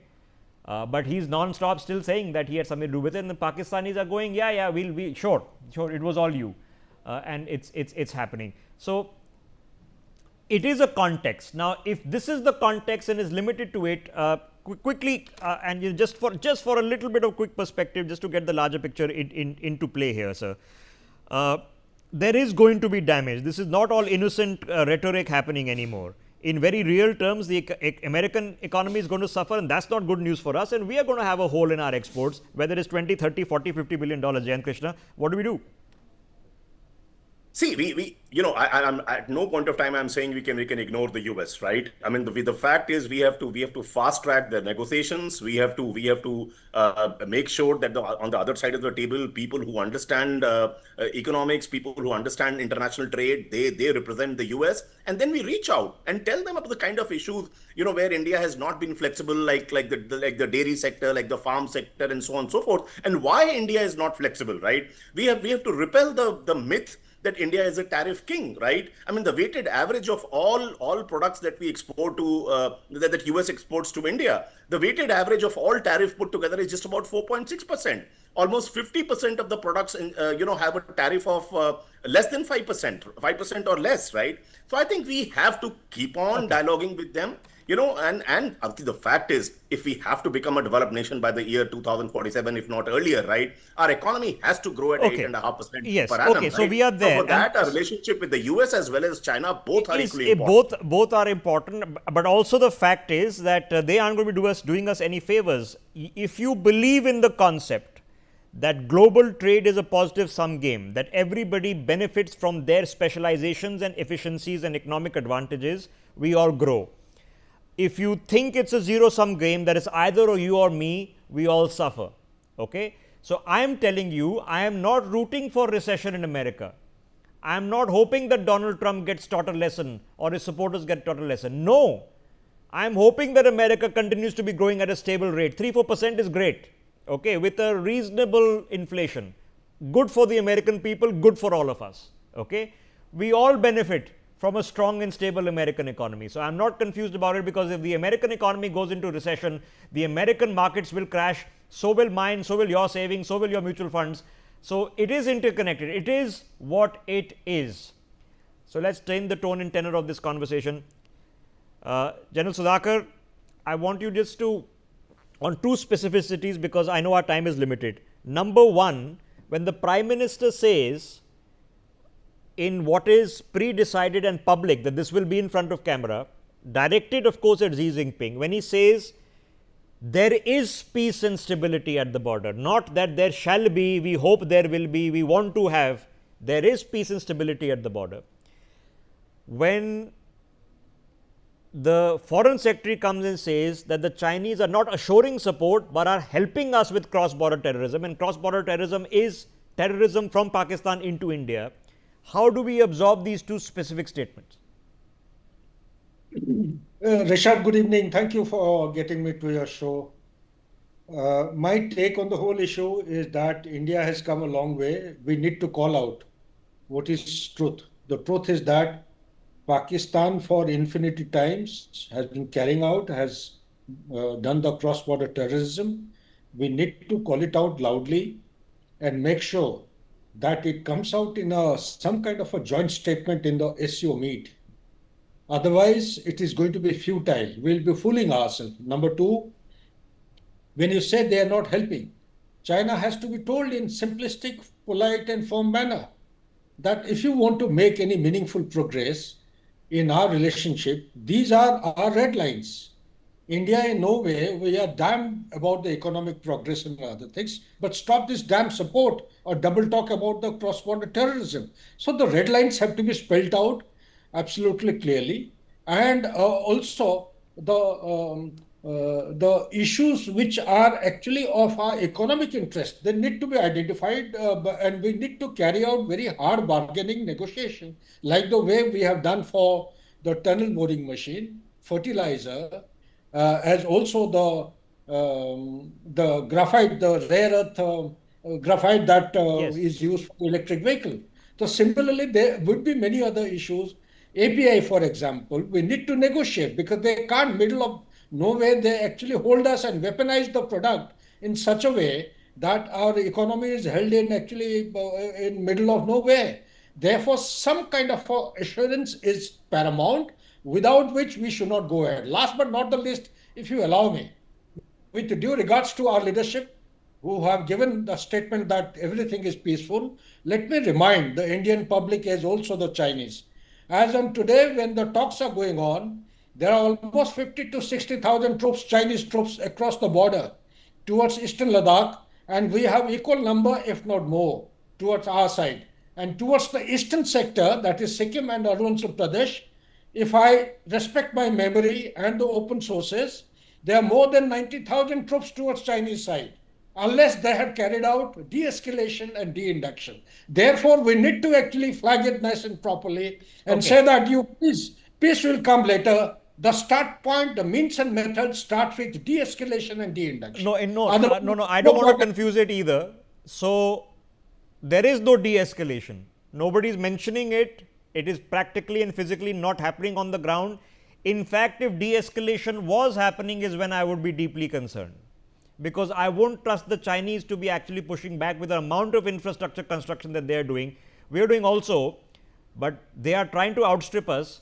If we were being told that the Indian troops are returning from the LAC, then I would be concerned, because I don't think those lessons need to be taught to us ever again. We've been trying to learn them for 80 years, for God's sake. So, no, what we are saying is there is no escalation, that it has been calm for a year. And there seems to be political will, hopefully also on the Chinese side, to keep it calm.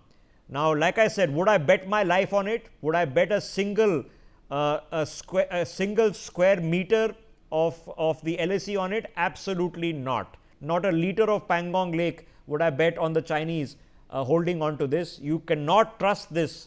So, what is the saying? Trust but verify.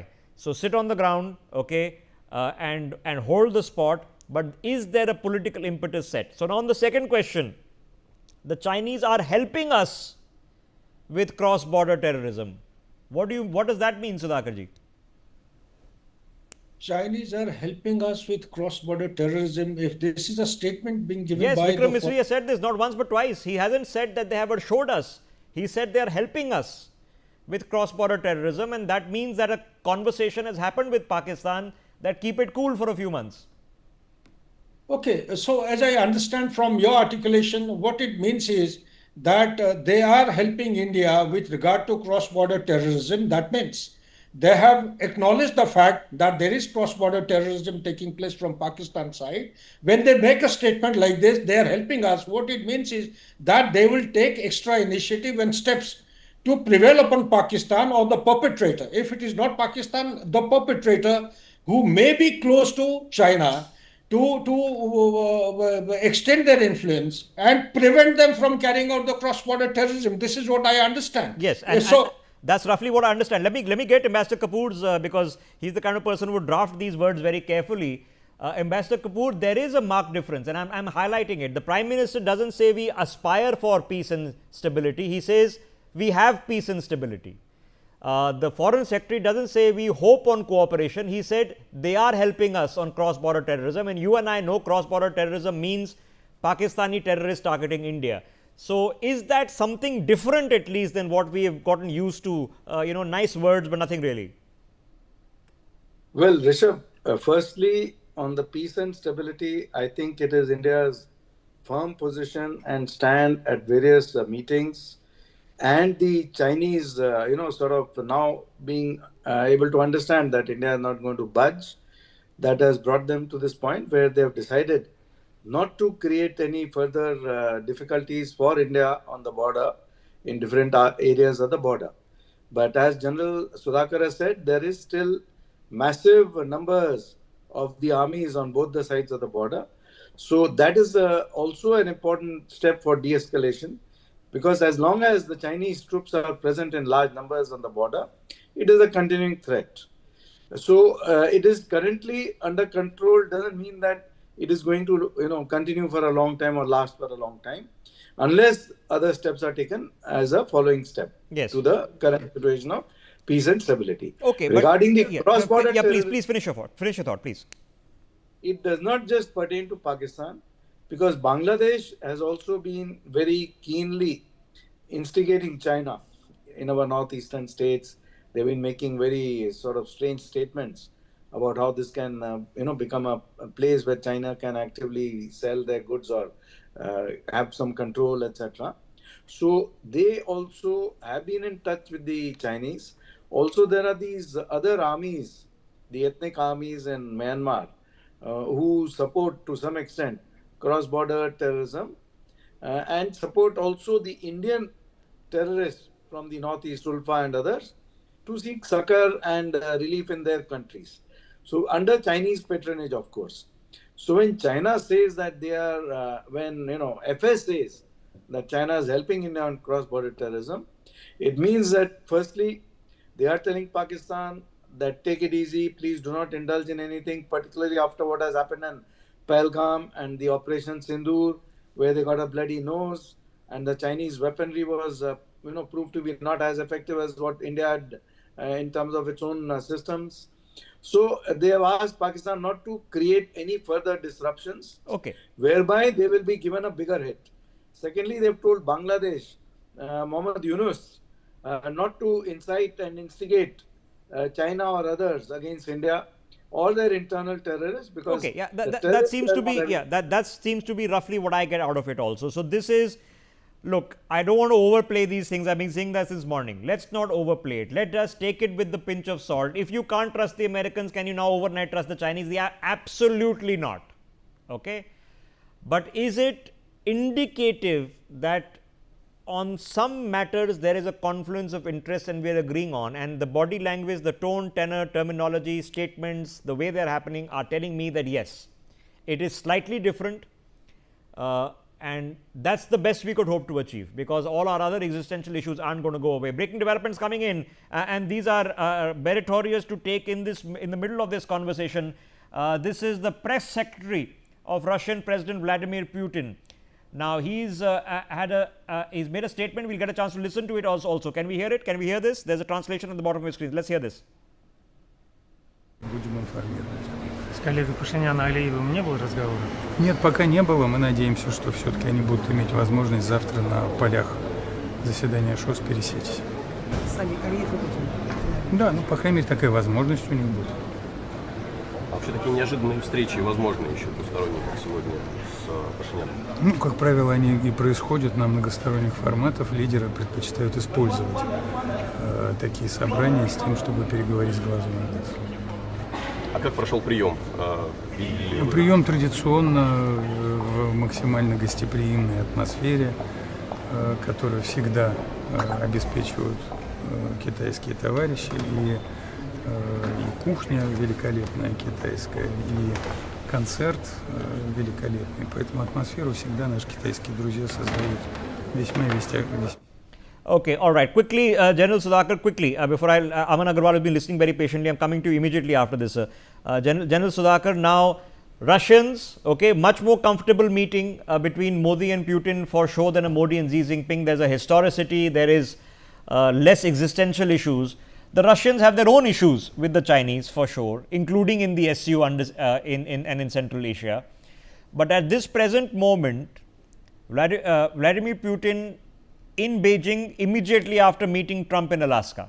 Okay, this is the next high level meeting that's happened. Incidentally, the Armenians are there and others are there also, and he's having these bilaterals on the side as well. What does Vladimir Putin do next? Because nothing indicative has come out from Alaska, even though it's good at least Donald Trump was talking to him, because you can't ignore him and pretend he'll just go away. Can we look at an end to the war in Ukraine? Are we closer to it than before? No, Rishabh. We are actually not handling the way it should be handled.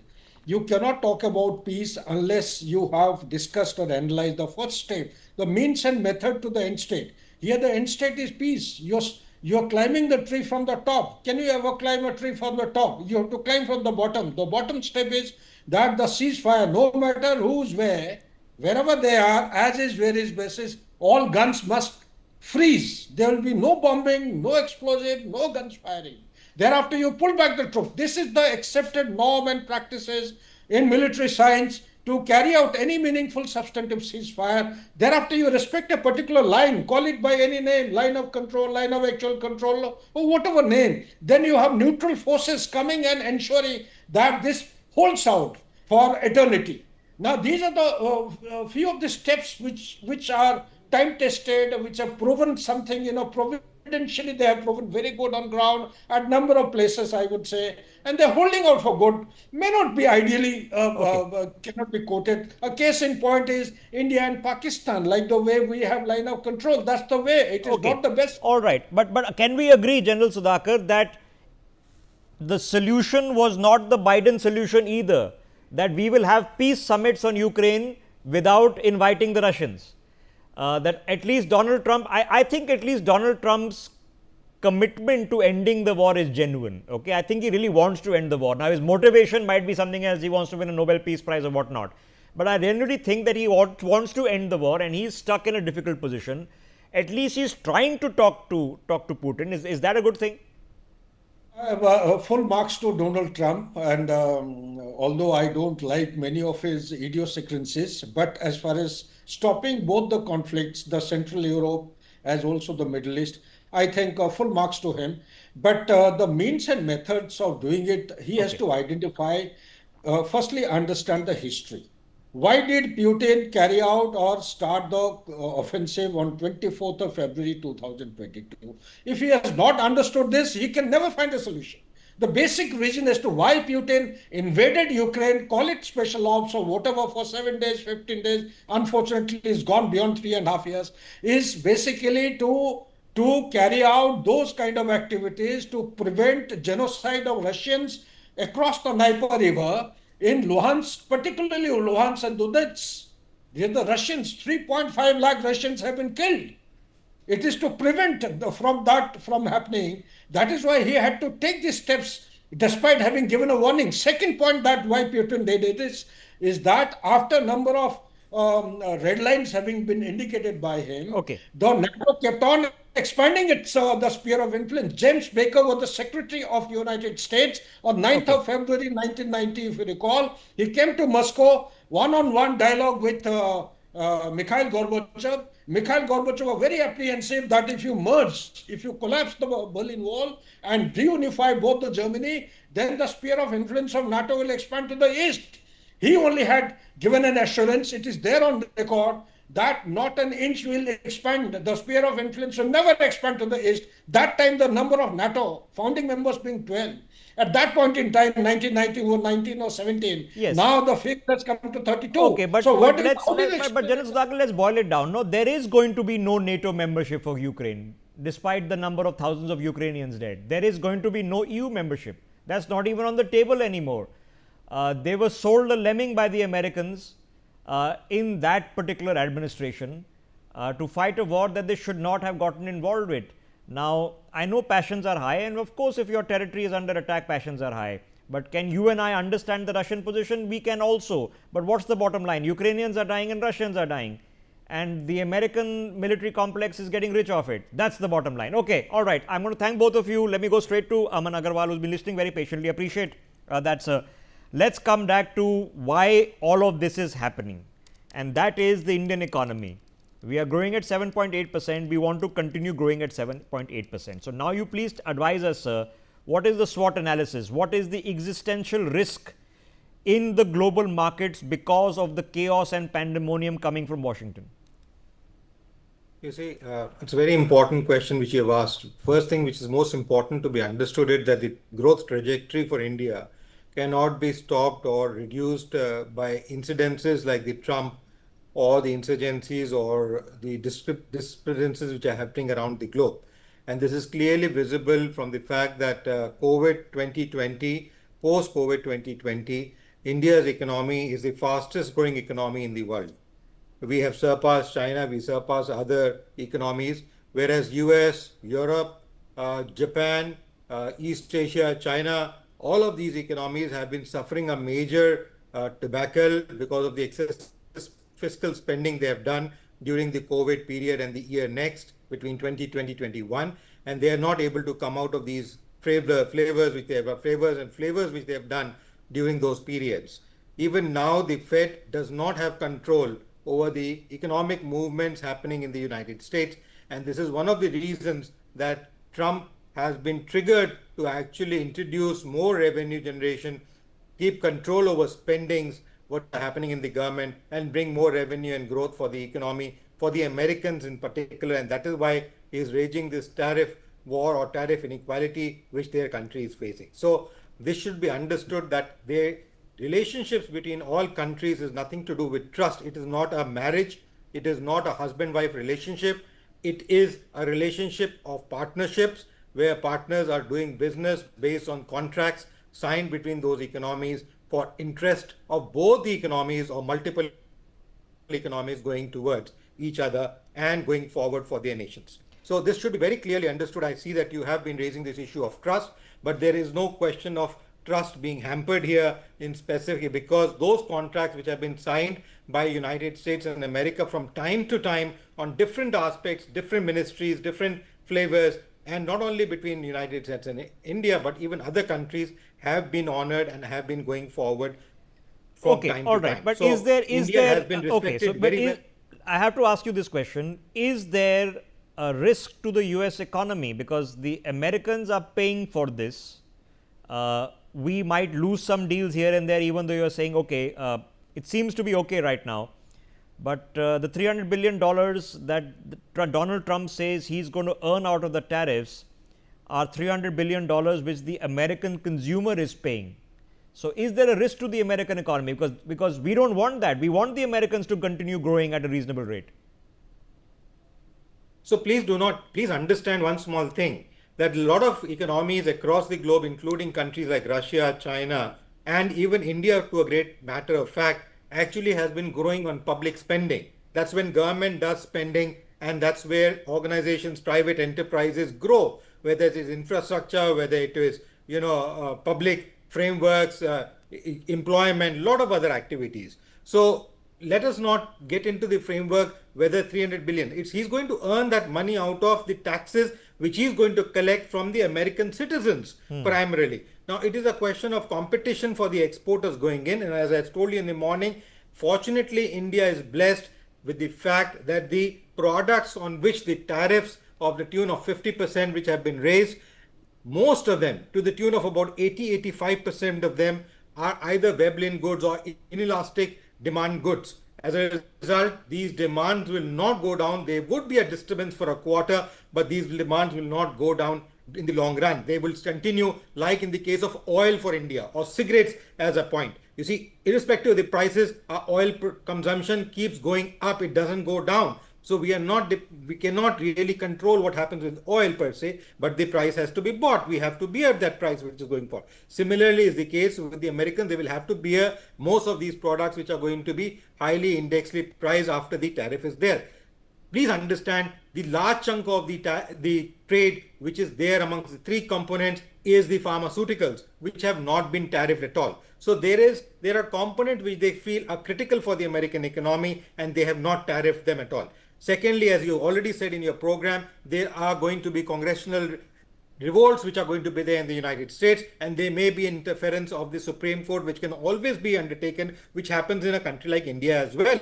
We are democracies, and that is something which is a beauty of a country like India as against most other countries including China, where the growth has been robust but on account of autocracy, where they are at times not clear. I have been invited by their Ministry of Commerce and Finance. I have addressed at their Ministry of Commerce and Finance almost about a decade back, and large amount of ministers and senior government officers clearly said they have no clarity on how do they take the economy forward at a fast pace as it had been growing in the 70s or the 80s. Now, these are complexities. Fortunately, India is blessed with the fact, and this is where the Standard & Poor's rating recently is a supporting document where an independent international agency which comes from the United States of America has been always towing the line of United States of America for the first time. Okay, but I have to ask you the difficult questions, okay, because before we got involved in these tariff wars with the entire world, the US versus the world,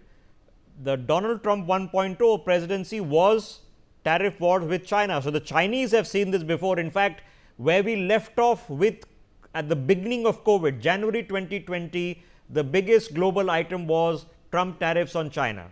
And then we, of course, got stuck with COVID for the next several years. So why has Donald Trump gone from tariffs on China, which was the initial problem, to tariffs on everyone? Correct. I am very happy you asked this question. Please understand, why did WTO fail off? Kamal Nath went all the way to Latin America, had discussions, and WTO fell off because the subsidies were granted to agriculturists in United States and Europe, whereas they told that India must reduce, and we did reduce our subsidies to a great extent, whereas the Americans and the Europeans did not, and that's where we saw the trade-off fall off completely, to the extent that WTO has not been able to pick up since then. It's been almost 2.5 decades since the fall of the WTO. Now, the similar case is there where the Americans have a feeling, and it is true for certain very highly priced goods, like he always talks of Harley Davidson. There is over 100%, 200%, 300% tariffs which are levied on some of these luxury goods by the government of India. And not only government of India, most economies across the globe are levying. Now, please understand, America primarily exports high-end goods, defense equipments, which people buy, countries buy, either in force, like Ukraine is being forced to buy, or willingly, like India buys as well. So please understand, they are high-end goods or very high-end technologies, AI-based, technology-based structures, or high-end, computers, supercomputers, or space equipments, or automobiles, EV structures, machineries of such nature. As a result, if there are going to be taxes, and that's where he says that when my companies want to earn, you are raising too many tariffs. And this is where his problem is coming from. And it is not for China in specific. China, in fact, has a debt burden with them. About $8 trillion worth of dues are there kept in the United States. So there is a different relationship between China and the US. I will pick on that with in just a second. But I have to ask you, so yes, on the Harleys, yes. But unlike China, which has banned almost all of the American tech players from participating, so nobody is there, not Google, not Twitter, not Facebook, and then they've created their own multi-billion-dollar giants from WeChat and Weibo and all these. the tech majors in America benefit from the massive population and consumer base in India. And let's face it, there's a reason OpenAI wants to come to India, not because they want to build AI in India, as I'm hoping Sam Altman does, but because he sees data coming from India and a consumer base in India. So does that register? Does the soft profit making? I mean, if I'm using Adobe Photoshop and buying a license, eventually the brand is owned by an American company. So the Indian government has the leeway to put forward and say that if you're going to be tariffing us, we're also going to be tariffing these people. Now, are we ready to put taxes on Indian citizens? Because some of these goods and services are inevitable today from a day-to-day life perspective. And if they're inevitable from a day-to-day life perspective, and that is why I say the products they have levied tariffs on are inevitable for certain group of people in the United States, and that's why they will not have so much major impact or dent on the economy.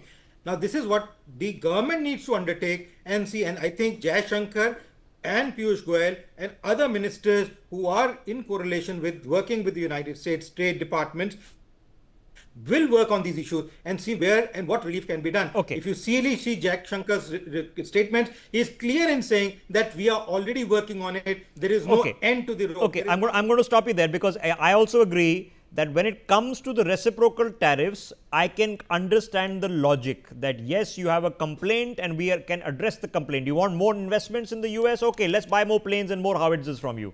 Okay, can we adjust the tariffs? For sure. You mentioned Harley Davidson very specifically. On Harley Davidson, they were cut last time around. Can you cut them again? Yes, you can. The Indian consumer will benefit from this because the cars will become cheaper. The downside, of course, is that the Indian manufacturers will have to come up and cough up a little bit more. But my last question is on the larger context which you just mentioned. Now, ladies and gentlemen, there are two reasons that America, and I was mentioning this, is able to dominate financially the world. The number one reason is that they don't manufacture, but they own all the R&D, they own all the IP, all the knowledge is owned by them. So it doesn't make a difference to them who manufactures. Qualcomm has never made a chip in its life, but it gets a license on every phone sold in the world because it designs the chip. So that's how they do it, because manufacturing is a dirty business. The knowledge economy is the clean business which they have become experts at.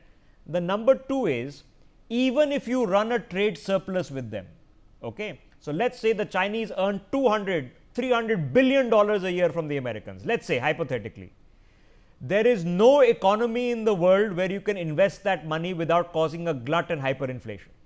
The only place you can put the money back is in American government bonds. So the money comes straight back to America, and yes, they have to pay a modicum of interest rate, but the money comes straight back to them. So they can run a $37 trillion deficit, which is bigger than their GDP, and not really worry about it. So on that question, Aman Agarwal, the fact that no country is big enough to take the $2 trillion in foreign exchange reserves, the $700 billion that we have, what do we do with these monies? No, I think you're right, and you put out very frankly all the points which are relevant. And please understand one small thing. You know, they always used to say, too big a ship, it is difficult to sink, but we have seen Titanic's ships sink multiple times. So it is not something which the US economy, there was a time when they used to say sun will never set in the Great Britain, but that has already gone away. US is only a 200-year-old economy. India is over 5,000-year-old economic framework. I think we have grown resiliently and very strongly. In my meetings at OECD, ADB, World Bank, IMF annual meetings, most of the people, industrialists, are perplexed with the fact that how does business grow in India when there is hardly any support from the government which is coming up. And these are over 2 or 3 decades I am talking about in various meetings. So this is something which need to be understood, that India's rolling wheel will not go down. It is not dependent on America. We are a self-sufficient economy. We, at the time of independence, were 99% importing country. Our rupee was stronger than a dollar. Today, our rupee has gone down to 85, 86, 88 rupees a dollar. But we are a self-sufficient country in all forms. Even if the borders are locked for all purposes, India will survive and grow strongly. because of the domestic demand, I agree with you, domestic but markets okay, which are there. but I don't want to suggest that either you or I are recommending let's shut our borders. But I agree with you. Can you threaten us and think that we'll collapse? The answer is absolutely not. That's not going to happen. But we don't want to stave off collapse. We want to continue growing at 7 to 8%. That's where we want to be. Okay, maybe a little bit more than that would be nice, but I don't want to be greedy. That will be great. And if you manage to achieve just that over the next few months, in the chaos and turmoil it is, ladies and gentlemen, it is not in our interest to see the US economy go into recession. It is not in our interest to celebrate economic problems in China either. Okay? Neither is it in our interest to have an FTA with China, because we can't simply, their manufacturing capacity is so large that they sell at below manufacturing cost. They will destroy you with nothing left. There will be nothing left. Your industry will just shut down, because if you're selling at below cost price, that's what dumping is called. How does your local industry survive? So there's a long road traveled. We want the Chinese to do well. Okay, we want the Americans to do well, and we want to have space to do well. And you heard the Prime Minister that while he was sitting in Tianjin, a recorded Man Ki Baat was playing today. We will have to figure out Swadeshi. We've talked about Atmanirbhar Bharat. We've talked about this before. We have to get it. Good news is the first made in India lithium batteries are coming. The first made in India semiconductor chips are coming. And I'll leave it with this thought. Take this mobile phone.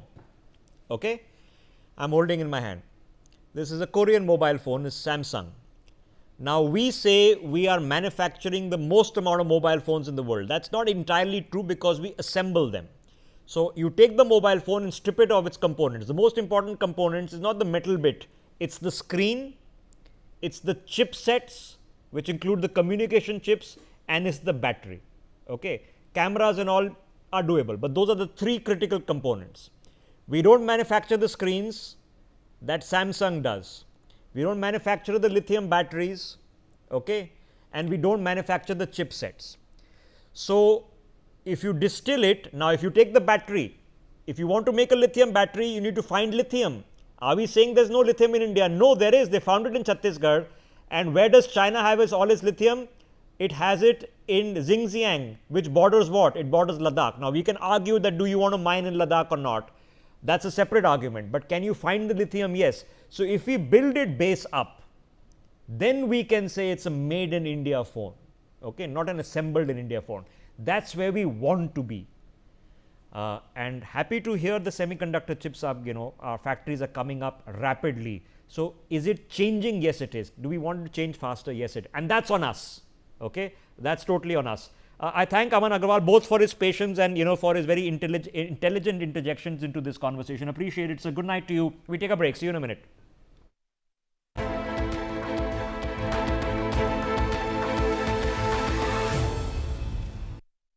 सब आ गए? हाँ दादाजी। सब आ गए, लेकिन स्वाद नहीं आया।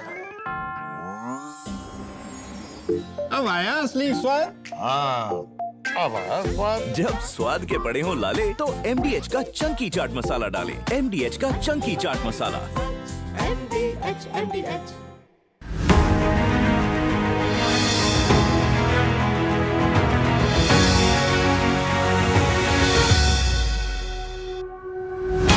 मैं हूँ MDH बेसन, सुनहरे चने से बना, लेटेस्ट टेक्नोलॉजी से पिसा। अब आया हूँ आपके घर, पोषण से भरा, स्वाद में खरा। बीकानेरी चने की दाल से बना सर्वश्रेष्ठ बेसन, MDH बेसन।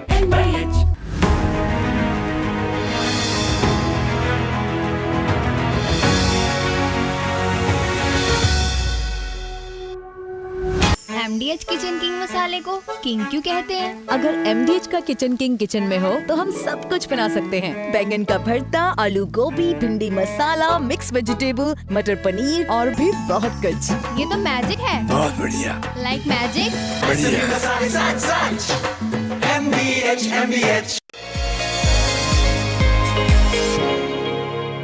So the whole focus of today's show is not just, of course, the school, but also how it teaches us, how it equips us for the challenges of today, prepares us for the women of today, because wherever Vellamites are, we do make a difference. Vellum is special because ever since its inception in 1957, I think it's been producing students who've been going out of Vellum. They've been feisty, independent thinkers. And the oneness, I mean, wherever you walk in, you meet a Vellamite, everything is forgotten, you're just one. The only thing Vellum didn't teach me was diplomacy.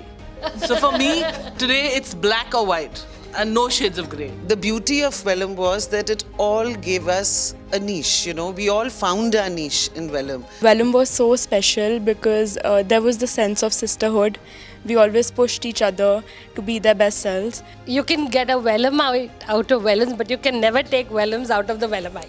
Vellums in itself was a game changer for me. At the same time, it opened up the world for me. I met girls who were from the south, from Mumbai, from the northeast, and and it was like living in a microcosm of India. At Vellum, when we were there, we were not taught 21st century skills. It was a given, right? We were taught, we knew how to manage our problems. What we women want at these times on NewsX. मैं हूँ MDH बेसन, सुनहरे चने से बना, latest technology से पिसा, अब आया हूँ आपके घर, पोषण से भरा, स्वाद में खरा।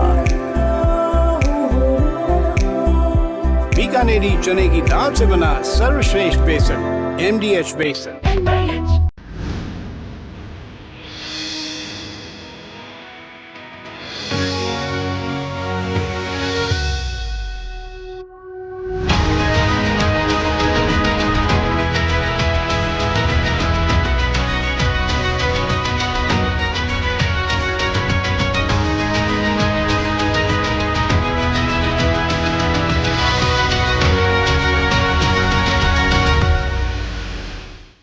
ये गोलदाने खजाने हैं स्वाद के। नागौर की बिसी बेहतरीन सरसों से निकलता है MDH कच्ची घानी सरसों का तेल। सिर्फ झांझ ही नहीं, स्वाद भी। मिले असली सरसों के तेल का मजा। स्वाद में दम, लगे कम, सेहतमंद। MDH कच्ची घानी सरसों का तेल।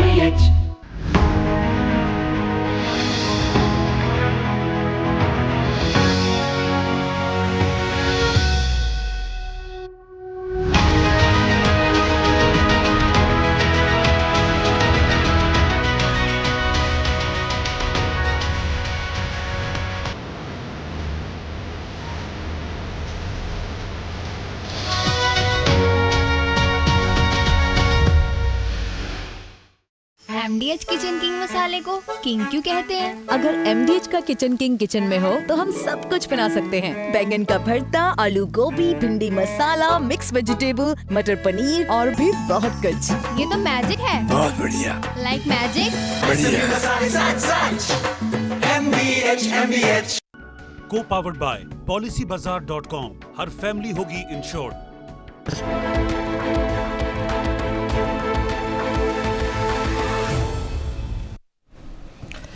All right, this Shanghai Cooperation Organization, the SCO Plus Summit in Beijing. What's it all been about? Has it been about the SCO, which is the pretext and the nameology of the summit? Not necessarily. The SCO has a place in the multilateral fora of the world. But this is what it's not about. This is about China gathering together as many heads of government, heads of state as it can, because the isolation it felt, and there was an isolation during COVID and slightly beyond, it has now made a statement, and the statement is, we are back on the diplomatic fold, our economy is held together, we are the world's second largest, and we have such domination on some critical global supply chains that we can even leverage them against the United States of America.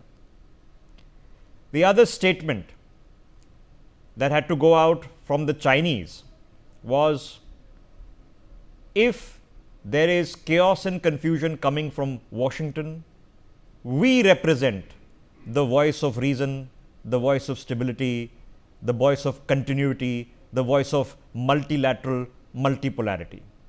That's what they wanted to do.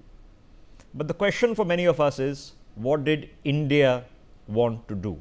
Why was India's Prime Minister Narendra Modi traveling to China, meeting with Xi Jinping for the first time in 7 years? Here's what has been established. Number one, India is not part of any blocs, any alliances.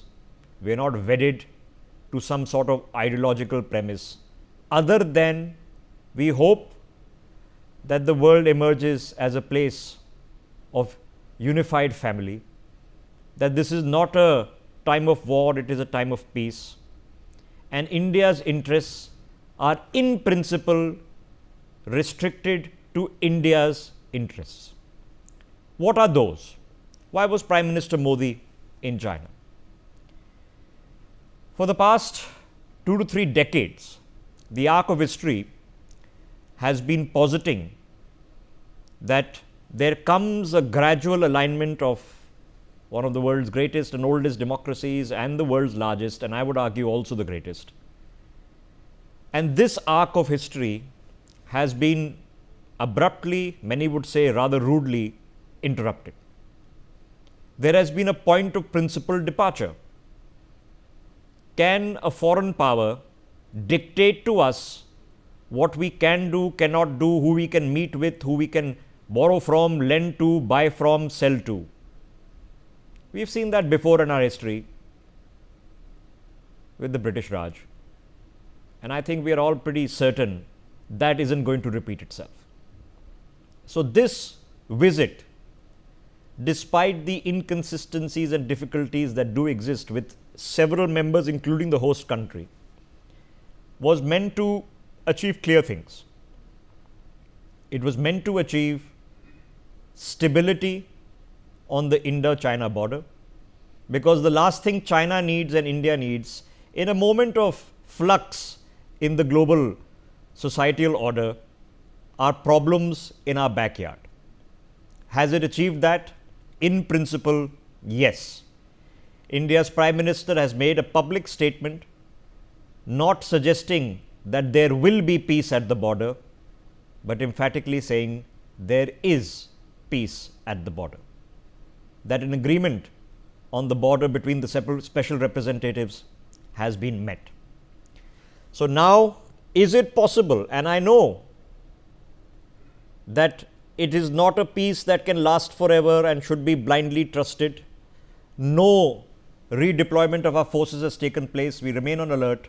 But can we put that aside for the shortest period of time so that the economic engines of a trade with a country that need to continue, given the flux with the world's largest economy, can happen? So yes, two, on the practical measures, will we now able to fly directly to Beijing? The answer is yes. Will it be easier for the Chinese to get visas to India? The answer is yes.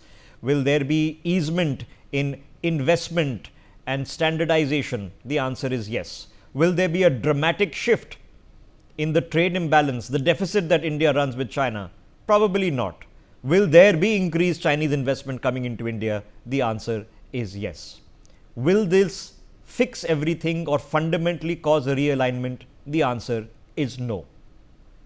Our mathematics, our objectives are very simple and they're very certain. India is growing at just under 8% in the last quarter of GDP growth. It's a figure that we want to hold.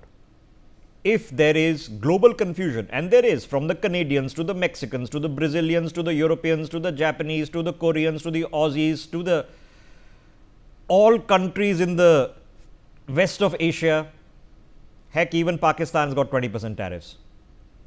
In this confusion, whatever basic point, metric point hit that we could have potentially faced to our exporters whose primary markets, especially in textiles and other areas, are in America, can we get past it and maintain our pace of growth? For that, you need to find some alternative markets to fill the 30, 40, 50, 60 billion dollar hole which potentially will come from this. You need to provide support and alternatives to the exporting communities, their employees, and that has to happen next. you need to give some stimulus to the economy, and the indirect tax reform, which is coming our way, already announced, is going to be that. And a balance has been met. I began by saying that India has made a statement today, and the statement is, we are not in any bloc. Right before the visit to Tianjin in China, Prime Minister Modi was in Japan, reaffirming to the Japanese very publicly that the issues of conflict on tariffs and other principal matters with Washington don't replicate themselves in our association with Japan. And many people in Japan who were also being slapped with shock tariffs would greet that happily.